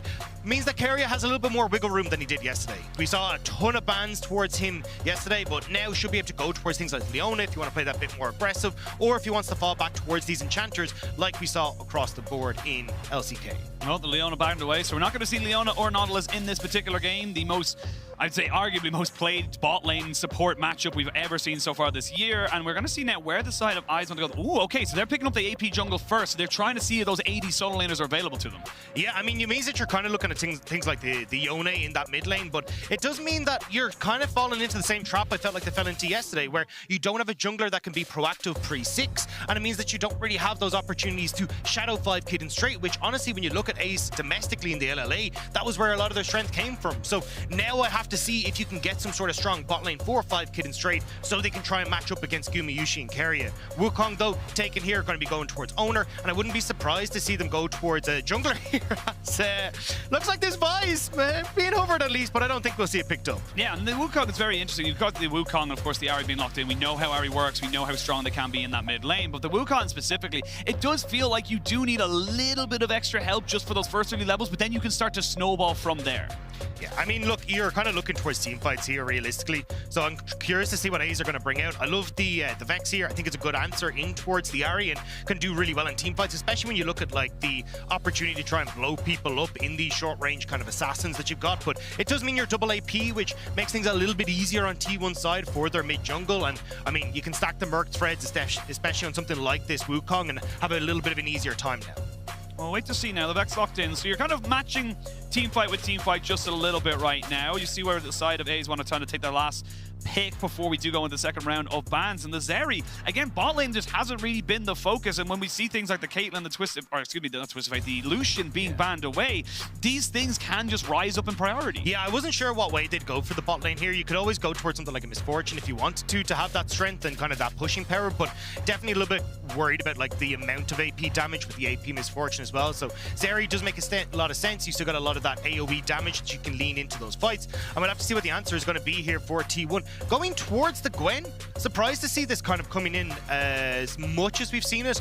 At least to me, coming into MSI, I was like, oh, well, it can do well into tank matchups and things maybe like the Sion and the Ornn, but I'm surprised to see how high priority we're actually getting from a lot of these teams on the Gwen. And also, as well as that, looking at T1's draft right now, there's a lot of individual skill making, skill expression, if you will, to be able to just do whatever you want to do. You can get solo kills with every single one of these champions, and we still haven't seen the bot lane yet, so we're curious to see now where they want to go. Naturally enough, you are going to start to see T1 banning away counters into the Gwen, things that can just match her up. Yeah, I'm curious. Like things like the Ezreal are still there, so you still got that flexibility for Gumayusi if you want to head towards that on the bottom side of the map. But we're definitely starting to see a bit of a pinch. We've even seen kind of Jhin rise up in priority in that bottom half of the map as well. And when you've got so much damage coming through from like your jungle, your mid, your top lane as well, wouldn't be surprised to see these more utility focused picks coming through just to try and lend that engage tool across.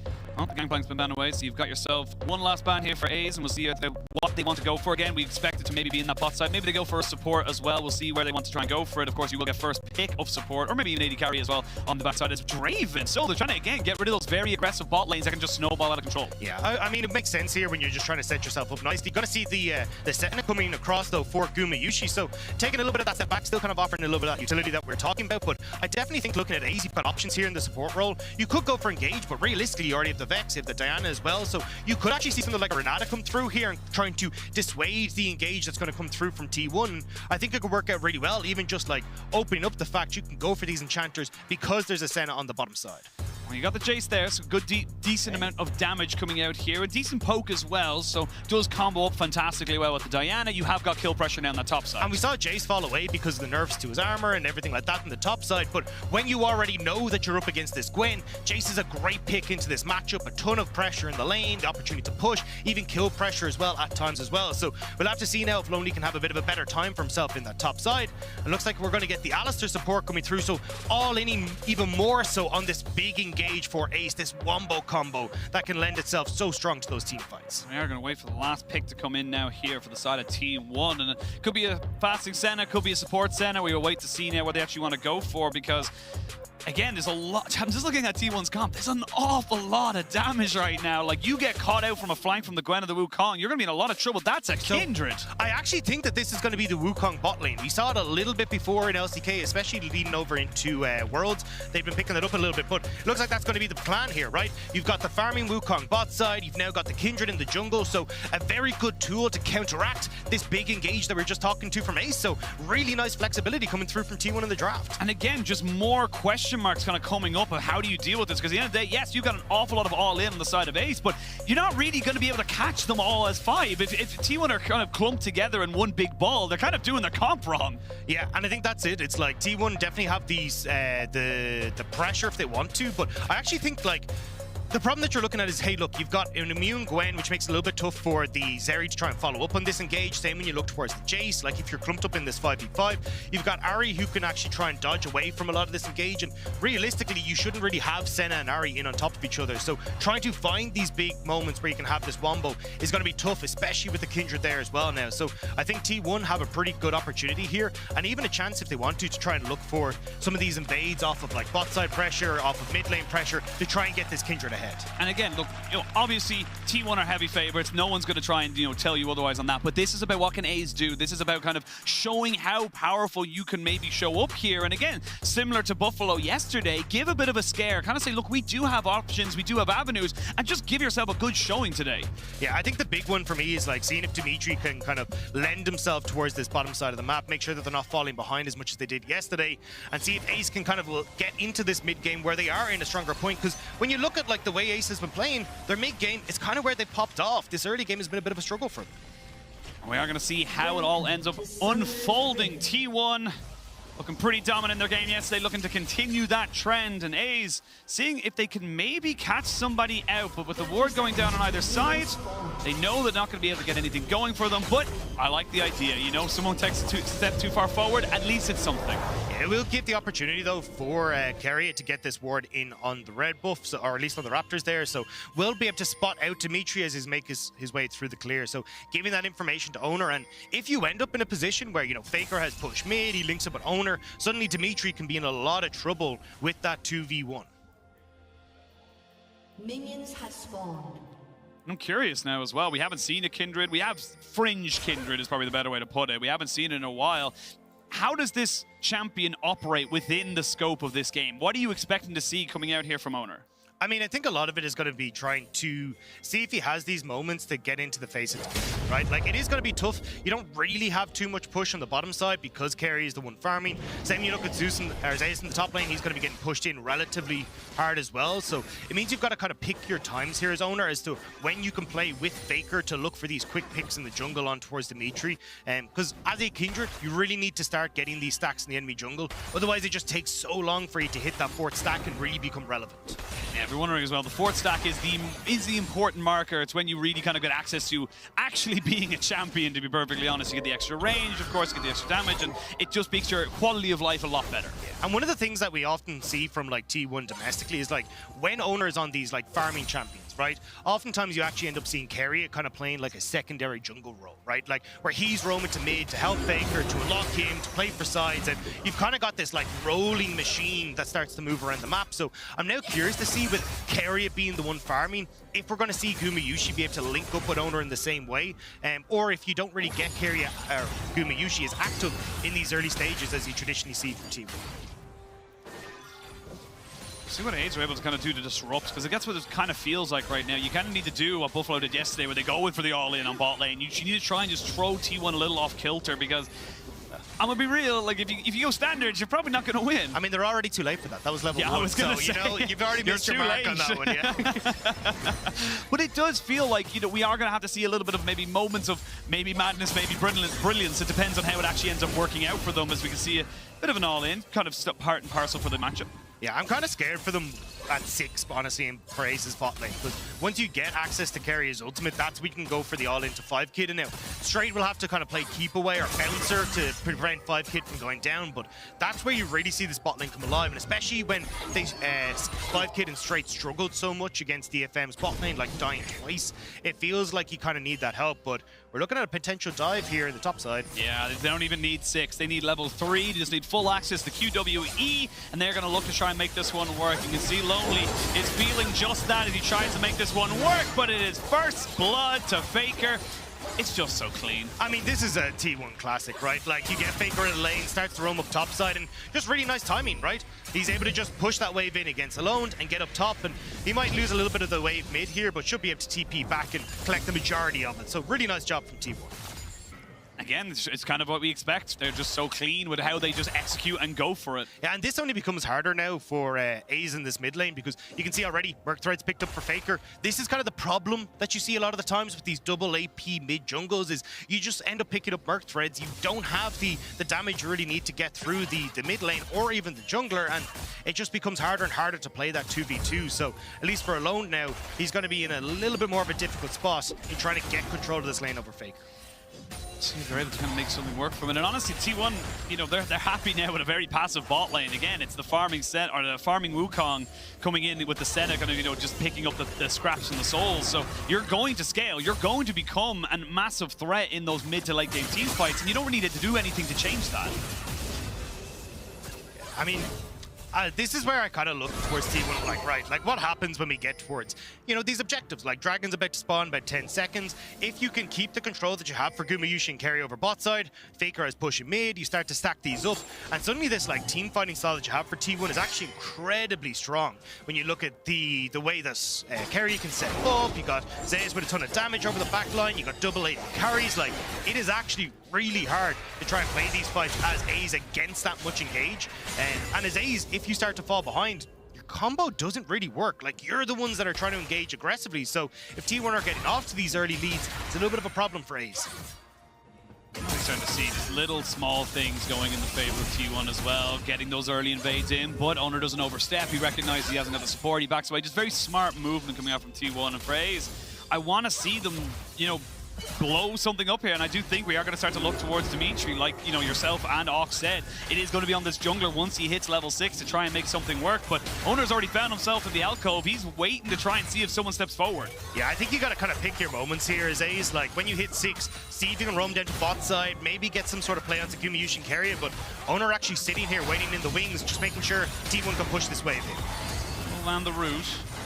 It's a bit too far forward. You can see them over there. I feel like they're kind of telegraphing this a little bit with the Squire's Bloom. Say, oh, never mind. We're going to go in straight away. We're going to force the flash out from straight as he tries to get away. The Oner flashes in after him and picks up a kill. The heal has been used, but it was a little bit too late from 5kid, and now he has to try and pick up this wave by himself. Yeah, Dimitri trying to see if he can get the counterplay on top side, but Faker already moving up here to cover this. And they're already covering it as well. There's no level 6 here from Dimitri. He's going to be a bit of a 2v1 right now for Zeus. He's got that needlework doing work. They try to get on top of him. He still won't go down. The charm misses, but it does not matter because it's the Spirit Rush. One more auto attack gives him the resets as well. Lonely will be forced to flash, but it does not matter for the O. And this is something that Faker's been so good at across the LCK is whenever you see these plays happening bot side, he'll just drift to the opposite side of the map, make sure he's covering these cross-map plays, and it comes in perfectly there. Zeus stays up and healthy, and you get the 2 kills. Faker's 3-0, T1 looking damn good in the early game. It is already starting to feel a little bit tough right now for A's. And then again, this Kindred pick has just been so good at just kind of changing the momentum, changing the pace of when you expect ganks. Yeah, I think you can see here, like, Oner does a really good job of just getting this play, like, straight. Like, really didn't need to go in there. Carry kind of doing a nice job of baiting him into that play. They think they can get a nice trade. Oner's in position. And again, with Faker on the Roman, the thing for Dimitri here as well, he's not even going for the Scuttle Crab, right? Like, removing these marks from the Kindred. So Kindred gets her second mark off of that as well. Just unfortunate for Oner that he didn't have the mark on the Alistar when he got the kill. Look, Dimitri, I see a good flash from the charm, you know, thumbs up, well done. It doesn't make a difference because 2 kills to go over to Faker. Faker didn't even have to use his flash there. He still has it. Faker's all right at League of Legends. I don't know. I think that's a bit of a controversial statement to say, man. I don't want to get cancelled for saying something like that, you know. Fair. Well, we're gonna see another engage, but Oner's already here. It's gonna be a 2v2. Zeus is getting jumped on here, but they've already got the Kindred there. They do have the perfect timing with the Lamb's respite, and they turn it back. My God!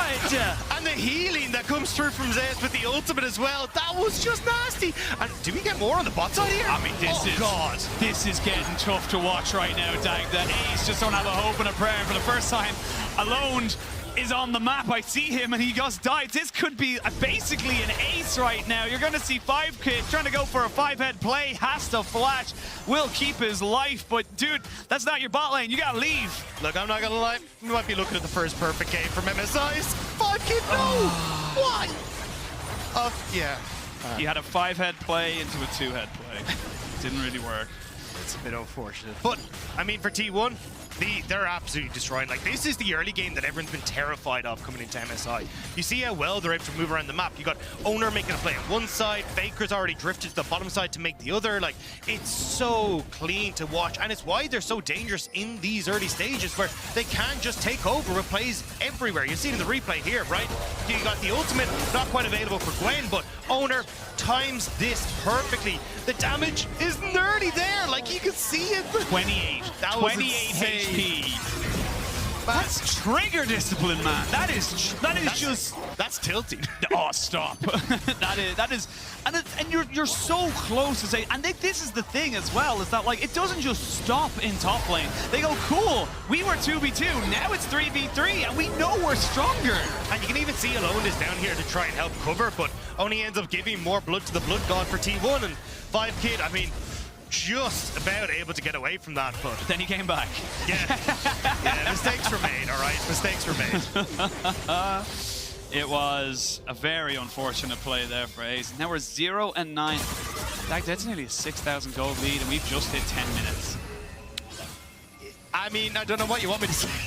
Like, just appreciate it.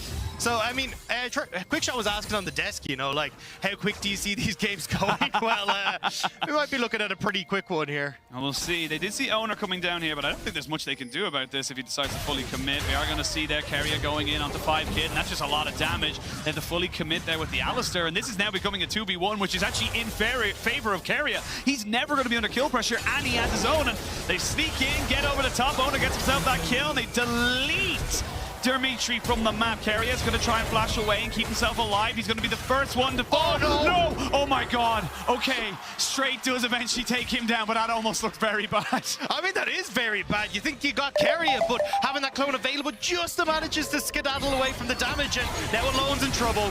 He's alone in name and in nature, because there's just nowhere for him to go, nothing for him to see. Ooh, Keria ruined her perfect game. Yeah, buddy. Come on, Keria, let the side now. Best player at the tournament, Reedy. Yeah, I mean, really? I don't see a death on anyone else. Seriously though, like, Twitter analysts. Phenomenal play from Keria though, like being able to get the kill, being able to force the flash away from 5kid in the heal already. Like, this is what we were talking about. Like, the level 6 being hit from Wukong, he just becomes such a menace to this bot side of the map, and it opens up Gumayusi to make these wrong plays with Faker. Oh, he's very lucky he did not path upwards there, because I feel like that would have been another death onto the Jace. And the thing is, it's like, and you know, look, obviously, we're being incredibly impressed by T1 and how clean and clinical they are being. And it's not as if we can point to one specific thing from Ace and just go, oh, that's the problem. Because you look at everything across the board, they just haven't got a chance in terms. It's just hard. Yeah, and you can see the difference, right, with T1, as Ace would just walk away, is T1 aren't kind of like put off kilter against like Saigon Buffalo yesterday, right? Where there was the flashes, there was the 2v2 kills. Like, this is the T1 that a lot of people expected to come into the tournament, and you're seeing why they are such a threat, why they were favorites coming into this tournament. When they're able to control the game like this, I mean, what do you do? Well, Dimitri is sitting on top of a ward. He will be revealed now because of the Squire's Bloom, but yeah, that is, they've got to try something, but I don't know. Like, look at the items on the left-hand side of the screen. Now look at the items on the right-hand side of the screen. It's not even close. I mean, basic mythics complete across the board. The only one, Gumayusi, still working up towards that Eclipse. I mean, the gold lead is astronomical, and I feel a bit sorry for Ace at this stage, right? Yesterday didn't really go their way. They couldn't really get themselves into the game. 5kid and Straight getting bullied a little bit, and now you're against DFM, and now you're looking at going up against T1, and it's feeling very similar.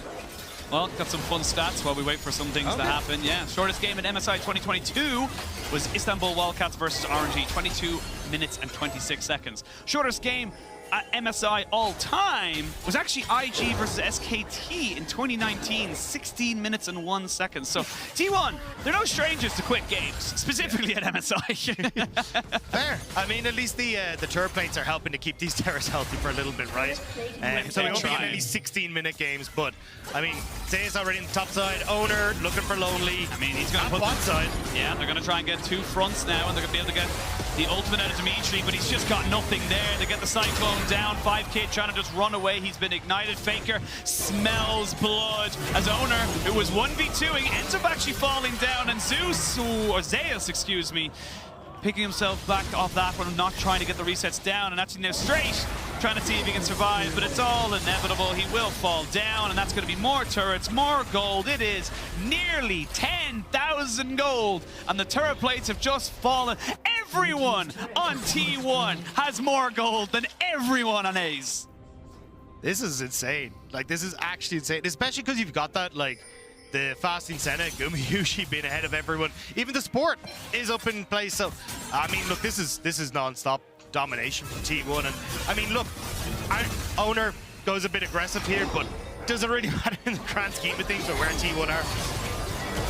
I mean, he's the jungler of T1 is a level ahead of the solo laners from A's. This kind of explains everything. I will say, good turnaround there from A's.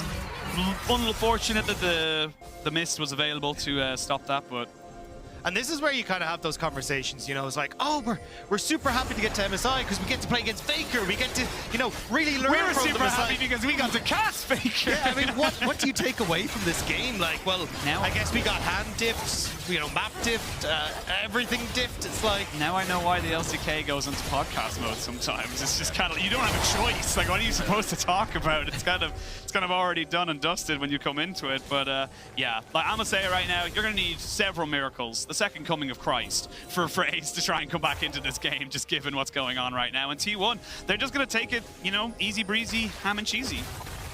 Yeah, this is just gonna, I mean, continue. The only saving grace for A's is that, like, hey, look, we haven't had dragon stacking from T1, so at least it'll take them a little bit longer before they come at this game. Maybe, but with the way T1 are moving around the map right now, I mean, you push mid, you rotate up onto top side if you want, or you just kill alone. You just kill him. You land the Everfrost. Where's he going to go? Absolutely nowhere, and that's going to be all the damage. And interesting enough that you bring up the lack of dragon stacking, shall we say, from T1, because when we were looking into them and how they play in the regular season, they just don't prioritize that objective. I guess Carry is going to try and just 1v2, but they can't go near him. But yeah, they don't prioritize Dragon. I appreciate that you're digging deep into the notes something, for anything that can bring it into I found a segue, and I was like, cool. Let's try and avert the attention from the horrible massacre that's happening on screen. Yeah, I mean, look, you've even got, like, second Rift Herald is available now, and you have one outer turret that you can use to take it. Otherwise, Freak is kind of like nodding his finger at you, going, don't take the inhibitor. But I mean, at this stage, it's like, does it really matter? Does it matter? Like, it's just, I don't know, man. Like, I think even Super Minions coming into you at this stage, I don't even know if you'd be strong enough to kill them. That's how far behind you are right now. We're still waiting for Zeri's first item. Still. Yeah, it hasn't been going great. Hasn't been spelled. I'm very excited for Istanbul Wildcats versus Red Canids. I'm ready for the monologue. That's I the am one. too. Yeah. Yinsu's been very proud and loud. For anyone who doesn't know, Yinsu is a genuinely massive fan of the TCL. It was really funny in the meeting. Yeah, she was like, "Hey, I need like 3 to 4 minutes. Here we go." And she just like gushing, and we're like, "Sick! Write all these notes down. This is amazing." But yeah, I'm very excited for that little head-to-head, and I'm just genuinely hoping it's a little closer than this. And I'm glad that we're going to get the opportunity to just steal her from Valorant as well, where we just indoctrinate her into League of Legends through her TCL love and just take her away, you know? Yeah, absolutely. And then we're going to see Faker. He's done with this game. Flashing forward, getting the charm. They even have the ultimate from the Senna to come in. Shelly's still going. They're looking for the dancing Shelly. That's what they want. They're looking for it. They're going to try and kill her off. No! Shelly has died, as has Dimitri. And this is just going to be an easy walk in for Carry. He walked it in. He did walk it in. By definition, just walked it in. But it does not matter. This game in 18 minutes and just above it is going to be done and dusted. I mean, domination from start to finish. A starting to respawn. Do they win the 4v5? I mean, T1 are going to back away, but yeah, I mean, at least you get a little bit of respite here. But A's, I mean, this one's long gone. Yeah, this one's long gone. So It feels bad. I don't personally like saying it, but I gotta call a spade sometime. An ace a spade. Yeah, there we go.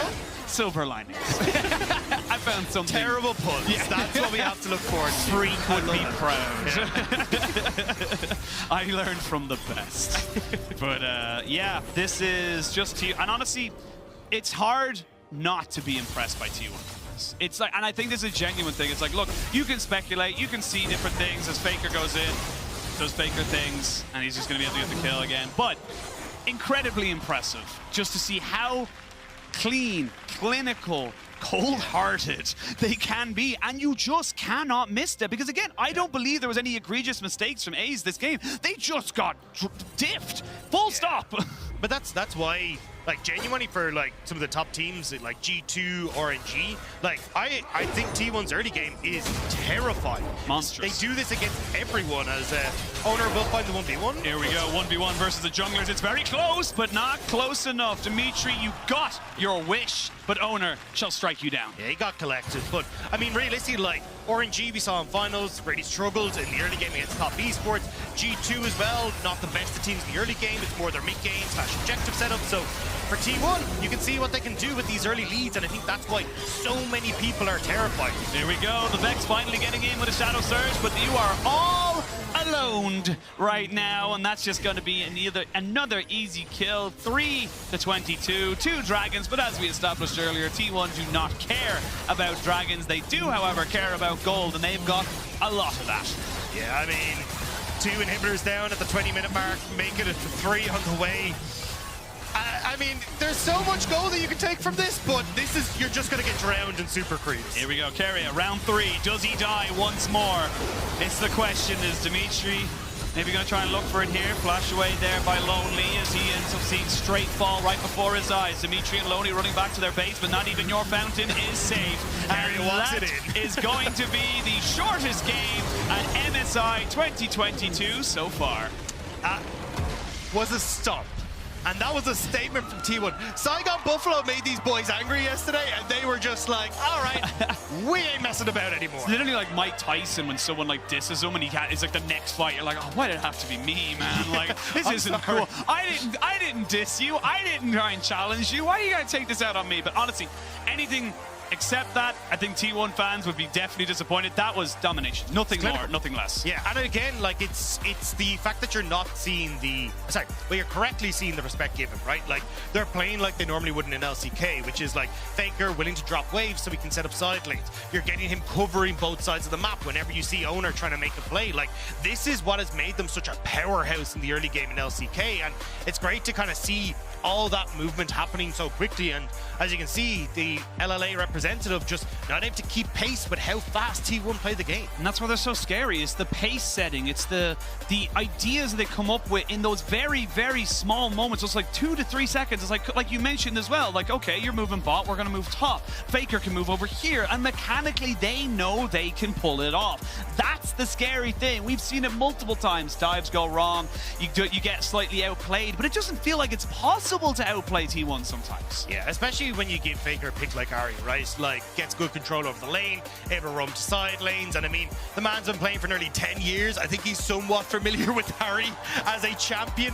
Even back in, like Season 3, where he's hunting supports with, like, Deathfire Grasp. Like, the man has been around long enough to be very DFG. Proficient on this. RIP DFG. A lot of viewers probably don't even have a clue what we're talking about, but yeah. We're boomers. Yeah, we are boomers. We're esports boomers, as it always is. But T1, that's kind of what we expected to see from them, and it delivered big time. And honestly, I think Ace, it sucks. I'm not going to say it doesn't hurt, but it is what it is, and you kind of have to go for it, and that's just kind of what it is. But before we get to the next game, Istanbul Wildcats versus the Red Canids, let's listen to Starts right here from the League of Legends official playlist on Spotify while we're on break. Check out more music, or LOL music, like this in the League of Legends hub on Spotify. Me and my squad gon' turn on the squash like we don't see no other players. Ain't nothing to squash, ain't nothing to solve. You played and you already did. I'm ready to mob, I'm ready to mosh, and move it with nobody scared. Keep pushing my buttons, I might push a button and have my butt push up and slam. Made a decision to end of the layer. You better end up.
Red Bull gives you wings.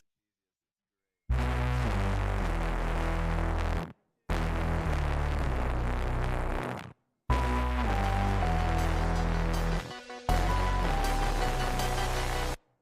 you gonna play it? How you gonna play it when you ain't see nothing this player? Me and my squad gon' turn on the squash like we don't see no other players. Ain't nothing to squash, ain't nothing to solve. You played and you already did. I'm ready to mob, I'm ready to mosh and move it with nobody scared. Keep pushing my buttons, I might push a button and have my butt push up and slam. Made a decision to enter the lair. You better enter prepared. I seen it vividly, my vision of victory. I kill him and split the scene. Click with me, you never feel defeat. Learn how to kill from heat. I showed up to show out until the show ends. Bet they wanna know how I made it a no-win. It's gonna be a blowout once I get a blow in. I just put it blow in. Show me not a honey.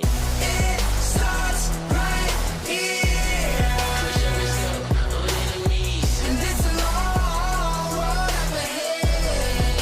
Better get your steps in now. It starts right here. Ain't no regrets, it's on me. And if you wanna be a god, it's a long way up. If you wanna be a god, it's a long way up.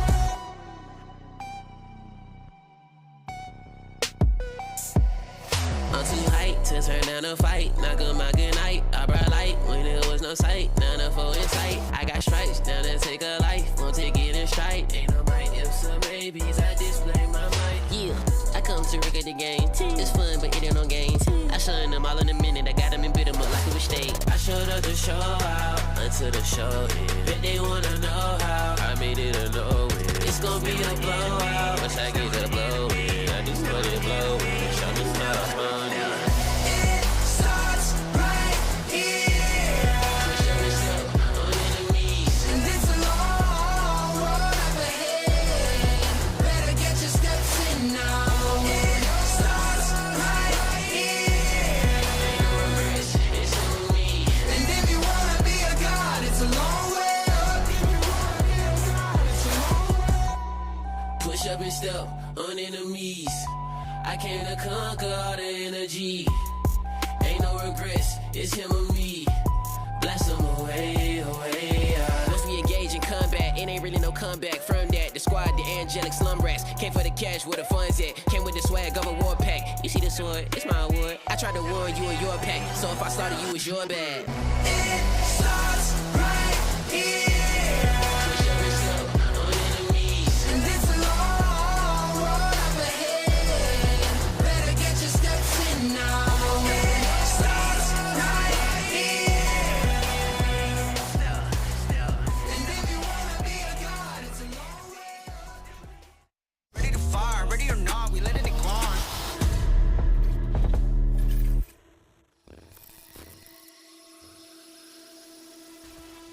Na torre também, tá ligado? Não, você quer ficar. É, tipo, você podia ficar. Pro bot, eu acho. Não, não, não. Acho que é os 4 bots que só tem um lugar pra eles engajar. Sim, sim. Eu direto. Oriana fez uma Banshee, viado. Ô, Guigo, você quer vir pro mid então e eu vou pro bot? Sim, eu vou pro bot. É você que poca, tá, Greve? Sim, eu tô ligado. Ó, cuidado aqui, Guigo. Alguém consegue tirar a Banshee dela? Tamo longe, mas esse cara não tem flash. Oriana. Olha a Oriana, olha a Oriana, olha a Oriana. Você perdeu o Banshee. Cara, eu não vou no bagulho. Muito low, muito low. A torre, a torre, a torre. Matou, caralho. Posso soltar ela?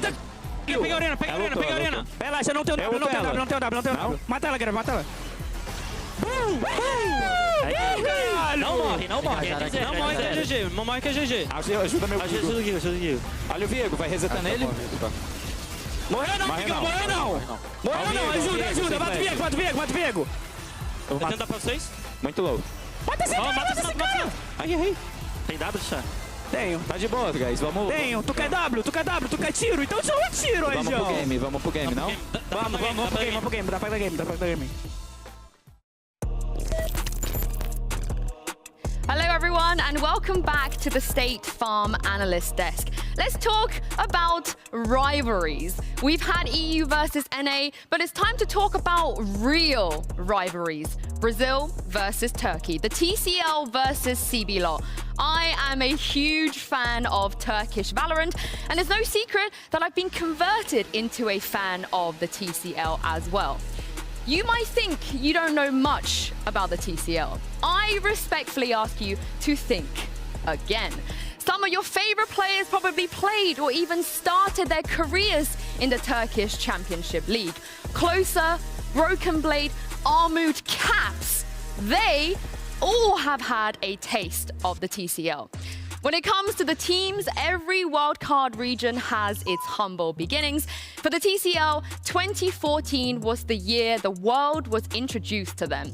Dark Passage, they managed to make it to Worlds, and although the passage for Turkey was indeed pretty dark to begin with, there were beacons of light that led the way.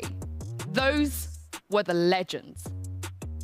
Naru, Holy Phoenix, Dumbledore, and who can forget Zeitnot Baba? They showed up even when the odds were stacked against them. And if you don't remember them, I'm pretty sure that your hero Faker does. Looks like Thakali's and Thaldrin just on the other side, and it's going to be as well. Dumbledore from the top lane. The hits go in. Oh, 10 points to Dumbledore. First blood. And thus came the glory years of 2017 and 2018, where Supermassive brought home some supermassive results, knocking the Brazilian teams out of MSI for 2 years in a row. Even though Supermassive didn't get their desired results at Worlds 2020, they did manage to knock out Mad Lions and also styled on Brazil. Matter, they can still go for him. Trying to read the Duke. Here's the TP though. Armut with the taunt though. He's trying to live. He's in a literal 1v5 and he gets a kill. He's gonna get another kill. Today, TCL and CBLOL will be facing each other once again. And we haven't really forgotten about what happened last time, but I have full faith that the Istanbul Wildcats will be getting their revenge. Sure, okay, fine. The CBLOL may not have the successes on the international stage that the Turkish region does, the TCL. We may not have the wins against many of the other regions that the Turkish do, but what we do have is the ability to consistently beat the TCL. Yes, that's right, I said it. We also have the hearts and the minds of the entire planet. There isn't a League esports fan anywhere in the world that hasn't heard about BRTT and his Draven. He's appeared at 2 Worlds, 2 MSIs, 23 international games. He's dumpstered people in lane. This is a world-renowned player and laner, known for his trash talk, feared for his Draven. Revolta, a Brazilian jungler who appeared at 1 World Championship. He won 1 international game. But it was against EDG, one of the most memorable and impactful and meaningful moments in competitive history. Finally for me, Goku, the mid laner phenom from Flamengo who attended Worlds 2019. He captured the hearts and the minds of the Brazilian scene, as well as fans from around the world, including myself, as one of the next possible players to make a dent on the international stage. Sure, the successes and scorelines aren't there for CBLOL, but I give you this moment. This is for Kaboom! Why did Cloud9 yell that line at Worlds 2014? That's because just days before, Kaboom had surprised the planet, defeating Europe's #1 seed Alliance, knocking them out of playoff contention, putting Brazil on the map, and more importantly, Yinsu, putting hope in the hearts and minds and viewers that emerging regions can compete. It was Brazil that first made the world's best teams respect and fear the up-and-coming regions, fear the up-and-coming teams. And fine, before you get all snarky with me, yes, the last time the Red Canids played on the international stage, they were eliminated by your Supermassive. Fine, okay?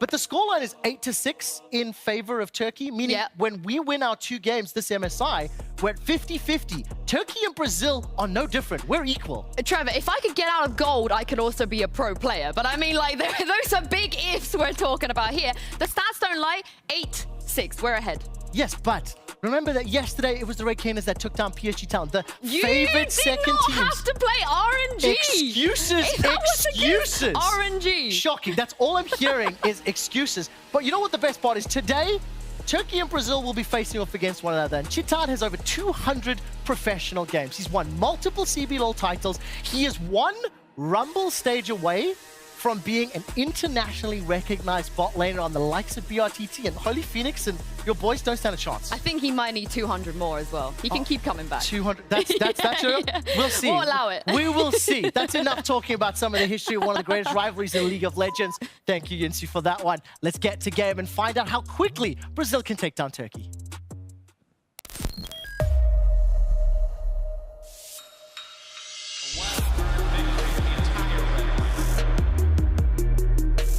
Saren waiting over the wall, trying to fish out, who kicked back into the rest of the team. The chain's still attached, he's been locked down. That's a big shutdown. Signs of life coming in from the Wildcats. Today, Red are the guys wampa stomping their way across this rift. And finally, the victory will come through. Cheaton, full confidence.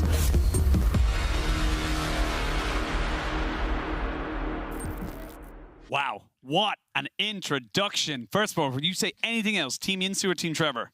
Oh.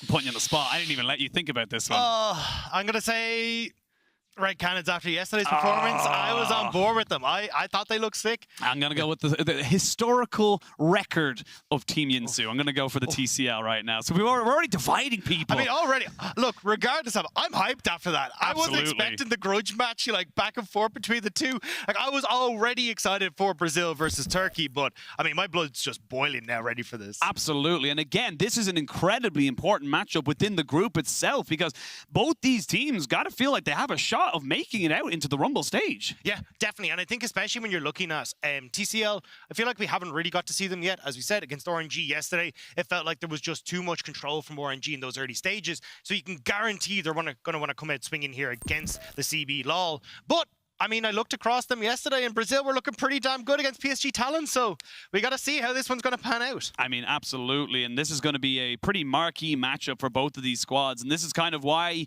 you want to be here, why you need to be at MSI, because yes, we talk about it from a point of view of, it's only the number one seeds, but don't forget, for a lot of these regions, you need to win to get to the international tournament, so this is a fantastic just temperature check to see where you're at. And something that Yinsu brought up, not in her speech there, but actually backstage, was, this tournament kind of feels like a redemption story for TCL as well, because they were so close to making it out of groups at Worlds and then just losing out in that best of 5 against Beyond Gaming. And it feels like once again they're kind of coming in and trying to push into that upper echelon, trying to push themselves from the group stage into the Rumble stage. And for Red Canids, they're the ones that are trying to stand in the way to block them from getting there. Yeah, and again, the fans for both of these sides are just so impassioned, so there's going to be a lot of noise regardless of who wins, but it is going to come down to kind of, in my opinion, who can keep their cool, who can play their game plan, because at the end of the day, if you can cause some kind of disruption, that could throw the other team off. But that's the thing, I don't know what Red Cannon's game plan is anymore. When I came into yesterday, I was like, you know what, this team is like super slow,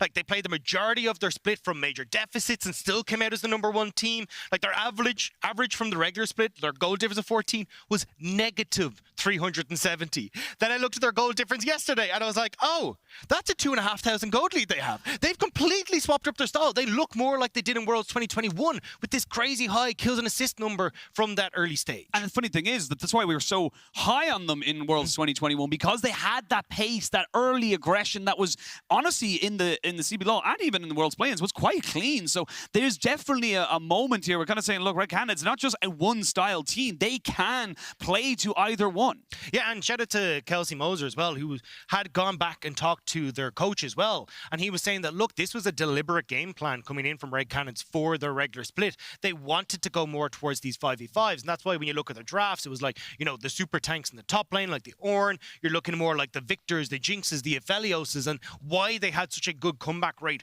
when they were behind at 14 was because they were playing for these late game fights. And it worked out for them. But now we're kind of seeing the Jinxes, Aphelioses pushed out of the meta. Same when you look towards the Victors. So this is where I'm kind of going to see, hey, Red Cannons, can we get that same explosiveness that we saw yesterday? And of course, you can see it on your screens, but we do have an on-stage delay. We'll get into picks and bans as soon as we possibly can.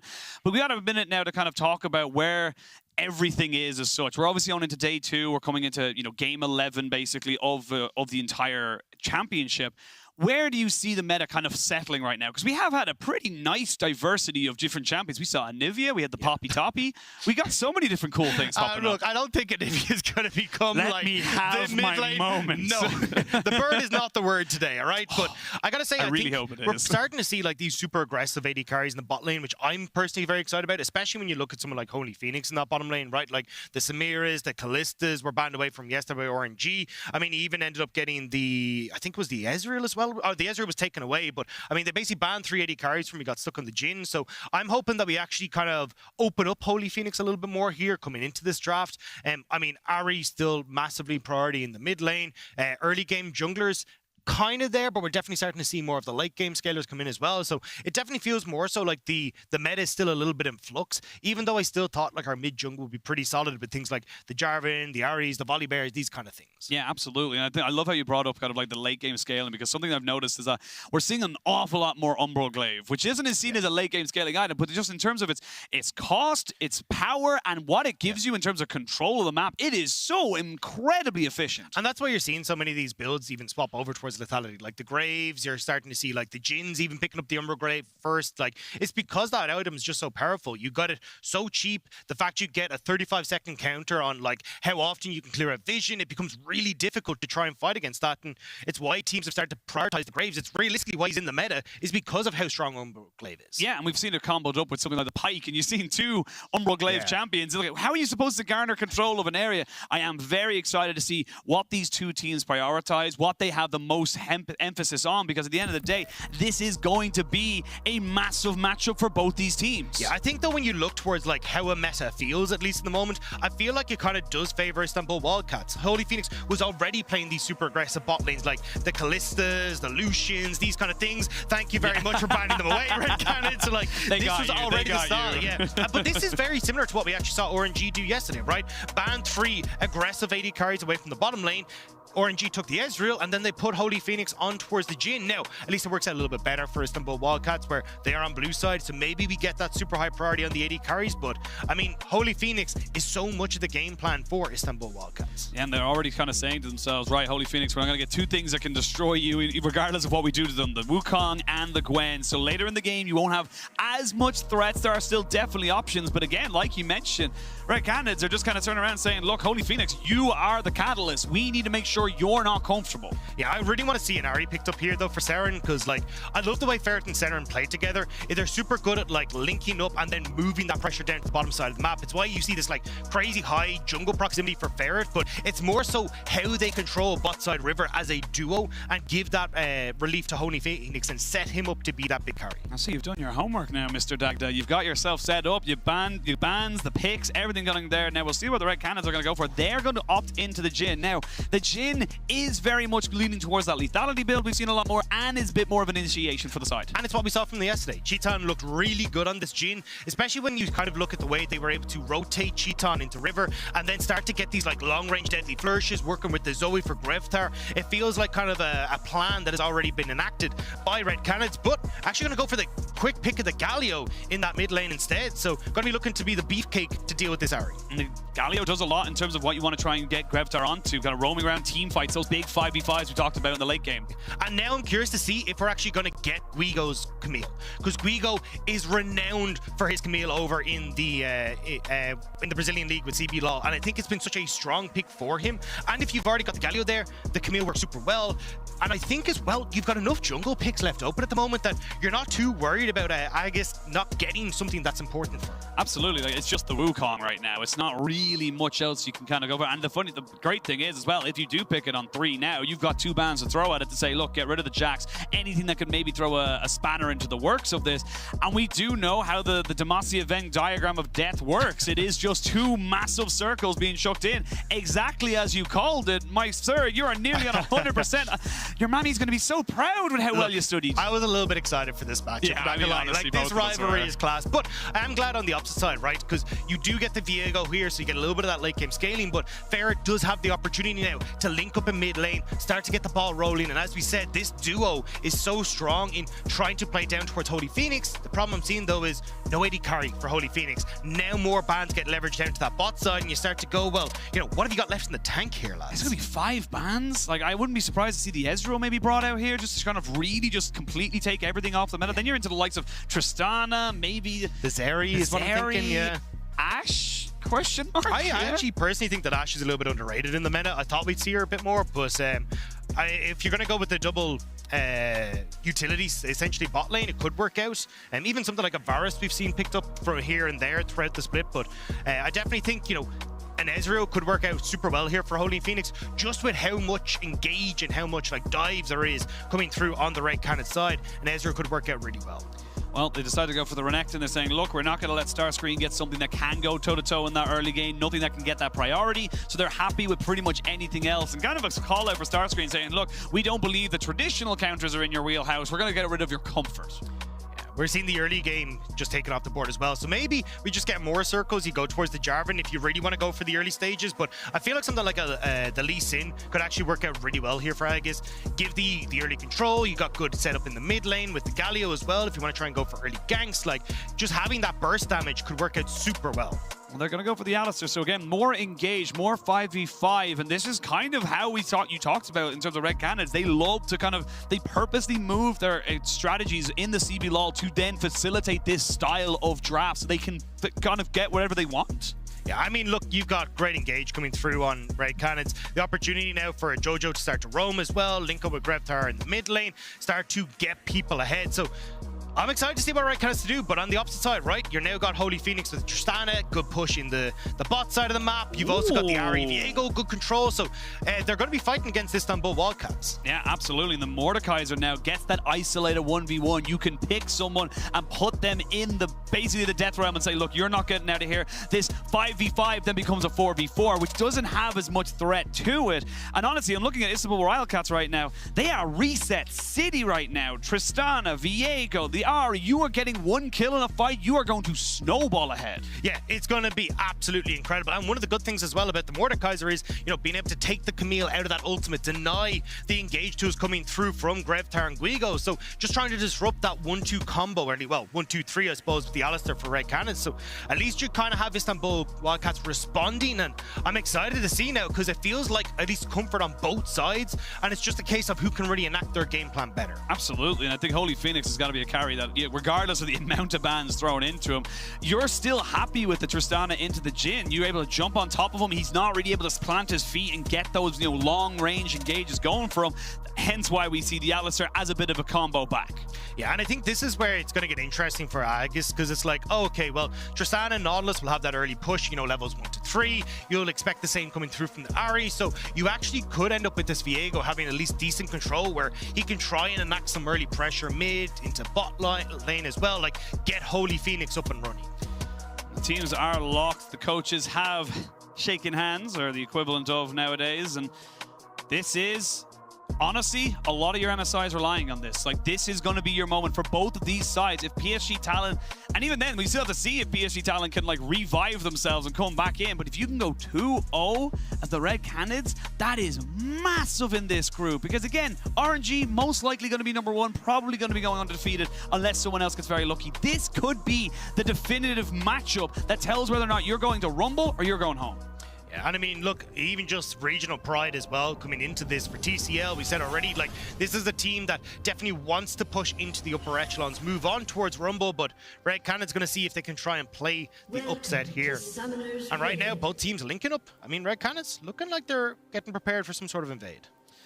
Chitan just going to walk forward, finds Holy Phoenix, and like ships in the night, they just tip their hats and off they go again. So both teams setting themselves up. I would say definitely Red a little bit more on the hyper defensive side on that one particular thing. But of course, when you do this kind of coverage, it means you don't have an idea of where the enemy wards are going. You're not going for the full flat out. You're going to have to try and figure out what information the enemy team has. Yeah, I mean, you're pretty all right here.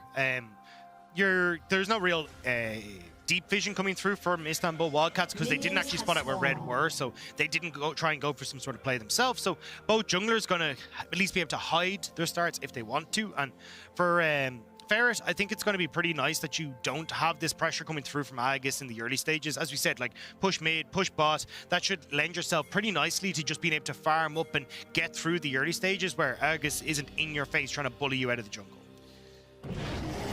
There, see now. Both junglers starting on the top side of the map, so they will be pathing downwards. And this is something, obviously, we've talked about the history and how this whole thing's been setting up. We never really got to see how this, early game is actually going to shape up, what we're expecting to see for the first few minutes of this game, and who do we think actually has an advantage coming into the 5-10 minutes? I mean, I give it to Istanbul Wildcats. I think you've got, as we said, like priority bot mid.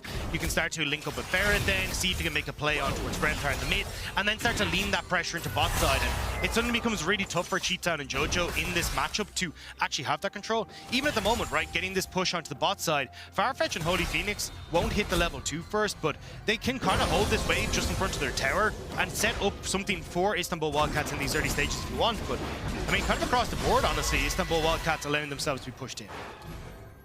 I will say for the hour, it is kind of hard for her to deal with the Galio's push initially for the first level or so. You get the Winds of War, and of course that auto attack passive does incredible work to try and just thin out those minions. And I'm curious about this Mordekaiser versus Camille matchup. This is, in my head, very reminiscent of the old school, Darius versus Fiora, where it was kind of like depending on various skill matchup of who hits what and when. Yeah, I mean, at the moment, like, Starscream honestly should just have a good amount of control after these initial stages where he gets the shield, he isn't mana reliant, so can continuously trade, he's able to heal it back up, and it's why Mordekaiser becomes such a pain to deal with in the lane. Even trying to get ganks off can be tough, but as you can see, I mean, with push being given mid and bot, Aegis just getting in the face of Ferret. Like, this is why I was kind of surprised to see them give so much space. And we are going to see them pushing back in. This is the push and pull we were talking about, and there's the healing coming out there from Starscream. So top lane and jungle both being heavily contested right now. Yeah, but Ferret, as you can see in the jungle, is actually the one that's kind of winning out. He just tries to go for this invade, doesn't really get it off, doesn't steal any of the raptors, and now he's got to retreat back to his own side of the jungle. So giving a little bit of space here for Ferret, where he can actually look for a quick reset, get back on the map faster, and maybe look to make some plays happen.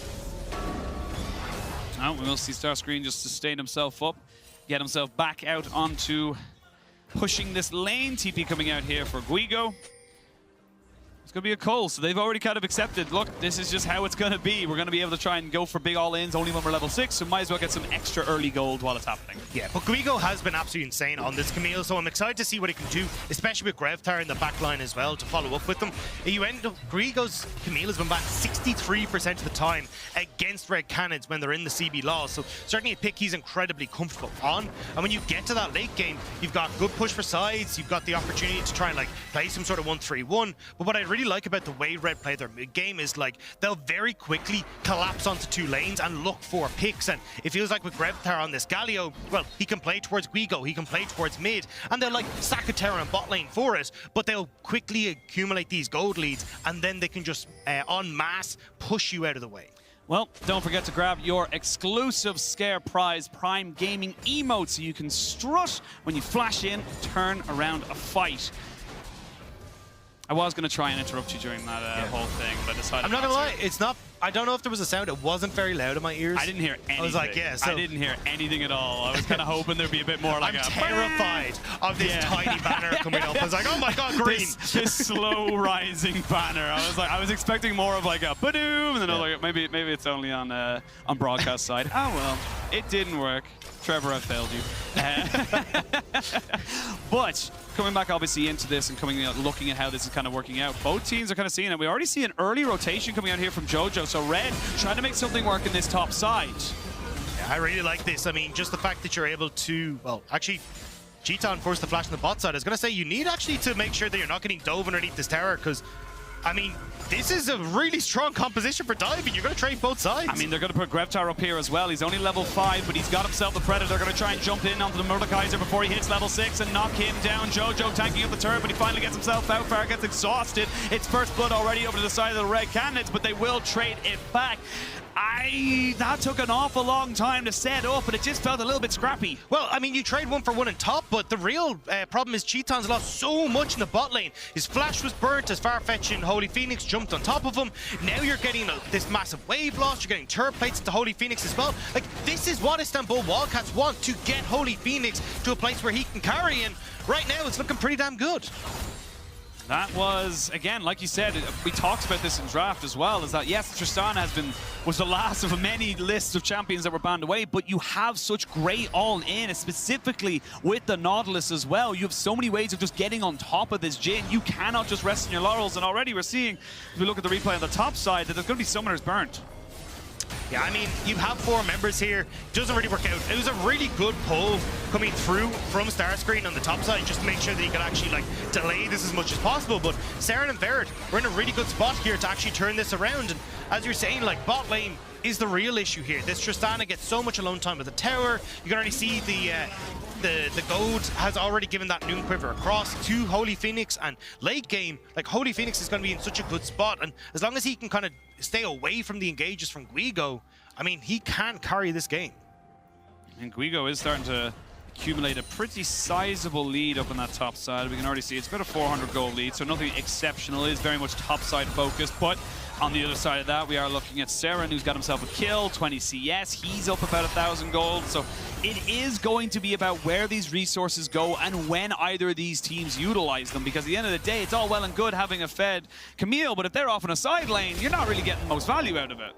This does feel like, though, we're kind of going back towards a little bit of a slower pace for both these teams, right? Because Istanbul Wildcats, at least in playoffs, were super active, but during the regular split, we didn't actually see them going for a huge amount of these early plays, instead playing for those mid-game advantages. We saw the same from Red Canids, and yes, we get one play at least from Red Canids, but it hasn't been these like crazy active early games that we started to come to expect, at least from Red yesterday, and also when you look towards Istanbul Wildcats in playoffs.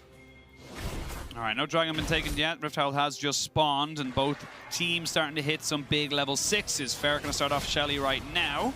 They will know what's going on, but don't really have the priority. You can see already Chi-Chan was a little bit late on the rotation, but this could be a full 5v5. Might be a little bit too late. Yeah, Red have already decided, look, we're way too late on this rotation. We're just going to charge in back bot side, at least trade back something. Yeah, you are getting the reset here from Aegis, so maybe he looks to try and move down into this bottom side, especially if you can get like push with Grevtar in mid. Maybe look for a play with the ultimate from Grevtar to bot, because right now, honestly, the Galio hasn't had a real chance to get much happening. Did roam up towards the top side, but gets caught out with Saren because you're trying to play off of minimal priority in the mid lane. Maybe now if you can get this wave shoved out, you can actually look for a dive onto this bot lane with the mass waves that's coming through. Saren was low on mana, but is going to be able to pick up that blue buff nice and handy and get that trade-off going for us. And we are going to see the Umbral Glaive coming out here for Aegis. So he's going to be very, very powerful at just controlling areas like we talked about earlier, and just a very cheap item in general for him to be able to pick up. Yeah, I mean, it's an incredibly potent item, but unfortunately for Red, right? Like, you're kind of looking going, okay, well, Grevtar, not really going to be a big carry in the later portion of the game. Cheaton as well, like, Jhin isn't exactly your major carry. You are looking towards Guigo, and right now Guigo does have a good advantage for himself, but when you look at how many threats are on Istanbul Wildcats, you kind of need to get these side lanes rolling. You need to make sure you're getting these towers down to enable Guigo in a side lane. Like, let Grevtar make these plays happen, but with the priority that Istanbul Wildcats have been able to get across these lanes, they just haven't been able to make any of these plays stick. We go on, wait to see where the big play will come from. We have seen a little bit of movement on bot side, specifically from the side of Istanbul Wildcats, and of course, Red went for that dive in the top, but it is going to be curious to see how everyone kind of pets it up. We can see all the deadly flourishes being cleared out here by Farfetch. He gets himself moved back onto the lane with his AD carry, and this is, again, a very slow start to the game. Only about 250 gold difference. Ferret is sitting on a ward, but he's not aware of it. Yeah, but I mean, look, this is fine for Ferret, though, because all he wants to do is get this lane pushed in. Make sure you can't have that play that we're talking about where you end up with Aegis down in the spot side, because realistically, Istanbul Wildcats don't feel pressure. I mean, you got a Viego, a Tristana, like, you're totally fine playing for these late game 5v5s, so it's more going to be on Aegis to try and make something happen, or at least get Guigo far enough ahead where he can be a threat in the side lane. But at the moment, like, a 15 CS lead is nice and all, but it's not too big of an issue. No, the Dragon's going to be going over to the side of Istanbul Wildcats. It's going to be the Rift Herald as well as the Dragon, unless the Red Canids feel like they can contest it. Smite comes in, double knock-up as we get the Smash Pulverize coming in. They're going to try and trade this one back. Holy Phoenix trying to see if he can save his support, but it was all for naught. They don't know exactly where he went because they have no vision, and those shots shall go wide. But they get the Dragon, but they do have to trade it for a kill. Yeah, 1 kill going back over in favor of Cheaton is going to be relatively nice. We're going to try and get this push in the bot side, but Holy Phoenix is already moved to mid, so he's covering Seren, who's actually in the bottom side. So all said and done, still kind of even when you look at just the Dragon going over versus just that 1 kill.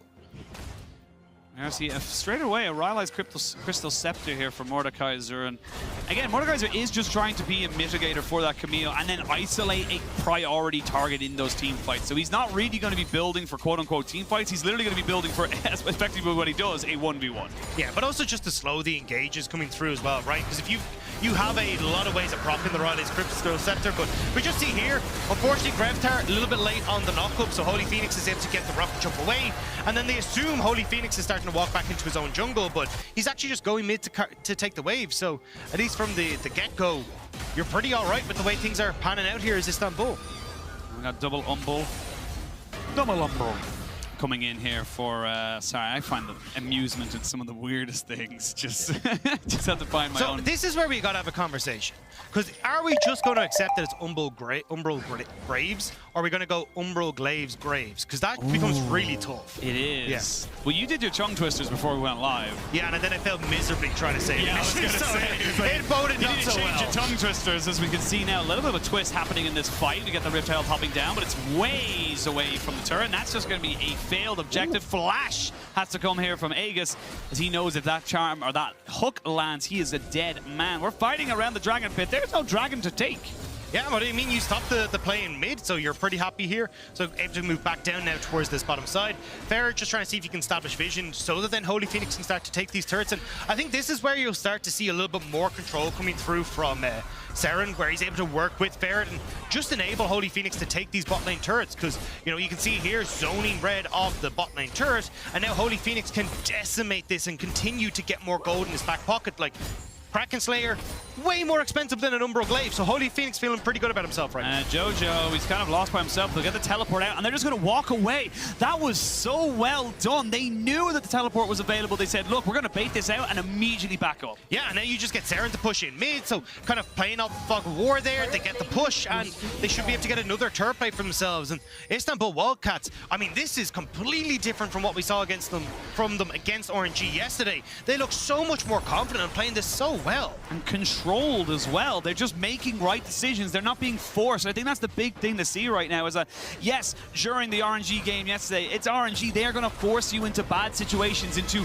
you have to choose one or the other. You don't get to choose both. Whereas in this game, they are definitely having a lot more time to figure out what way they want to approach it. And if there is a team coming from the TCL to try and put your fade in, like, it feels like this is the team, right? You've got Seren, who has been an incredibly strong mid laner in the TCL. You're looking at Holy Phoenix, was 6 TCL titles. He's got 1 MSI and 1 Worlds appearance as well. You know, as the desk was talking about that 2014, where he had actually kind of came on and exploded onto the world stage with Dark Passage back in the day. And now we've got to see if Istanbul Wildcats can live up to what has been such a good point for them. Well, we are going to see the Rift Tile being started by Aegis. He's going to try and just get himself over the wall real quick, but a full-on engage going to be coming in. The Galio ult has been committed as well. There's going to be the Mordekaiser isolating out Jojo. Not really the target you want, as Seren's off on the backside of this. It's kind of 2 fights right now. Starscream picks up his bounty. He gets all those extra nummy stats, and then they can continue the fight. Istanbul Wildcats, despite them losing their jungler, still come out on top. And that was such a good play as well. This is actually something that you see a lot over in, like, North America, right? When Impact was playing this Mordekaiser, he would oftentimes pick out the support because it prevents the follow-up engage, prevents so much more of this damage from coming through in the CC front. And you can see there Starscream kind of lending himself from that as well. Take the support out of the equation, give that the little bit of back room towards Istanbul Wildcats. This is the long-range engage. Seren gonna have a flash away and should be able to get out with safety, but good opportunistic moves here from Grevtar and of course Cheaton. And now Holy Phoenix just being moved around the map to pick up all the lovely gold. And this is where you start to get a little bit nervous as Red Canids, because as you said, we already said, right, like, they have the opportunity to try and play through side lanes, but this is a team that is a one-shot and done. You dive in onto the back line, Cheaton trying to hit from range, Guigo trying to burst out people with Grevtar, but if you're falling behind, you're not able to do that. Istanbul Wildcats just have so many damage threats, it becomes really tough to carry these fights. It really, really does, and you can see now the pressure has been put onto them right now. You can see Starscream moving over. That's a significant chunk of damage going there onto the Mordekaiser, and it is going to be Istanbul Wildcats pushing forward and saying, look, we know we're stronger right now. You can't actually fight us right now. You don't have your big ultimates. You don't have the Hero's Entrance, and you don't have the Hextech Ultimatum. You don't have the Jhin. Jhin is up on the top side, whereas all members of Istanbul Wildcats were down around this dragon. So already 2 of these objectives set up, and for Red Canids, it's starting to become a little bit tough. And they haven't had the opportunity to really get control of the game, see if they can make plays with Greftar, try and work around Guigo. So at the moment, it's kind of looking like Istanbul Wildcats setting up well for these big 5v5s, for this powerful mid game, which is what we saw from them in the TCL.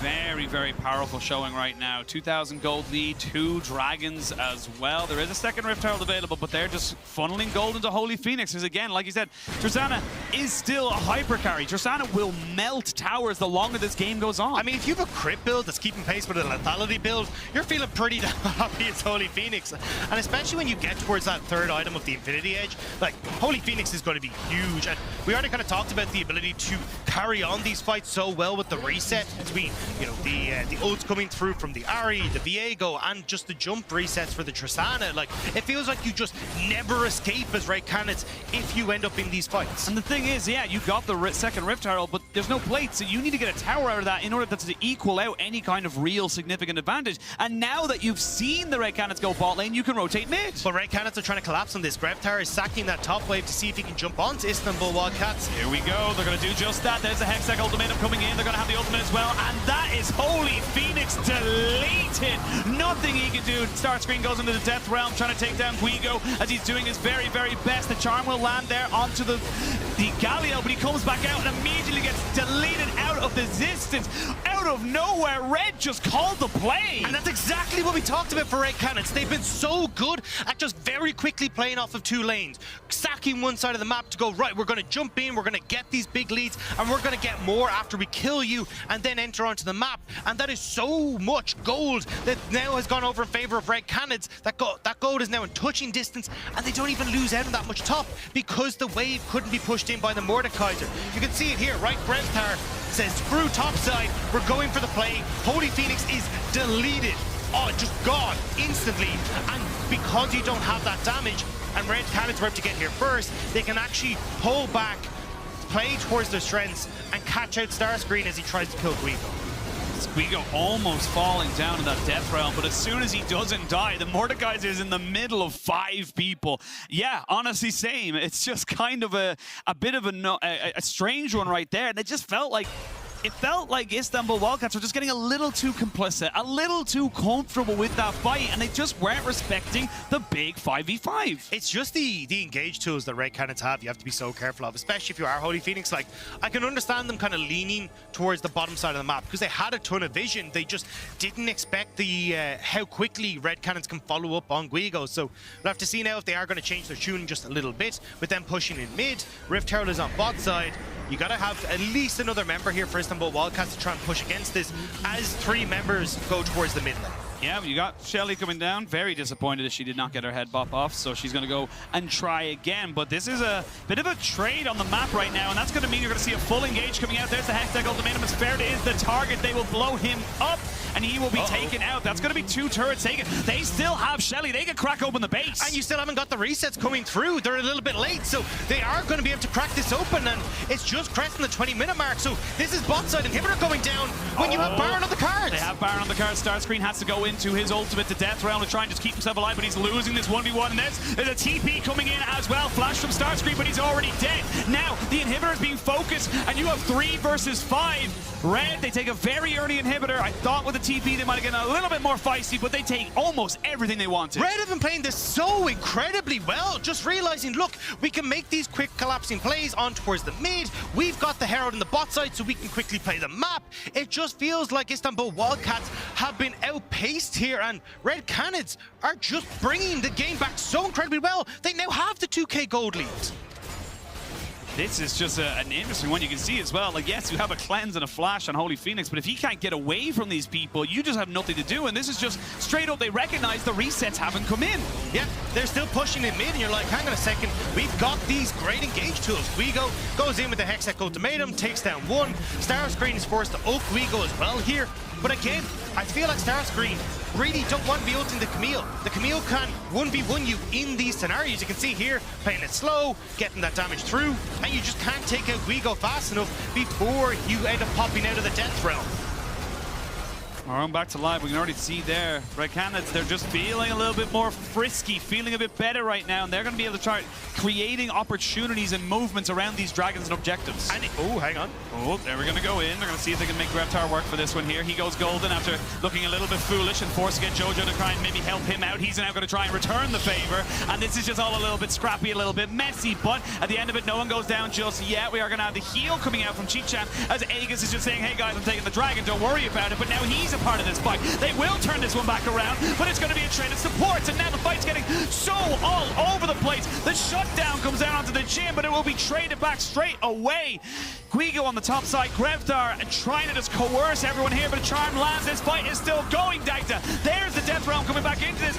Aegis has nowhere to go, and finally, it's still Istanbul Wildcats. It was really messy from Red to start it off, though. Cannons try to jump in. They end up blowing the key ultimates too early, and Istanbul Wildcats correctly recognize that. They play it slow, they keep Holy Phoenix safe, and they're able to carry themselves through, and now it's another dragon for Istanbul Wildcats. And I was about to say, hey Red, you're in a great spot. You get to stack mountain dragons. You end up having this dive comp that's going to be super beefy. That's great, but they throw the entire thing away.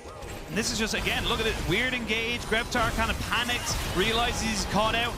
I think he's on this because he thought the charm was going to hit him. Yeah, and that's why you see the engage from Jojo, right? Jojo's like, all right, I got to go in hard because I have to be the one to tank this up with the ultimate, but now you don't have the Alistair ult, you don't have the Galio ult, and it just means that it's super easy to try and follow up in this. And again, like Jojo taken out of the equation before Starscream even needs to ult. Cheetan is in the middle of no man's land here and gets caught out as well. It all just feels very scrappy from Red. The panic button's basically been hit right, left, and center as soon as that initial engage went wrong. And this is the big problem that we're going to have with a lot of these teams, all these, younger and, slightly, lesser known regions, is that you are on the big stage, and these are big moments. You cannot miss, you cannot step forward in that.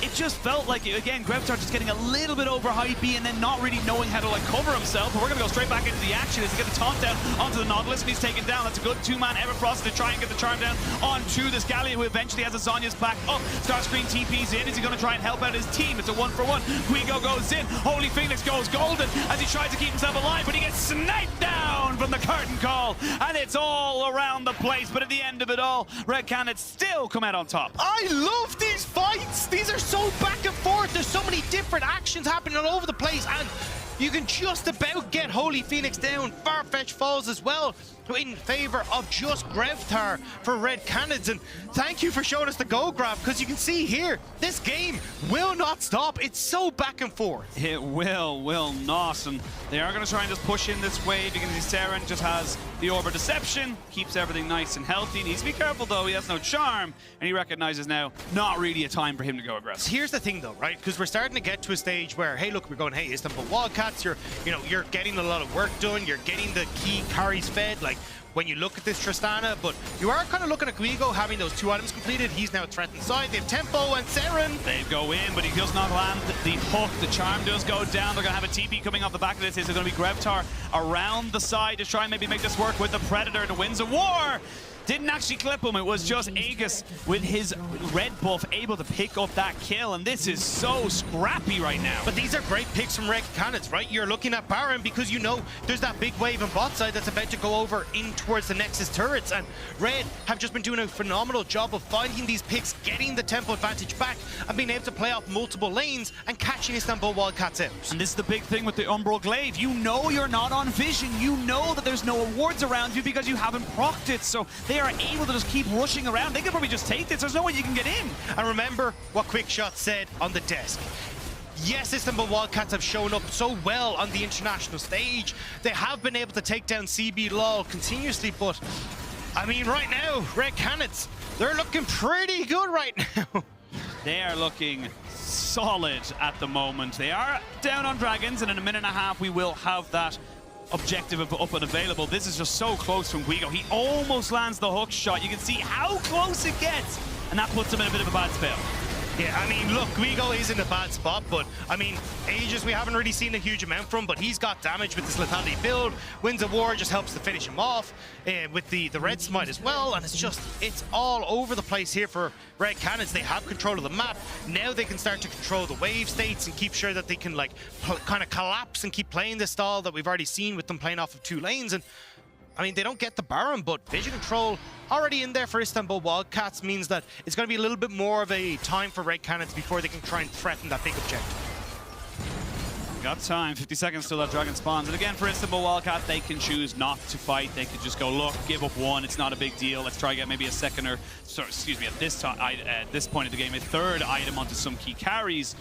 Yeah, I've got the Horizon focus now for Seren, so he's a pretty big threat right now. And again, Holy Phoenix, he is just accumulating wealth. If you're not quite sure what Tristana's passive is that with every level she gains more and more range, more and more safety. So you have to be able to try and shut her down as early as possible.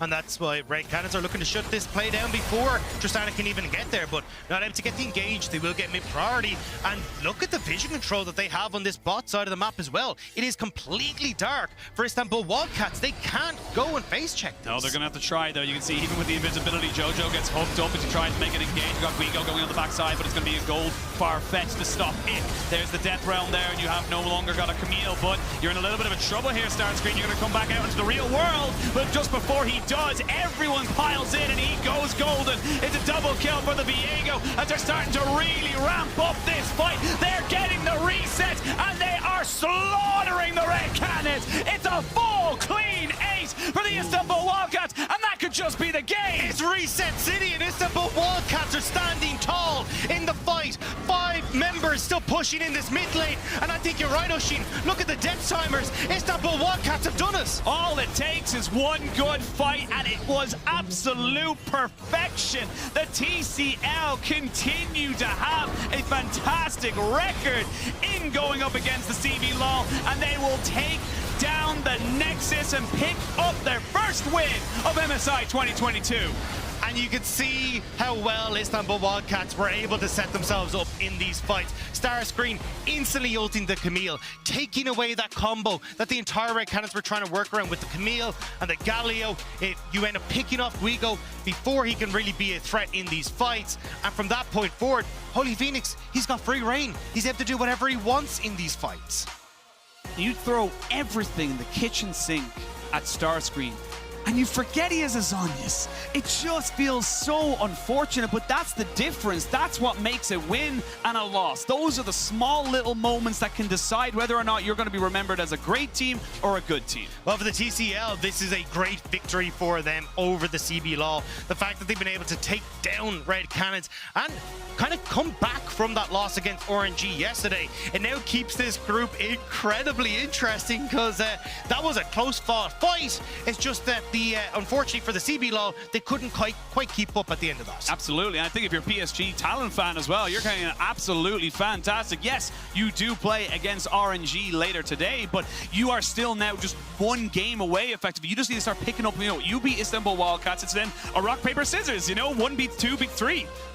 I mean, look, this is where it all comes down to. This is why these best of ones can mean so much as well, but for Turkey, this is going to be such a good stop-off point. Going, look, RNG, the expected first place. Look, we couldn't pick up the win. That sucks, but kind of the expected result. Yeah. Now you're coming in against the teams that you're really having that battle for and being able to take down the CB LOL in this kind of style. After they were so dominant against PSG Talon yesterday, you can see how happy they were coming off it because, look, this means that in theory, I mean, if you're looking at rock, paper, scissors, it feels like they just kind of got a step beyond and got themselves out and kind of looking better than the other two. Yeah, they're the campfire. Yeah. Just burn Is that what it is? Or yeah, I don't know, Lizard man. Spock, whatever we're going Lizard for. Spock or something like that. I'm sure there's been a million jokes put onto about it. But yeah, a fantastic win for the Istanbul Wildcats even, when they are on the board as they take down the CB LOL's Red Canids.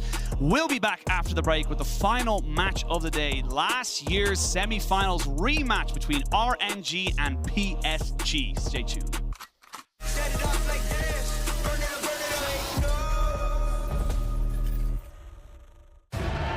Behind 14 epic days of epicness. Behind 61 million hours of dropped jaws. Behind every match, every broadcast, every zero-ping moment at League of Legends MSI 2022 is the network capable of making it all happen. The Cisco Network, aka The Realm. Cisco, powering the future of esports. The world is watching. Get on board. Check the lanes. Pay attention to the best. Join the ranks. Be the challenger. All in for the trophy. This is for all senses. This is for all players. Buckle up. Take notes. MSI 2022. Driven by Mercedes EQ.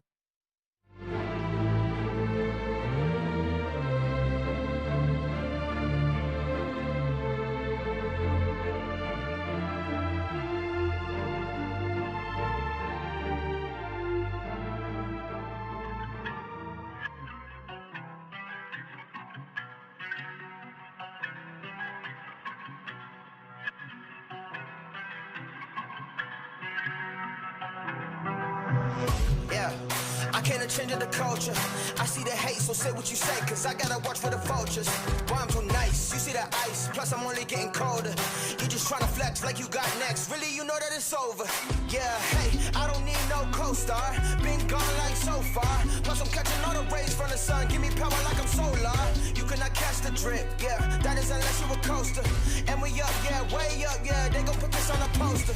I got many dreams, I got plenty things that I wanna see. Will I put that on me? Yeah, I got many dreams, I got plenty things, yeah, that I wanna see. Will I put that on me? Yeah, I got many dreams, I got plenty things that I wanna see. Will I put that on me? Yeah, I got many dreams, I got plenty things that I wanna see. Will I put that on me? Yeah, I put that on me. Yeah, I put that on me. Walk tall, see the car, do another smile, I'ma be the greatest. Good luck keeping up everything I can, you know what the name is. Plus I've been through the training, straight shot how I'm aiming. Never stop, try to put me in a box, boy, you can never frame this. I am what you might be, too fast and I'm too strong. I might juke y'all like I'm lightning, spook y'all like I'm frightening. They ain't never seen it like me, got my team right beside me. High tide, I'm rising, my time that's timely. I got many dreams, I got plenty things that I wanna see. Will I put that on me? Yeah, I got many dreams, I got plenty things, yeah, that I wanna see. Will I put that on me? Yeah, I got many dreams, I got plenty things that I wanna see. Will I put that on me? Yeah, I got many dreams, I got plenty things that I wanna see. Will I put that on me?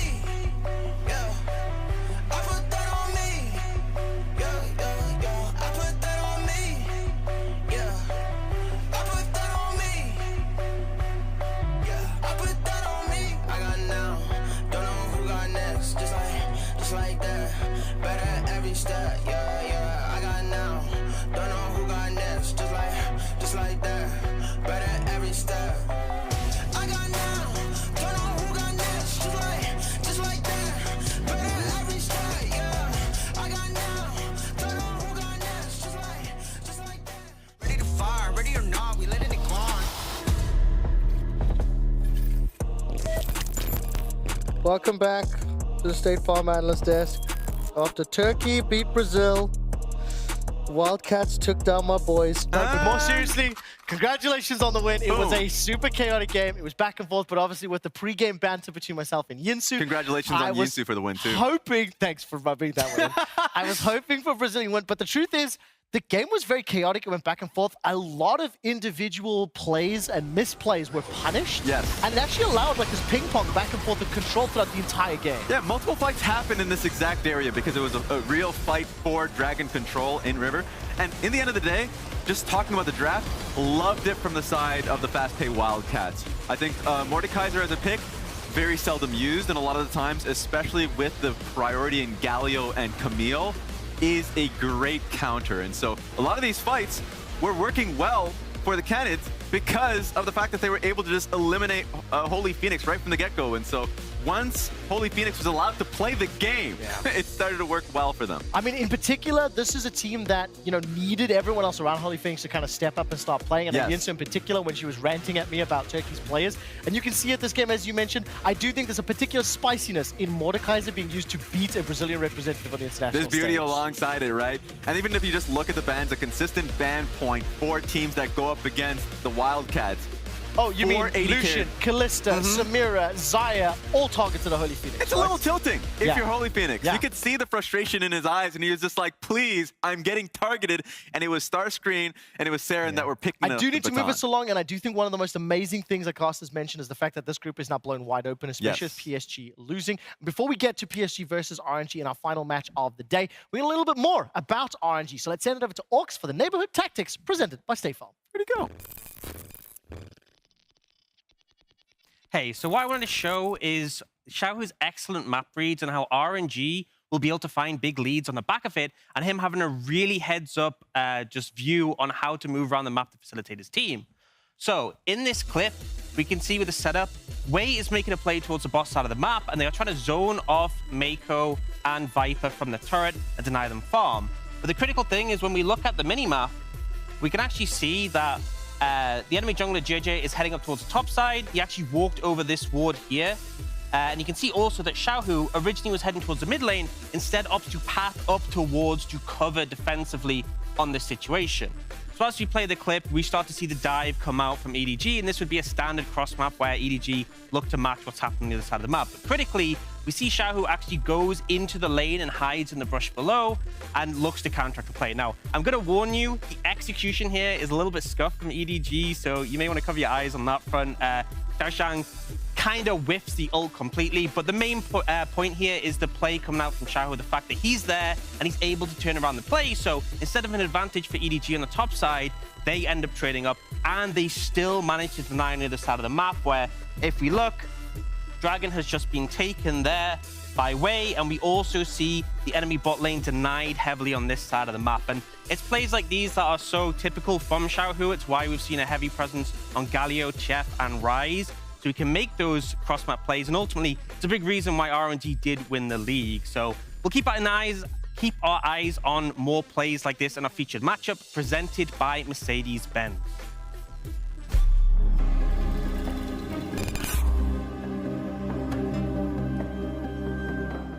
The reigning MSI champions are representing their region once again, and today they face a team that pushed them to the limit last time they met. Gala is attacked and shut down, but is Elder Dragon enough? Mega hits the wall, Shockwave back in, the shutdown comes across, Ming is low, but there aren't enough teammates left for PSG. The hope of the PCS has lost some familiar faces since then, but still managed to win their third straight domestic title. Brazil is here to dominate. PSG, rather, are getting ripped to pieces. The LPL representatives are always one of the favorites whenever they come into a tournament, and already they hold 2 MSI titles, the same as T1. RNG take down the world champ. 我觉得本身就是我们还有那几个大赛区会实力就更强一些吧，然后碰到别的赛区的队伍的话，肯定是实力上会占据一定优势的，然后也有心情影响。 For them, this MSI is about making it back to back and become the only team with 3 MSI titles.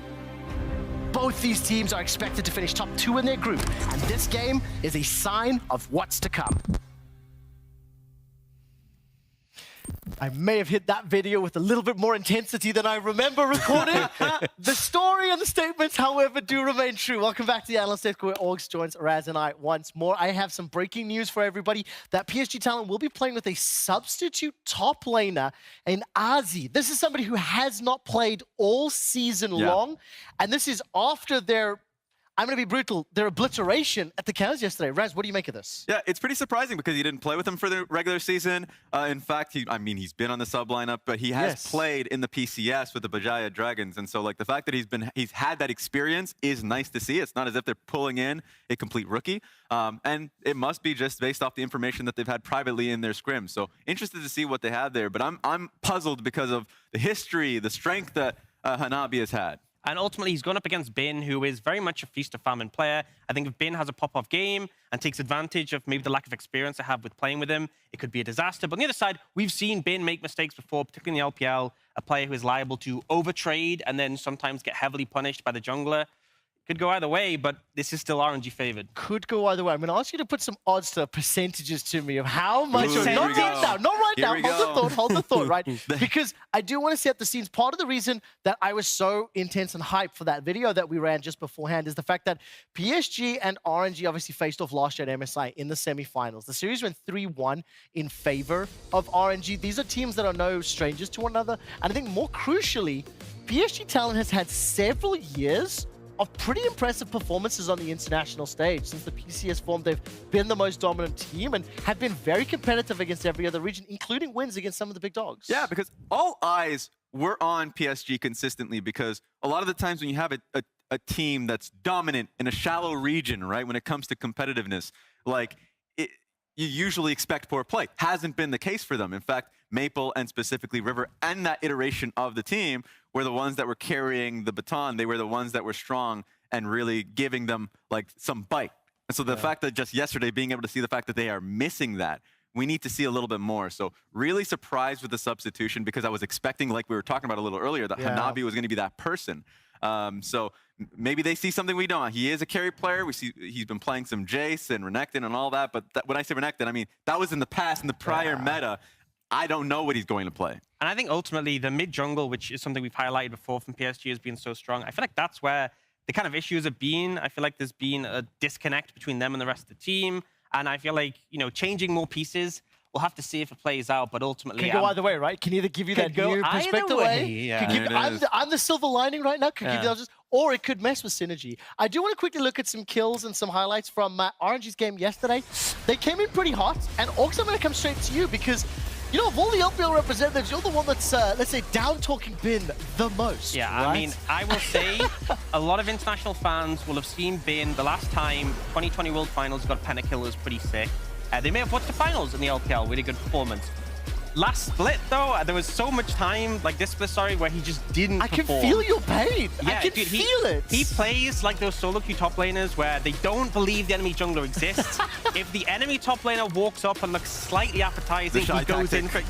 It's so many top laners in China inspired by the Shy. I feel like he's corrupted them. And ultimately, it's been such teething issues for RNG, going from Xiaohu, very good at setting up wave state for them to play around, to Bin, where it's like, well, maybe he does this and carries, maybe he just runs So it. now, Orcs, I think it's fair to say yesterday's performance very good. I do 100%. think it's going to be very unlikely, in my opinion, that any team in this group is really going to be able to unsettle them, at least consistently, that's fair. right?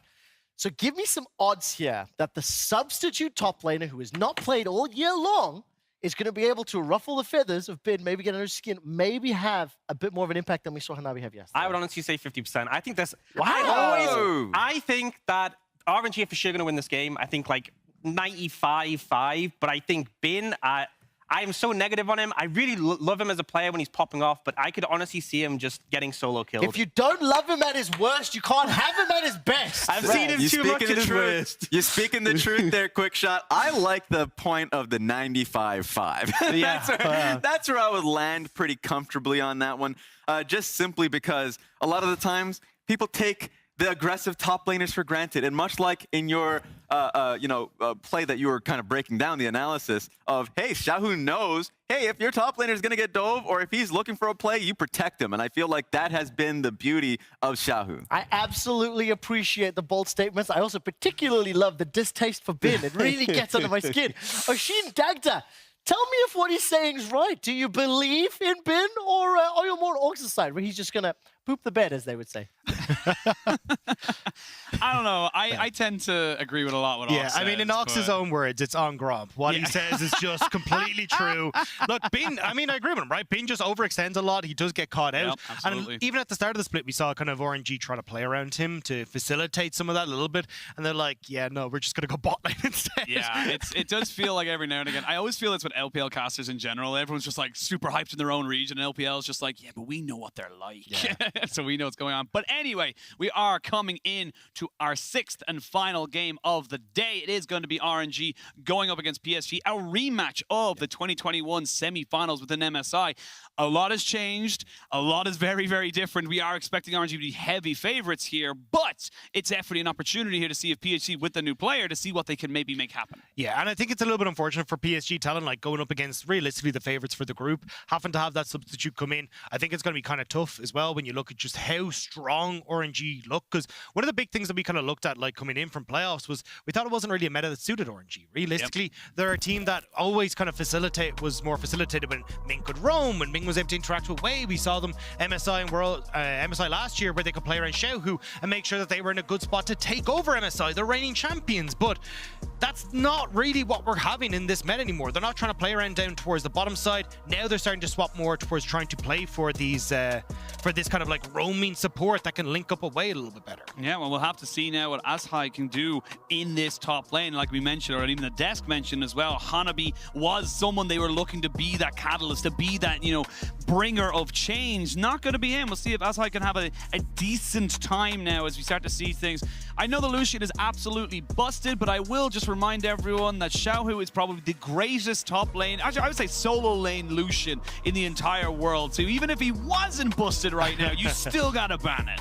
Yeah, I think definitely fair to try and take these away. Also seeing the Vladimir taken off the board here as well. So definitely we're seeing RNG kind of giving due respect towards PSG Talon. But I am kind of curious to see what the plan is going to be here. Because, I mean, it really did feel like for PSG Talon, they even over the course of the split, they're all heavily on Unified, being on the Jinxes, the Aphelioses. We see them try to bring Aphelios to the stage yesterday and kind of didn't work out particularly well. So I'm curious now to see what the plan is for PSG Talon, how they try to adapt and if they try to adapt to the newer style of meta. Yeah, absolutely. And I think this is why we are so heavily, we mentioned as well, we're so heavily leaning towards RNG now favoring the meta. They're a team that don't really like to put a huge amount of emphasis on bot lane. They'll work around it. You know, Gala has had some fantastic plays, but they much prefer to get Ming unlocked, move him around the map, and facilitate the rest of the solo lane. Even just the fact that we're kind of seeing these later game scaling junglers coming through, like Ox was talking about it backstage, like Wade loved the Viego. Like, Viego was such a big pick for him in playoffs, and the fact we're kind of seeing, hey, look,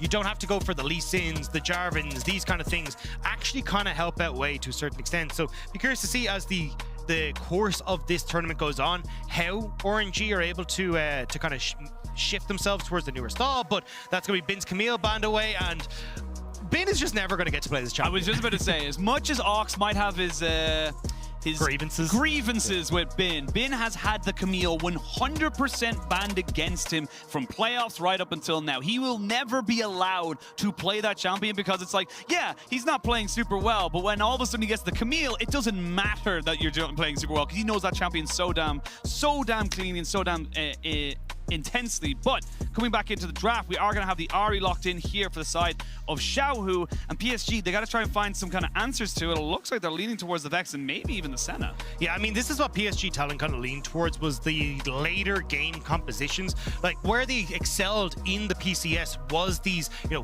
5-man team fights around objectives. So trying to see if they can set up for that once more. You've got the Viego with the later game scaling, good answer in the Vex into the Ahri, and you'll definitely be looking to see if as he can kind of fit in towards the traditional style that we've seen where Hanabi kind of plays this frontline engage tool, but being the one to kind of call those engages can be tough if you're the substitute coming in. So I'm wondering if we'll see Kaiwing kind of fall back towards things like the Leona and being that main engage tool for this squad because you've got that new top laner coming in. And the interesting thing, if you don't know anything or a lot about Gala in terms of his regular splits or any kind of tournaments, he picks a champion, and that's his champion. It was a Kai'Sa last MSI, then it was a Aphelios, now it's the Ezreal. He just has one champion that he picks because he knows he's not the focus of this team, so he's able to get that very safe bottom lane. Yeah, and I mean, you've got the Nautilus here for Ming as well, which has kind of been that big pick for him in the regular split as well, so maybe we end up seeing Ming go towards that, but Wei gonna go back towards the Volley Bear, a pick that we haven't seen a huge amount in MSI, which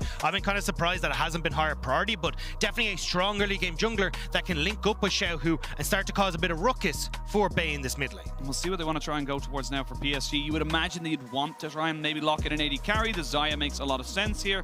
Gives you an awful lot of safety as well as just good pushing early game power. It is very heavily nerfed, that lethality Xayah coming into this patch, and even though we saw the Xayah earlier on today, it is that crit build that we one time we've seen in that bot lane, and I think it'll actually kind of fit Unified a little bit more because he wants to be that late game carry, late game crit Xayah with the kind of ability to appeal for himself. Can work out super well for Unified, and I think that is still kind of PSG talent going, hey look, we want to try and play for these objective team fights. Well, we'll have to wait and see now. Where do you want to try and focus? And you'd imagine a couple of top lane bans going towards Bin would be decided they, but no, they're trying to ban away Ming's Karma, and we've started to see this as a bit of a trend. Ming is more traditionally known as a very heavy engaged, support. He's the Alistairs and stuff like that, but the Karma has just kind of become part of his wheelhouse. Even the Renata as well, kind of being respected a lot against him in playoffs as well, so kind of interesting to see that style, but certainly I think when you've got the Ezreal on the bot side, you want an engage tool, right? Like, you want something that can work well in the roams. Now,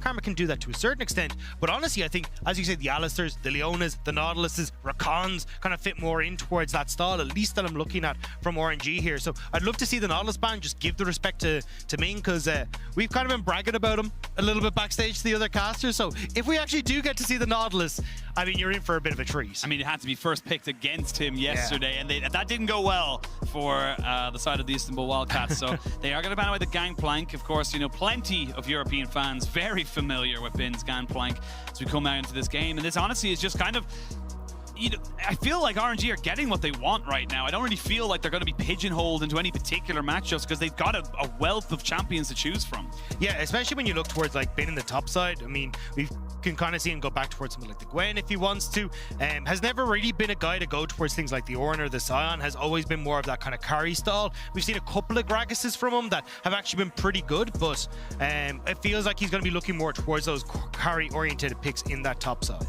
Well, the Kennen ban speaks to me like he might want to go for the Gwen, which might just be a little bit of a bait as well to try and make the blind pick come out here for Azhai, excuse me, as we see what they want to go for. But no, it's going to be the Rakans. The Rakan gets locked in here, and honestly, I think even if you go Gwen Nautilus here, that's a fantastic team composition for RNG.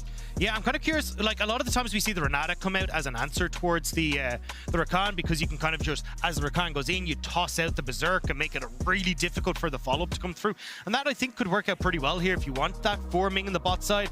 I think the big question is, though, like, what do you want to try and go towards for Bin? Although, over in the Braum here, very different style that we traditionally see from Ming. Yeah, gonna lock it in. So a lot more kite ability, a lot more safety in that bot side and around team fights as well. Not exactly the greatest of engages itself, but very powerful. But that's what I'm saying. That's kind of my big thing here, is you're missing that big engage tool on RNG, right? Because usually we actually see Ming providing that. Even when we looked back at, MSI last year, like even when we looked at them in summer as well, it was more about Ming being the engage tool, but you don't have that access now. So you're kind of relying on Bin, who's hovering the Gnar here, to try and set that up. So at least on PSG side, you have a relatively short range composition, so you should be relatively okay to, try and play kite back, get some poke off with this Ezreal, like force PSG to go for the engage, but certainly you're not going to have that big wombo to start things off for RNG. Well, they've got a little bit of a wombo, but it's what I call like a sometimes wombo. They've got the Gnar, it will have the Mega Gnar to get people to the side of a wall, maybe set up something from there, and if you can catch the Xayah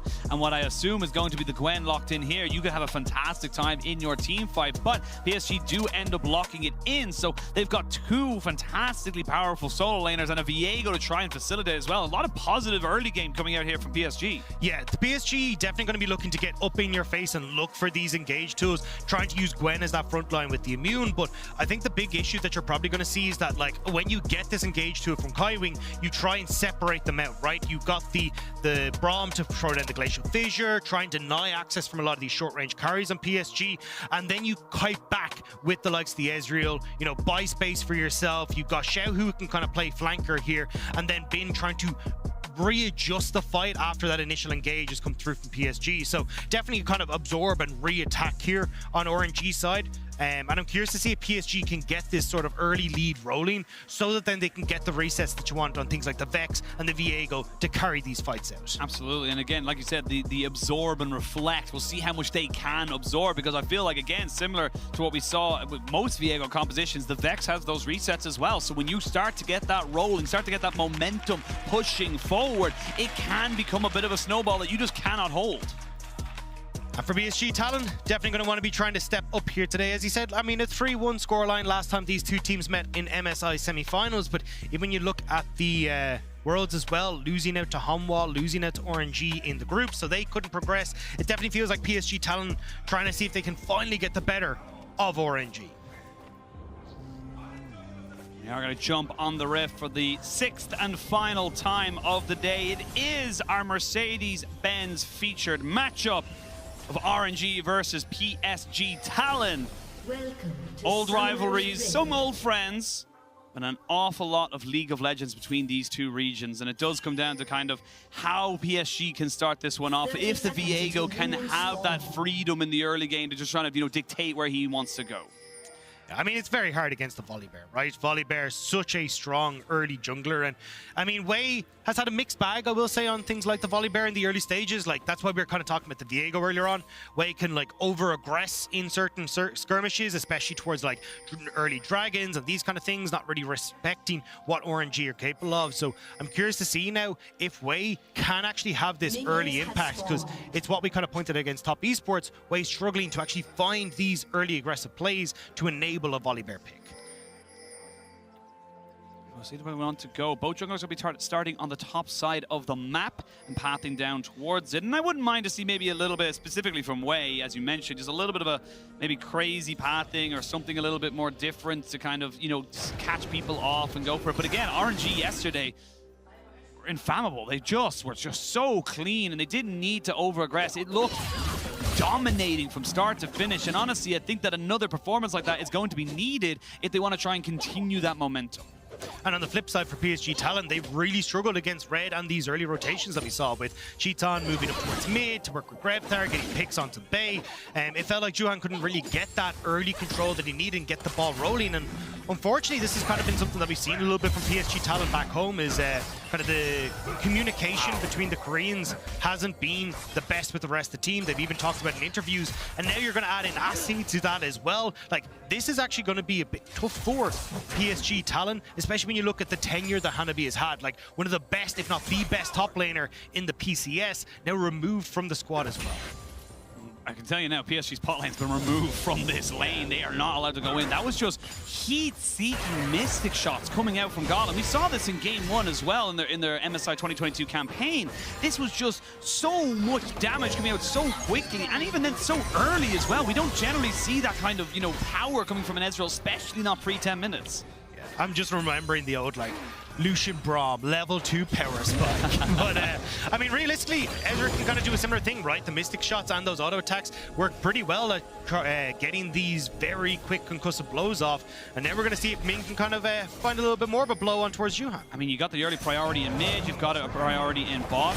Gotta be careful, though. Blue will go over. Wei's going to be flashed on, knocked up, double stunned. We're going to see now Ming going to stand behind me as he tries to jump over the wall, and that's going to be the Vex taken out. Xiaohu was in tow, and he knew exactly where he needed to be. Now Juhan, he's trying to see if he can get away from this, but the concussive blows make that very, very difficult. You got to go to a doctor, my son, because your head's been cracked open. And the Triumph comes in for Wei, so he stays up, and now PSG already 2 kills down. A 1,500 gold lead. We're not even 4 minutes into the game. Do you remember the T1 A's one we had earlier? Yeah. So I'm thinking that, but with RNG this time. Gotcha. All right. So just to get our expectations set up, we got our cool TCL versus CBLOL. Sadly, this is just RNG. They are not playing. They are here for business. And it is kind of interesting to see how much respect RNG have coming into this, right? Like banning away the Vladimir in the get-go, making sure that you're not getting comfort picks for PSG. And here, I gotta say, I got a little bit nervous for Wei. I was about to go, everyone said he overextends that little bit. Well, you know, things happen. But honestly, having the support here for Xiaohu to come across, you got Galu comes in as well just in time to make sure he can follow up on the play here as well. Ming just about getting out. You don't even have to burn the heal on Gala, just respecting that play the whole time. Yeah, that's a tough one to kind of swallow right there, because it just comes from very basic lane priorities. You had the push in mid, you had the push bot. You could see in that replay in the minimap, like, Unified couldn't join because how is he going to lose so much? And there's no vision here now as they try to maybe jump on the Xiaohu. Xiaohu does have his flash. You're a level 2 Kaiwing right now. This Rakan doesn't even have his full kit yet. Yeah, and they just back it off. And as you say, you know, you're looking at Gala Ming already having the control over bot side. Wei doing really well here. Xiaohu having 2 kills as well means he's got that early Ionian Boots of Lucidity in the Dark Seal. Like, Bei is going to struggle in this lane now. And when mid is under this much control, one of the big things we talk about with Xiaohu is actually something we talked about earlier on with Faker, where you look at how Xiaohu and Ox pointed out the desk starts to move around the map, keeping RNG in check, finding these plays to set up as the mastermind for RNG. It becomes so much easier with this lead. Yeah, with this lead and with these double buffs, you will eventually lose them, but the harassment is there. And you think of RNG, a lot of people tend to think towards Uzi. Cannot blame the man is a god amongst AD carries. However, RNG have 5 titles. Xiaohu has 5 titles. This man has been there. He's the glue. He's the whole reason that no matter who they bring in, it seems to just work. He runs around the map, works around the map so damn well with his team. It just feels like he's just the puppet master. And I mean, it's the reason why they were so successful in MSI 2021, right? Like him playing top side, playing off things like the Lucian. It was his understanding of how to play side lanes that made RNG the threat that they are. And now that we're seeing a very different style of RNG with Xiaohu moving back to the mid lane again, he's still the one that controls the early game. Make sure that RNG are able to get to the mid game, because RNG, when they hit that point, that's when they're super strong. That's where they're able to play towards neutrals. But that's also where PSG are at their biggest strength. Because when you look at like the way that they actually played back home in the PCS, it was all about, you know, not really getting off the ground very, very quickly, but certainly like looking towards these neutral objectives, trying to find these moments where you can just win out hard at these team fights. Absolutely, and for PSG, Talon as an organization, you know, it was not, I stopped myself as a Gala goes a little bit aggressive as Arcane Shift, has to burn his own flash. A little bit of a mistake there on the bot side, but yes, for PSG Talon, they had to go through the losers bracket. They were actually knocked out of the top side of it and had to earn themselves back into it. So, and then we think about obviously from last year, they had a very, very different roster compared to what it is now, despite there being still a couple of names we recognize. And one of the big reasons people were talking about that for PSG Talon was, oh, hang on. Oh my lord, that's a lot of damage. And Ming is feeling himself right now. Pushes forward, the Ignite was ticking. You've got Guhan coming down here. We are going to see Bin now getting jumped on. The needlework doing work. He's not quite got his mega just yet. He's going to try and go down flash. And Ox can keep his fist down. I already know Ox is giving just the biggest grin to Quick Shot in the back room. I have worked with this man long enough to know exactly how his I can almost hear his voice now saying, like, what are you doing? Yeah. The giggle, with the a laugh. with a big giggle coming out. But he doesn't quite die. But again, this is the kind of reason why we have a lot of question marks over Bin sometimes. He just doesn't really respect his 1v1 at the best. And it feels like, honestly, if you're kind of looking at someone that can also be a big carry alongside Unified in these fights, it is going to be this Gwen. Oh, actually Unified. No flash on Gala. Oh, okay. Maybe doesn't need flash. Yeah, I was kind of like, oh boy. But I'm going to come back to this point, because if this Gwen could kind of get up and rolling, you are in a position where, because you've got that immunity with the W, like Xiaohu can't really deal damage to you, Gala who wants to play at range can't really do very much, so you can have the opportunity to kill the front line of RNG very quickly and take over. Problem though is that 23 CS lead the top side, Bin having full push, a plate to himself as well, and Rift Herald. Oh, they're going straight down to Xiaohu, who's going to have the Spirit Rush to get himself out, has to use the flash as well. The Rift Herald was taken by Wei, and now Juhan's in a little bit of a bad situation. He needs a flash away, but he's been met and equaled by the side of RNG's Wei, and that's going to be Ming picking up a kill. Now they can flash in. They're going to try and get Bin up to his Mega Nard. They try and take down Xiaohu. Finally, he falls. Excuse me, the ultimate from Unified alongside the heal as Ming now in a little bit of trouble. He's going to try and get the concussive blows down to try and save the rest of his team. While this is all happening, it's just Bin getting right up to Mega. They jump right down. It's the big beefy boys trying to make it work, but he snipes someone out. No, No, he cannot. PSG find a fight. Lads, Gala's a bot lane. Why are we fighting 4 versus 5? You got the kill, you got the Rift Herald, you can back away, you can play nice. But instead, PSG Talon end up fighting back, getting some of these much needed kills. And you can see with that goal going over towards Bay as well. 2 kills now on the Vex. If Vex can get into these fights, blow someone up, you've got a pretty reasonable chance here as PSG with the amount of damage that this Vex can do. And this is, again, just what you want as a PSG fan. You want to be able to get those very scrappy, all over the place fights where you're getting those resets off. You're getting the Gwen to get up to those, you know, the stacked up queues. And this is where it's going to become a bit of an issue for the side of RNG. You cannot disrespect your opponents. You have to be clinical. And again, as I said, like, you didn't actually have Gala there. Gala had reset, but had decided to go bot side because RNG, in theory, were calling off the play. You had the Rift Herald, you'd already gotten what you came for, but they try and go that bit too far forward, and it does cost them. So now I think the big question is, where do they try and use this Rift Herald, right? Because you're already looking at Gala having full control of the spot lane. It doesn't really feel like you need to get more control there. So it feels like trying to crack open this mid lane turret, like open up roam paths for Xiaohu, could be the best way to go about this. And though, yes, Asi has been doing very well on this top side, he's still 30 CS down. A kill went over to Bin. It's still rough. It's still very, very rough. And with double AP solo laners, you've mentioned it many, many times, with those Merc treads, it becomes very easy for Bin to try and make this one work. But it's just kind of a little bit of disrespect from Xiaohu. They don't really know where the Viego is, and they just get caught by it. Yeah, I mean, look, Xiaohu does a good job of getting out of this, right? And one of the big things with the rework on Ahri is when you start to get these kills, that health bar comes back pretty damn quickly. But again, it's like, this is fine. Now back away. There's no reason to try and chase this, and they don't realize Unified is here, so everyone on RNG flashes galore, but they end up just putting themselves in a great spot for Unified here to try and follow up. Oh, Bin and Wade trying to make this one work. TT going to be coming in, and it's going to be the Volibear taken very low and taken out. This is regular season RNG. This is why we've had some issues with we're never as super confident as everyone else. We're always very realistic with ourselves. But again, it's just RNG kind of going for something that wasn't really there and very unnecessary. But you can even see, right, Bin nowhere near turning into Mega Gnar. He doesn't really want to be in underneath the tower. Wade doesn't even ult the tower, so that's still online and just super messy from RNG. And now, I mean, you look at the gold lead, it's still kind of 2,000 gold for PSG Talon, but it's keeping themselves, you know, from falling further and further behind. We've got bot lane now picking up. Bin is trying to go a bit forward now, trying to slow down as high as he tries to get a bit more damage. I don't think he's going to be able to do much else than just poke him down, but with a red buff here for the Gwen, makes it a little bit easier to sustain that ban up. So they're going to drop Rift Herald in mid, get that priority, then look Force the Dragon. Yeah, and this is what we were talking about already, right? Like trying to open up the map for Xiaohu so he can actually get some roams going on the Sari, but also looking towards that second dragon for RNG.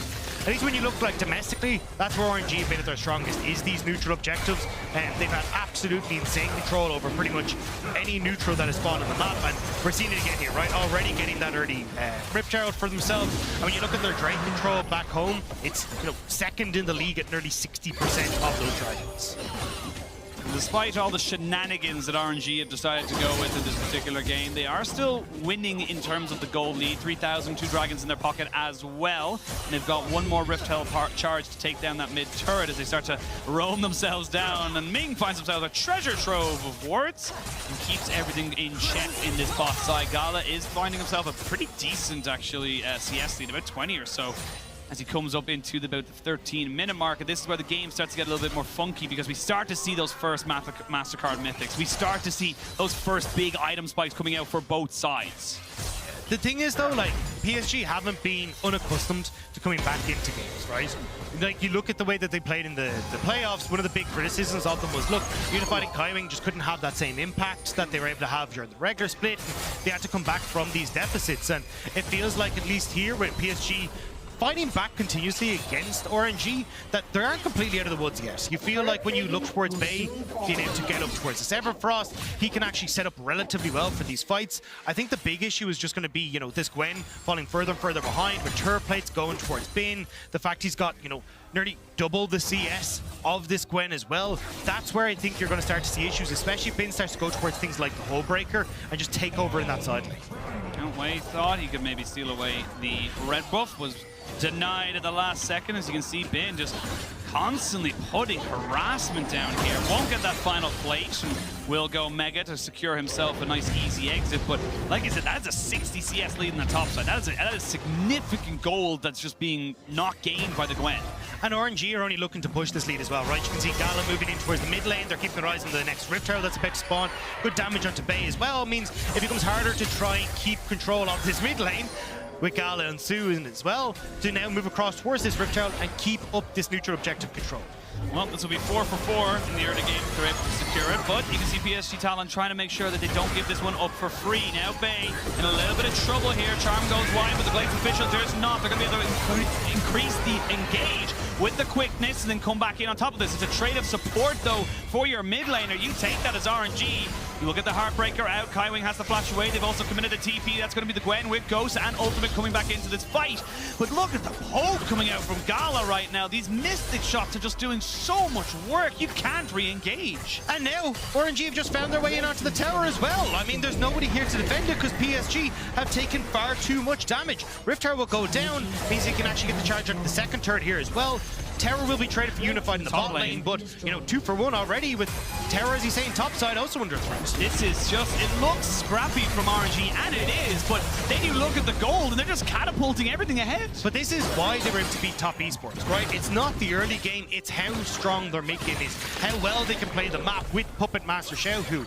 And now you're starting to see that, right? Like, yes, they trade one bot side, but with the lead that they have and how dominating Bin is, they're just taking over elsewhere. 5,000 gold lead as we come back and see the replay here. And again, it's very scrappy, it's very all over the place. Bay is already half health when this one starts, so it's already in a pretty dire strait, shall we say, for the side of PSG mid laner. Yeah, Xiaohu just able to get the final kill, flashing away from Kaiwing so he doesn't get charged. And you can see here, PSG Talon are like, hey, if they overextend, we can make the play, we can go, but so much poke damage comes in so quickly that they're just not able to follow up on it. Now, RNG sitting with that 4,500 gold lead, Dragon in a minute's time, and with the control they have over pushing top, or sorry, pushing mid, into leaning into bot side vision, you can set up pretty easily here to make sure you can get that. They just need to make sure they're grouping up with, you know, the 4-man unit from way down to make sure that you're not getting caught out by PSG as you try and set up that vision in the bot side. And the big thing as well, you're looking at maybe potential item spikes, potential moments for PSG to come back into this. The big one we always talk about with the Xayah specifically is the Eclipse into Muramana. That's not really quite there yet, and you're looking at a Triforce Muramana Ezreal on the opposite side of this. This is going to be rough around those dragon fights. Yeah, I expected to kind of see the crit Xayah coming through again. Like, lethality Xayah has just been nerfed absolutely completely. The reason that it has been is the 4-second cooldown on the Q into the 6 seconds means that you can't really play around the poke that she was able to, especially even just getting the number of feathers down that you need to, plus the nerf to the actual feather damage as well. Like, she's just been so hurt. Just has not been able to rectify or recreate the days of old, the reminiscing days of spring 2022. You can see now Juhan trying to see if he can catch out Wei, but no one really going to go for this. And this is a Hex Dragon Soul.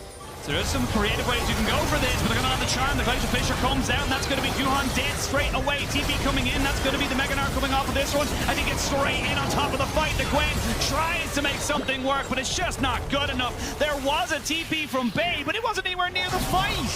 Yeah, Bay says, hey, it quickly dips out of the back of that fight. He wanted nothing to do with it. But that's what we're talking about, right? You can see RNG where the engage comes through from PSG. They kind of scatter across the board. Xiaohu backs away. Wei ults over the wall. They split up from the initial burst damage from PSG, and then they can start to readjust themselves in the fight with Bing coming through. Now you're on third Dragon. You've already got really good control. We're only 18 minutes into the game. They just get to now set up their vision control nicely for Baron and just wait 5 minutes for this Hextech Soul to come through. Yeah, it is.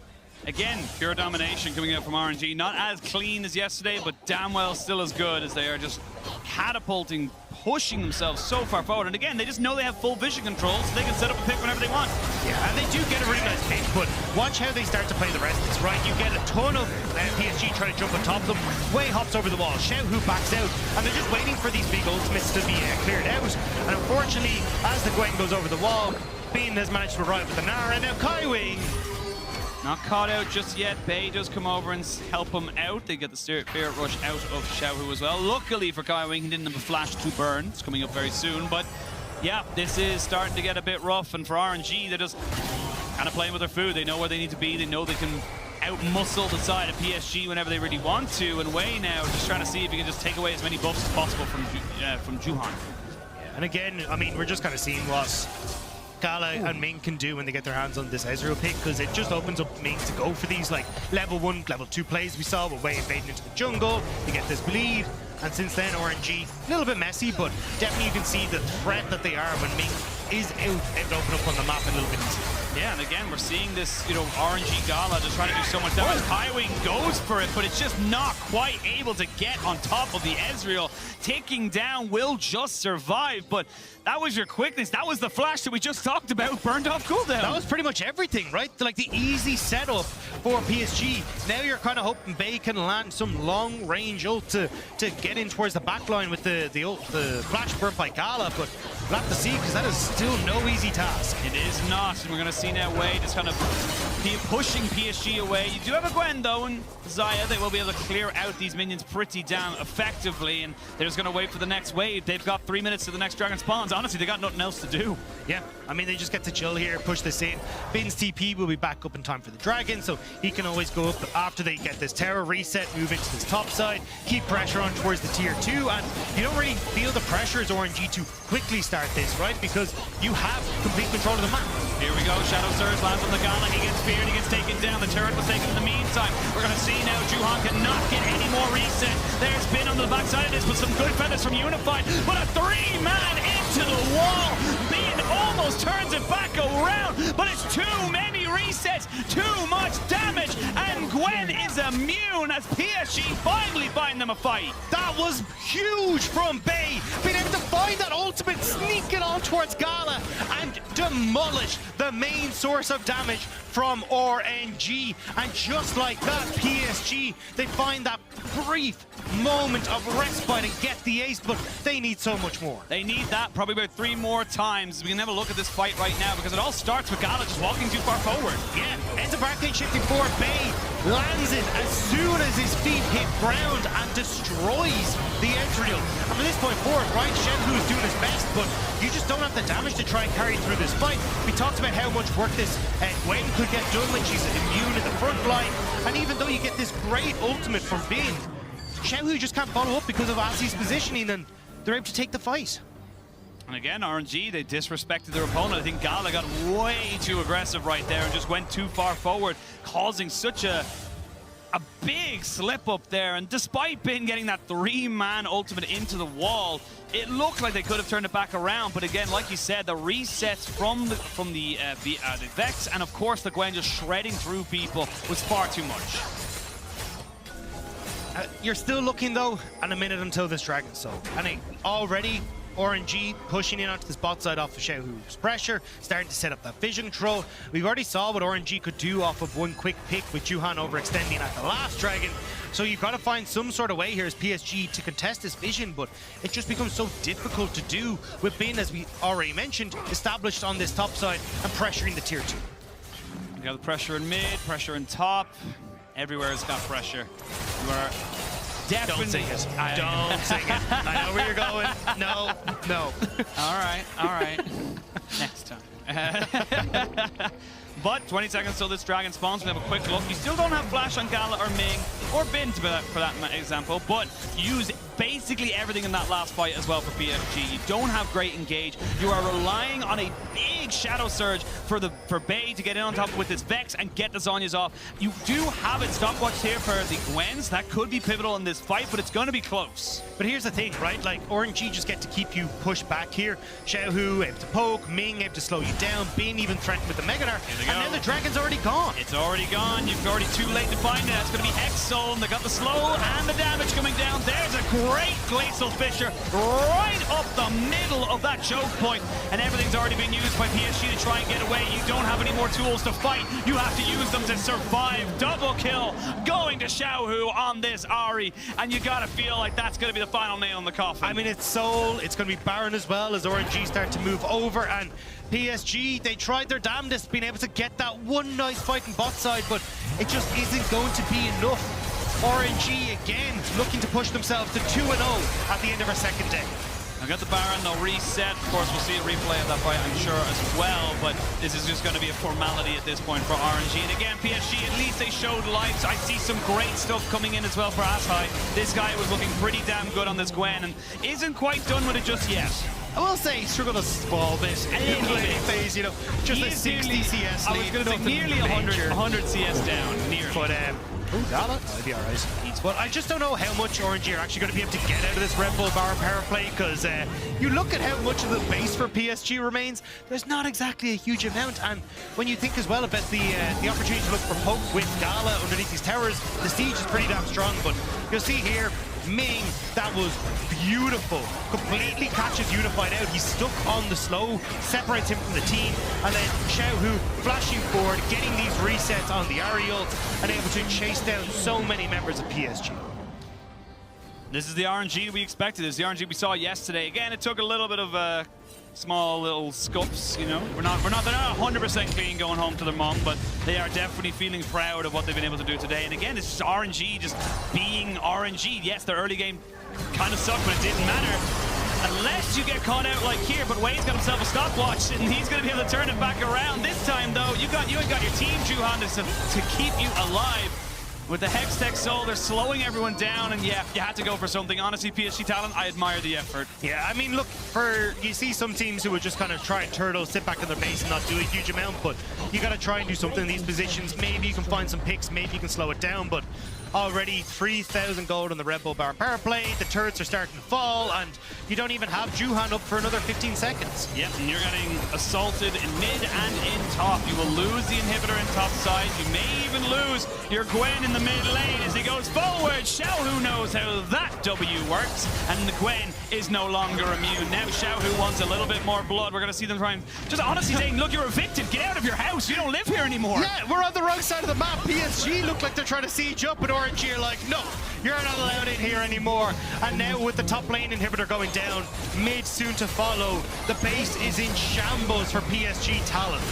Still got Baron buff up for another 50 seconds. You've got minion waves in mid and top. It looks like they're going to just try and reset, use the gold they've just newly accrued, and just dot their I's and cross their T's. I mean, I don't know how much more you really need for RNG, right? Like, Void Stab completed for Xiaohu, the needlessly large rod in there as well. I mean, you've got 3 items already completed for RNG. Oh, wait for Ben.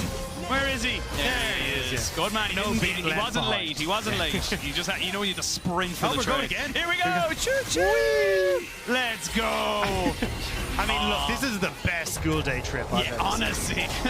It's just the pure giddiness you get when you're just excited to see how this stuff you get on the train and stuff like that with all your mates. And yeah, they're just going to be able to use the Hex Rift to get themselves pushed down bot side. And yeah, PSG, you got to go for a final stand at some point. I mean, I think that might have fallen already, but their base is starting to go. They can't really hold on to this. Oh my Jesus!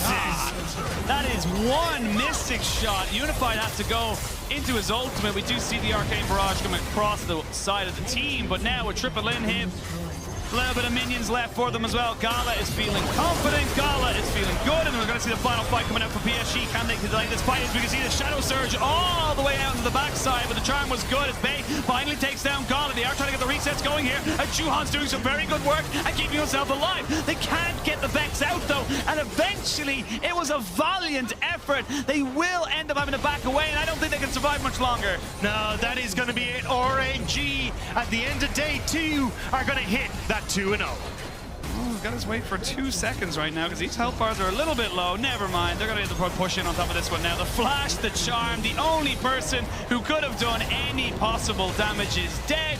RNG 2-0, PSG 0-2 at the end of day 2. Yeah, and you can see it there, right? The difference between RNG's early game versus RNG's mid game. We saw a little bit of the fumbles coming through, but way overextending that bit too far, trying to go a bit over aggressive. But when we get to the mid game, it's clean, it's clinical, and it just looks like a completely different team. It does, and I think that's why I personally am so excited to see the best early game team in the entire tournament, T1, against the best map playing team in the tournament. This is going to be such an interesting one of which one's stronger, which one's better, and we have to wait a while. It's a little bit until the Rumble starts, but still something to look forward to. Yeah. Also, some of the most storied mid laners as well, with Xiaohu potentially going up against Faker would be a nice little time. But unfortunately for PSG Talon, like this game just kind of ran away from themselves, even at the early stages. You look at how RNG able to play off their mid and bot prior, get into the fade, get these early kills, and even having the substitute step in, kind of throwing a wrench into the works as well. It feels like we didn't really get to see all the PSG Talon could have brought to the main Absolutely. stage. And for the PCS, it feels like a little bit of a fall from grace. I'm not going to blame them. They've had their entire, like, some of their best players gutted from the league, brought out and told, like, you know, ourselves in the LPL. Some of them went over to LCS. It does feel like you are starting to kind of, you know, scrape the bottom of the barrel sometimes, and it is going to be a tough transition.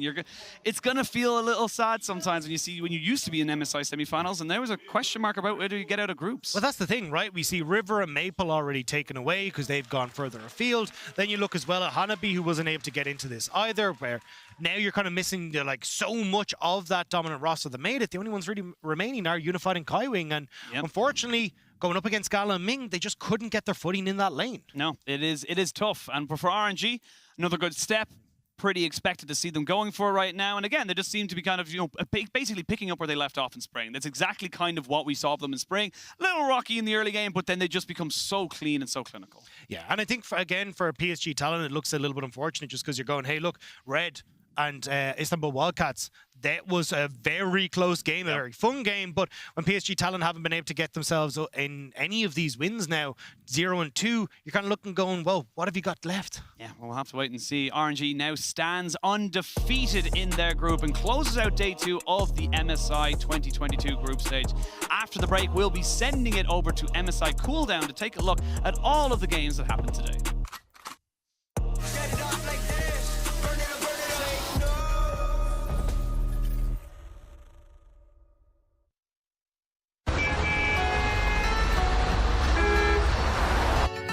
I woke up to the morning sky first.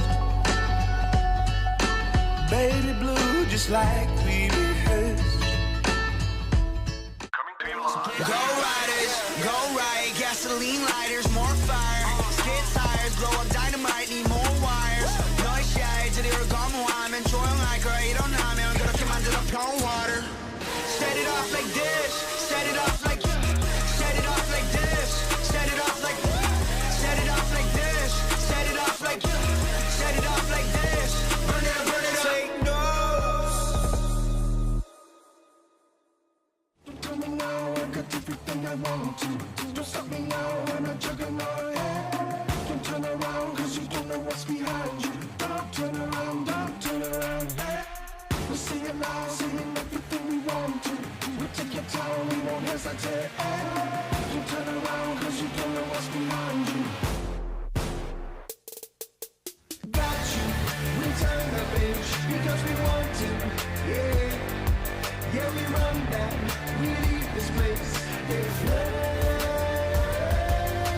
Got you, we turn the page, because we want to. Yeah, we run that, we leave this place.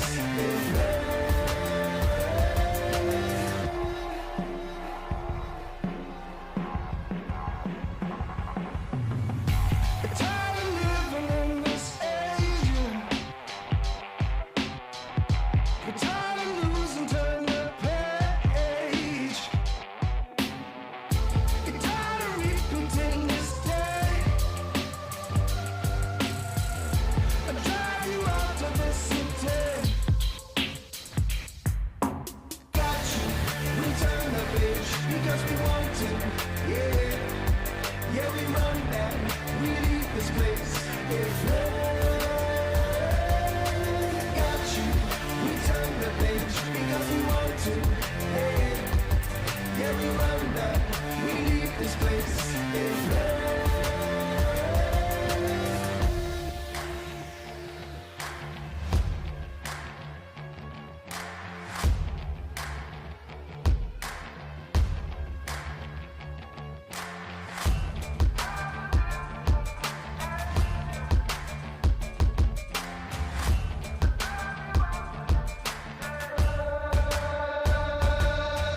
Got you, we turn the page because we want to. Yeah, Yeah, we run that. We leave this place in flame. Got you. We turn the page because we want to. Yeah, yeah, we run that. We leave this place in flame.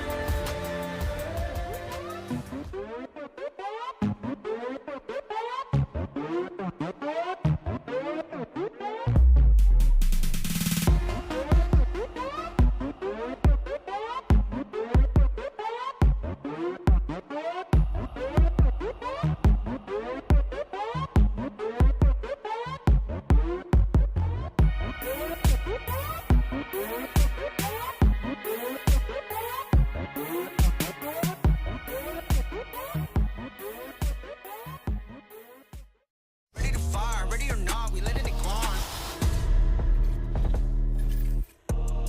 And welcome back to MSI Cooldown, where Augs, Raz, and I will close out day 2 of MSI 2022, where many teams have won 2 games or potentially lost 2 games.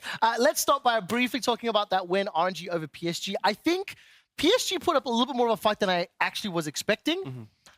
However, it may have been because of some donations, some gifts on behalf of RNG in particular. Waze Volley. What's the occasion? I thought I Will Dominate 2 was fantastic. Will RNG survive Waze Volley? I honestly, I wish I'd lost. I wish they'd lost, and I wish this had been a lesson to Way to stop picking Volibear. I had to sit through playoffs where this guy will pick it 2 games in a row. Tian will absolutely body him into the ground. The champ is useless if you don't get success early. And then he's like, oh, for MSI, let's pick it again. The meta shifted. Look how much the Volibear prior was dropped, and you're still picking this. I was like, this can is you believe I the could feel the LPL impact cost of is like, that. I wish they'd lost? It would be a lesson. It would be a lesson he needs. Stop. It Waze. will be interesting, though, because I think the key for me here is that, like, as the G2 and EG reps that are completely unbiased, of course, assuming they make it through, if they face RNG or when they face RNG, like, we want them to pick Volibear, right? We're hoping that can They play. get no support from me. If Waylocks and Volibear and they lose, I will say good. Yeah. Raz, final thoughts on the goodness. RNG win over PSG, and That maybe sounds- touch on the substitute top laner for PSG as well. Oh, of course, yeah. For Azia coming in, it's a little baffling. I think he played well under the circumstances. It's just that it feels like PSG as a team is scrambling for answers at this stage of the tournament. Well, definitely the case. We'd mentioned G2 and EG. I think game 1 of the day was arguably the most exciting. When we take a look at the early game, G2 absolutely smashing. They get a gigantic lead, and then Raz, this Baron call is almost a gigantic blunder that at least gave EG a shot at winning. Yeah, it's incredible to see. I felt like that entire game was just the inspired show. And so when you saw that 20% HP Camille from Broken Blade, I was like, we have a chance. That's there, Baron buff. Not even though we were in a gold deficit, inhibitors taken down, and there were multiple base defenses that I just hate coming out of the side of G2. And honestly, as much as it wasn't a win for EG, I think it gave them hope, right? The fact that there was that comeback, even though it didn't last for the full game, they're going to play G2 2 more times, and I think this is just a real sign that they can take at least a game of them, so the hope is they'll find some momentum in the second half. And I think one of the things that I was particularly impressed by, Caps' Galio, I'm always one of these people that when I see Caps or Faker or these supportive champions, a little part of my soul wants to go in a corner and cry. Because I feel like there is opportunity that's lost. However, during the course of this game, Caps was averaging higher than 10 CS a minute. He was like roaming and still maintaining a CS lead over Joji Pyun, and his Caps really help support the team. I feel like they must enjoy playing Galio so much. Like, you have these high skill-intensive champions you're playing, then you switch to Galio, you got Predator, you just one-hit the wave, you're running over, like, look at me. There's mechanics there. There is mechanics, but it just, I feel like it's so much fun, Galio honestly. enthusiast. Yeah, absolutely. Yes, it's interesting. In the Targamas interview, he was talking about the fact that that was just the call of the moment. Yeah. The fact that they felt like they didn't know how to play the comp out, right? And that was a good lesson for them. I think it's great to take those lessons and experiences early. But it was just nice the fact that they were able to, at that moment, have that confidence to be like, yeah, we can take that turn. You just gave me the excellent excuse. They picked a comp and not practiced. They didn't really know how to play. That's why they blew the 9K gold. Yeah, it's right? definitely not we just a figured trend it with out. G2 during the regular What I will season. say though is the Pyke priority is a surprise to me. Yinsu had her finger on the pulse. She talked about Pyke a lot beforehand, and I definitely was a bit dismissive pre-tournament. But Targamas is like blocking it super early. It's something that I'm interested to see what the answer is, not only from EG and Order, but how much it gets respected in Rumble stage, how long it sticks around for. Yeah, there doesn't seem to be a punish to it. I know in this group, the laning phase is not going to be punished, so we'll see if that's going to be the trend later on, if that's something they can do. Or we've seen a few teams that are able to do this where it's like, who cares about the laning phase? Go towards the mid lane and top lane, especially when you have Caps and Broken Blade on your team to be able to get them further ahead. The weapon on G2 is Broken Blade and Caps, and I feel like that seems to be the understanding from Targamas, and it's working well for them. Flucket and Targamas doing pretty well by themselves, boy. Don't sell them short. The one thing I will say is with the Pyke, it's a very feast or famine pick, right? And if you're not able to make engages happen, you're kind of just sitting there. So I feel like especially when you look at teams like T1, where Caitlyn has been such a priority in the Korean meta, if they have a hard punished lane like that, or something like Ezreal Karma, and you don't find the early pressure, like we saw the level 1 against EG, I feel like they could really struggle. So I think maybe later in the Rumble stage, that's where we see it punished. These naysayers. I know I'm a G2 apologist right now, but if Saigon Buffaloes can punish T1's bottom lane, I tell you G2 can as well. Of course, these teams do need to make it to Rumble stage before those things will happen. We've got many more group stages to go. And of course, this is going to be a very bittersweet segment because on one hand, congratulations to the TCL. They pick up a win. They're on the board. They pick up their 9th victory against the CB LOL. The all-time head-to-head is now 9-6. But that game was chaotic. Orcs, I know I didn't get to speak to you about the reaction to it, but honestly, it could have gone either way. Control swung throughout, and there was no clear control, clean victory, really. Yeah, it was such a back and forth, and there were some brilliant engages, right, from the Camille Galio again, where they were finding pivotal targets, and it was a good answer into the likes of things like the Tristana, things like the Ahri, being able to pin them down so they can't use the escapes. But ultimately, I think such a massive factor was this Mordekaiser, who just in those team fights could disrupt your engage and then force a 1v1. Yeah, great to see Starstream and Saren just basically stepping up. In moments where Holy Phoenix was feeling a lot of the pressure, the comp was built to kill him, and also in drafts consistently, we were seeing teams just eliminate a lot of his champion pool and his effectiveness. But here we go. This is what made this team so strong in domestic play. It isn't just Holy Phoenix. The praise was around Saren, and he was able to do that in the Ahri. I mean, Raz, I'm so glad you brought up the drop, because I think RNG banned 3 bot laners towards Holy Phoenix yesterday. Today, the Wildcats, the Red Cannons, they banned 4 ADCs towards him. I mean, definitely being like, we know who the danger player is, get rid of it, but it didn't have an effect today. What I do think is important, because of that loss and because of the fact PSG are now 1 behind, it does make that race for second very interesting as the group stage plays out. And of course, the substitution will add this extra element of doubt now as both Turkey and Brazil have to go, what are PCS going to do? You know, who's going to play? You know, it may impact their prep as we look a little further forward. And again, kudos to Yinsu.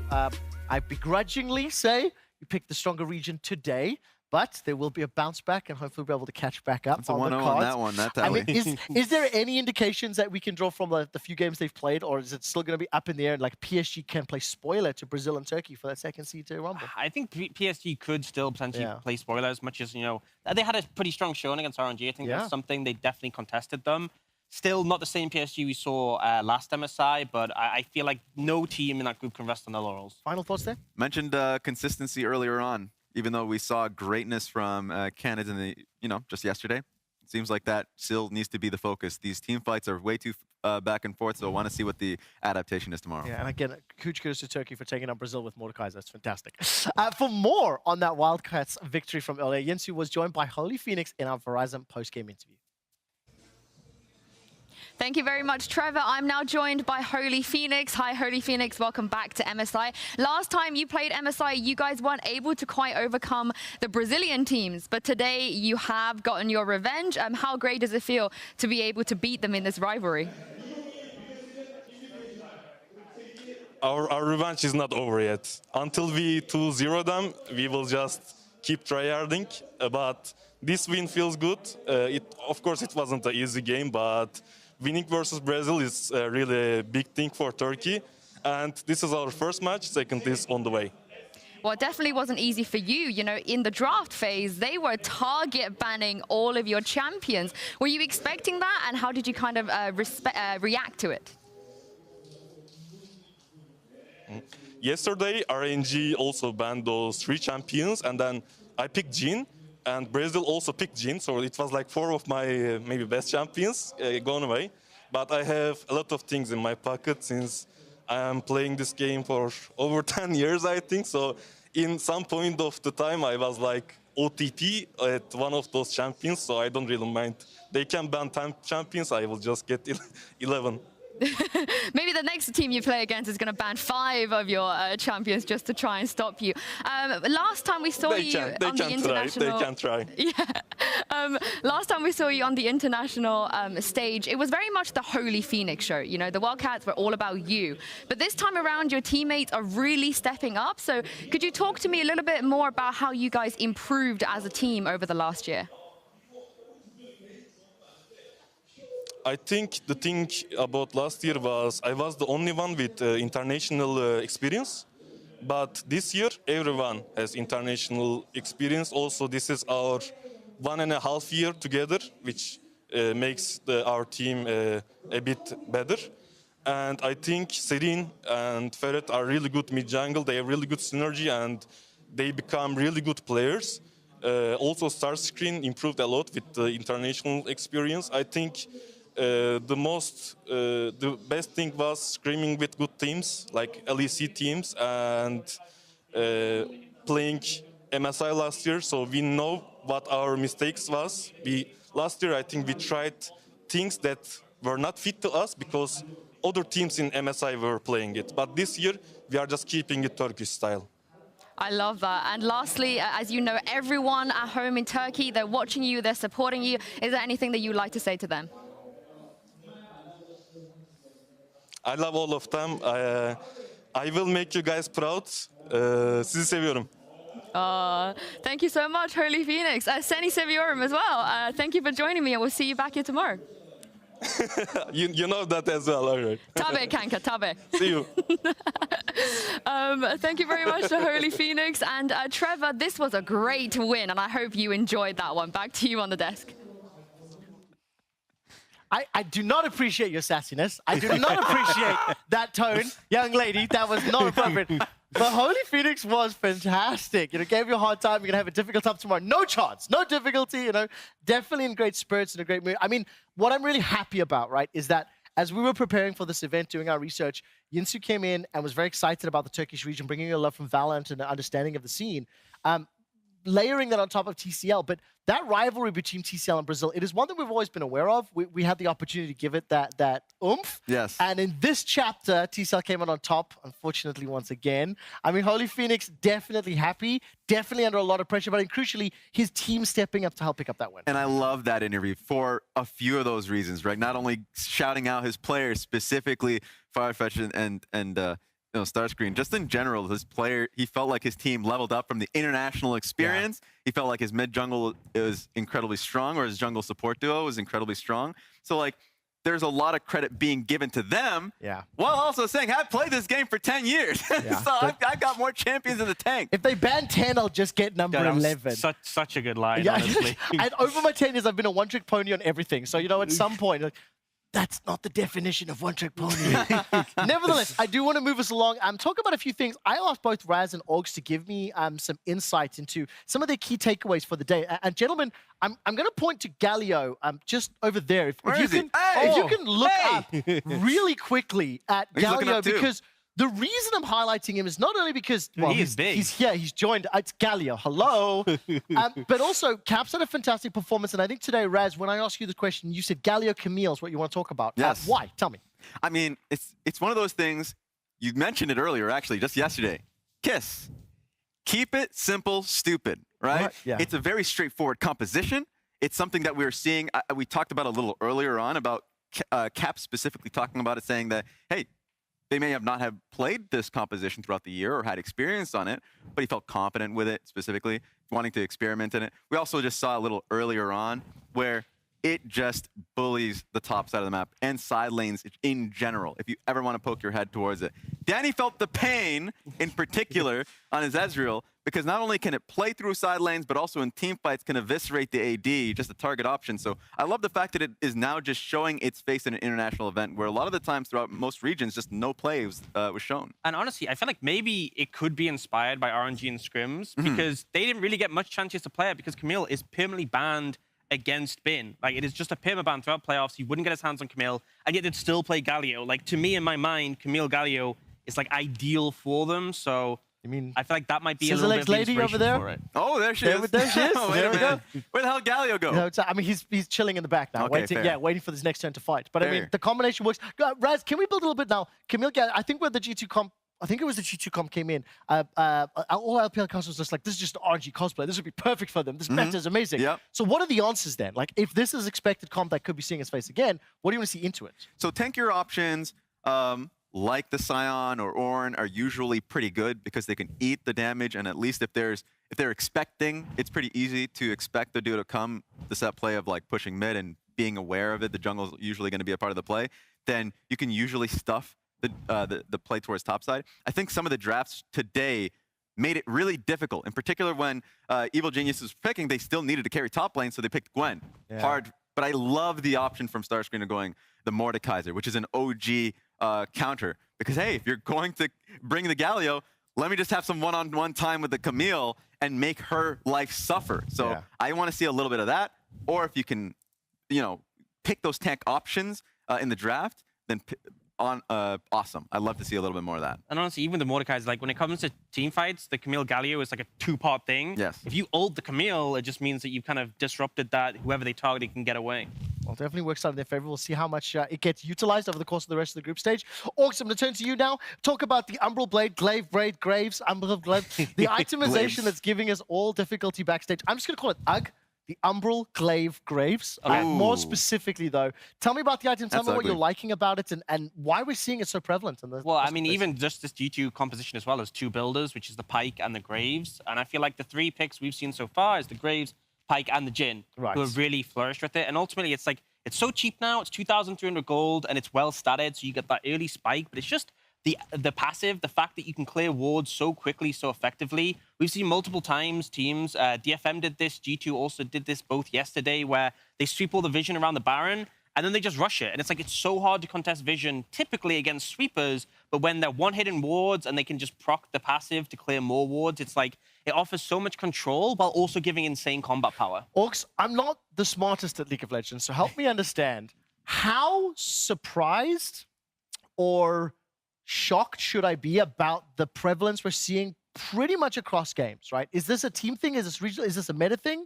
Help me put it on scale. Yeah, I think ultimately the buff was really significant. I think that's why it came in. And going into this, I expected to see Graves because a lot of people were playing it in solo queue, but seeing the Jhin and seeing the Pyke pick up in priority was a bit more of a surprise. But I think it's just so strong. I mean, you think about, everyone always talks about macro decisions and vision in League of Legends, how important it is. The fact you can deny it so heavily, you suffocate the enemy team. And if you do snowball on a pick like Graves or Pyke, who do snowball very effectively, it's just so hard to contest against. Final thoughts, Raz, before we move on? Yeah, it's the combination of just the recipe being really effective. So it's like you'll always feel strong at every step of the way. And as you mentioned, cheap. So it's just one of those things that people have to recognize it, be patient around it. I want to see more Pyke. I want to see if that's going to be something that spreads around. I want to see more Pyke as well. Yeah. Cheap as chips. The Umbral Glaives, Graves Blade. Let's take a look at the standings after day 2 of MSI 22, where a number of teams will have 2 wins. The number of other teams will have 2 losses. I just like the 2 2s. More seriously, though, Buffalo's win over DFM was gigantic in Group A. That throws the door wide open, not only for the Saigon Buffaloes, who were victorious in the matchup, but also for Team A's to potentially look for some surprises or potentially throw a spanner in the works. One thing I do want to call out is both T1, RNG, and G2, all former MSI champions, remain undefeated.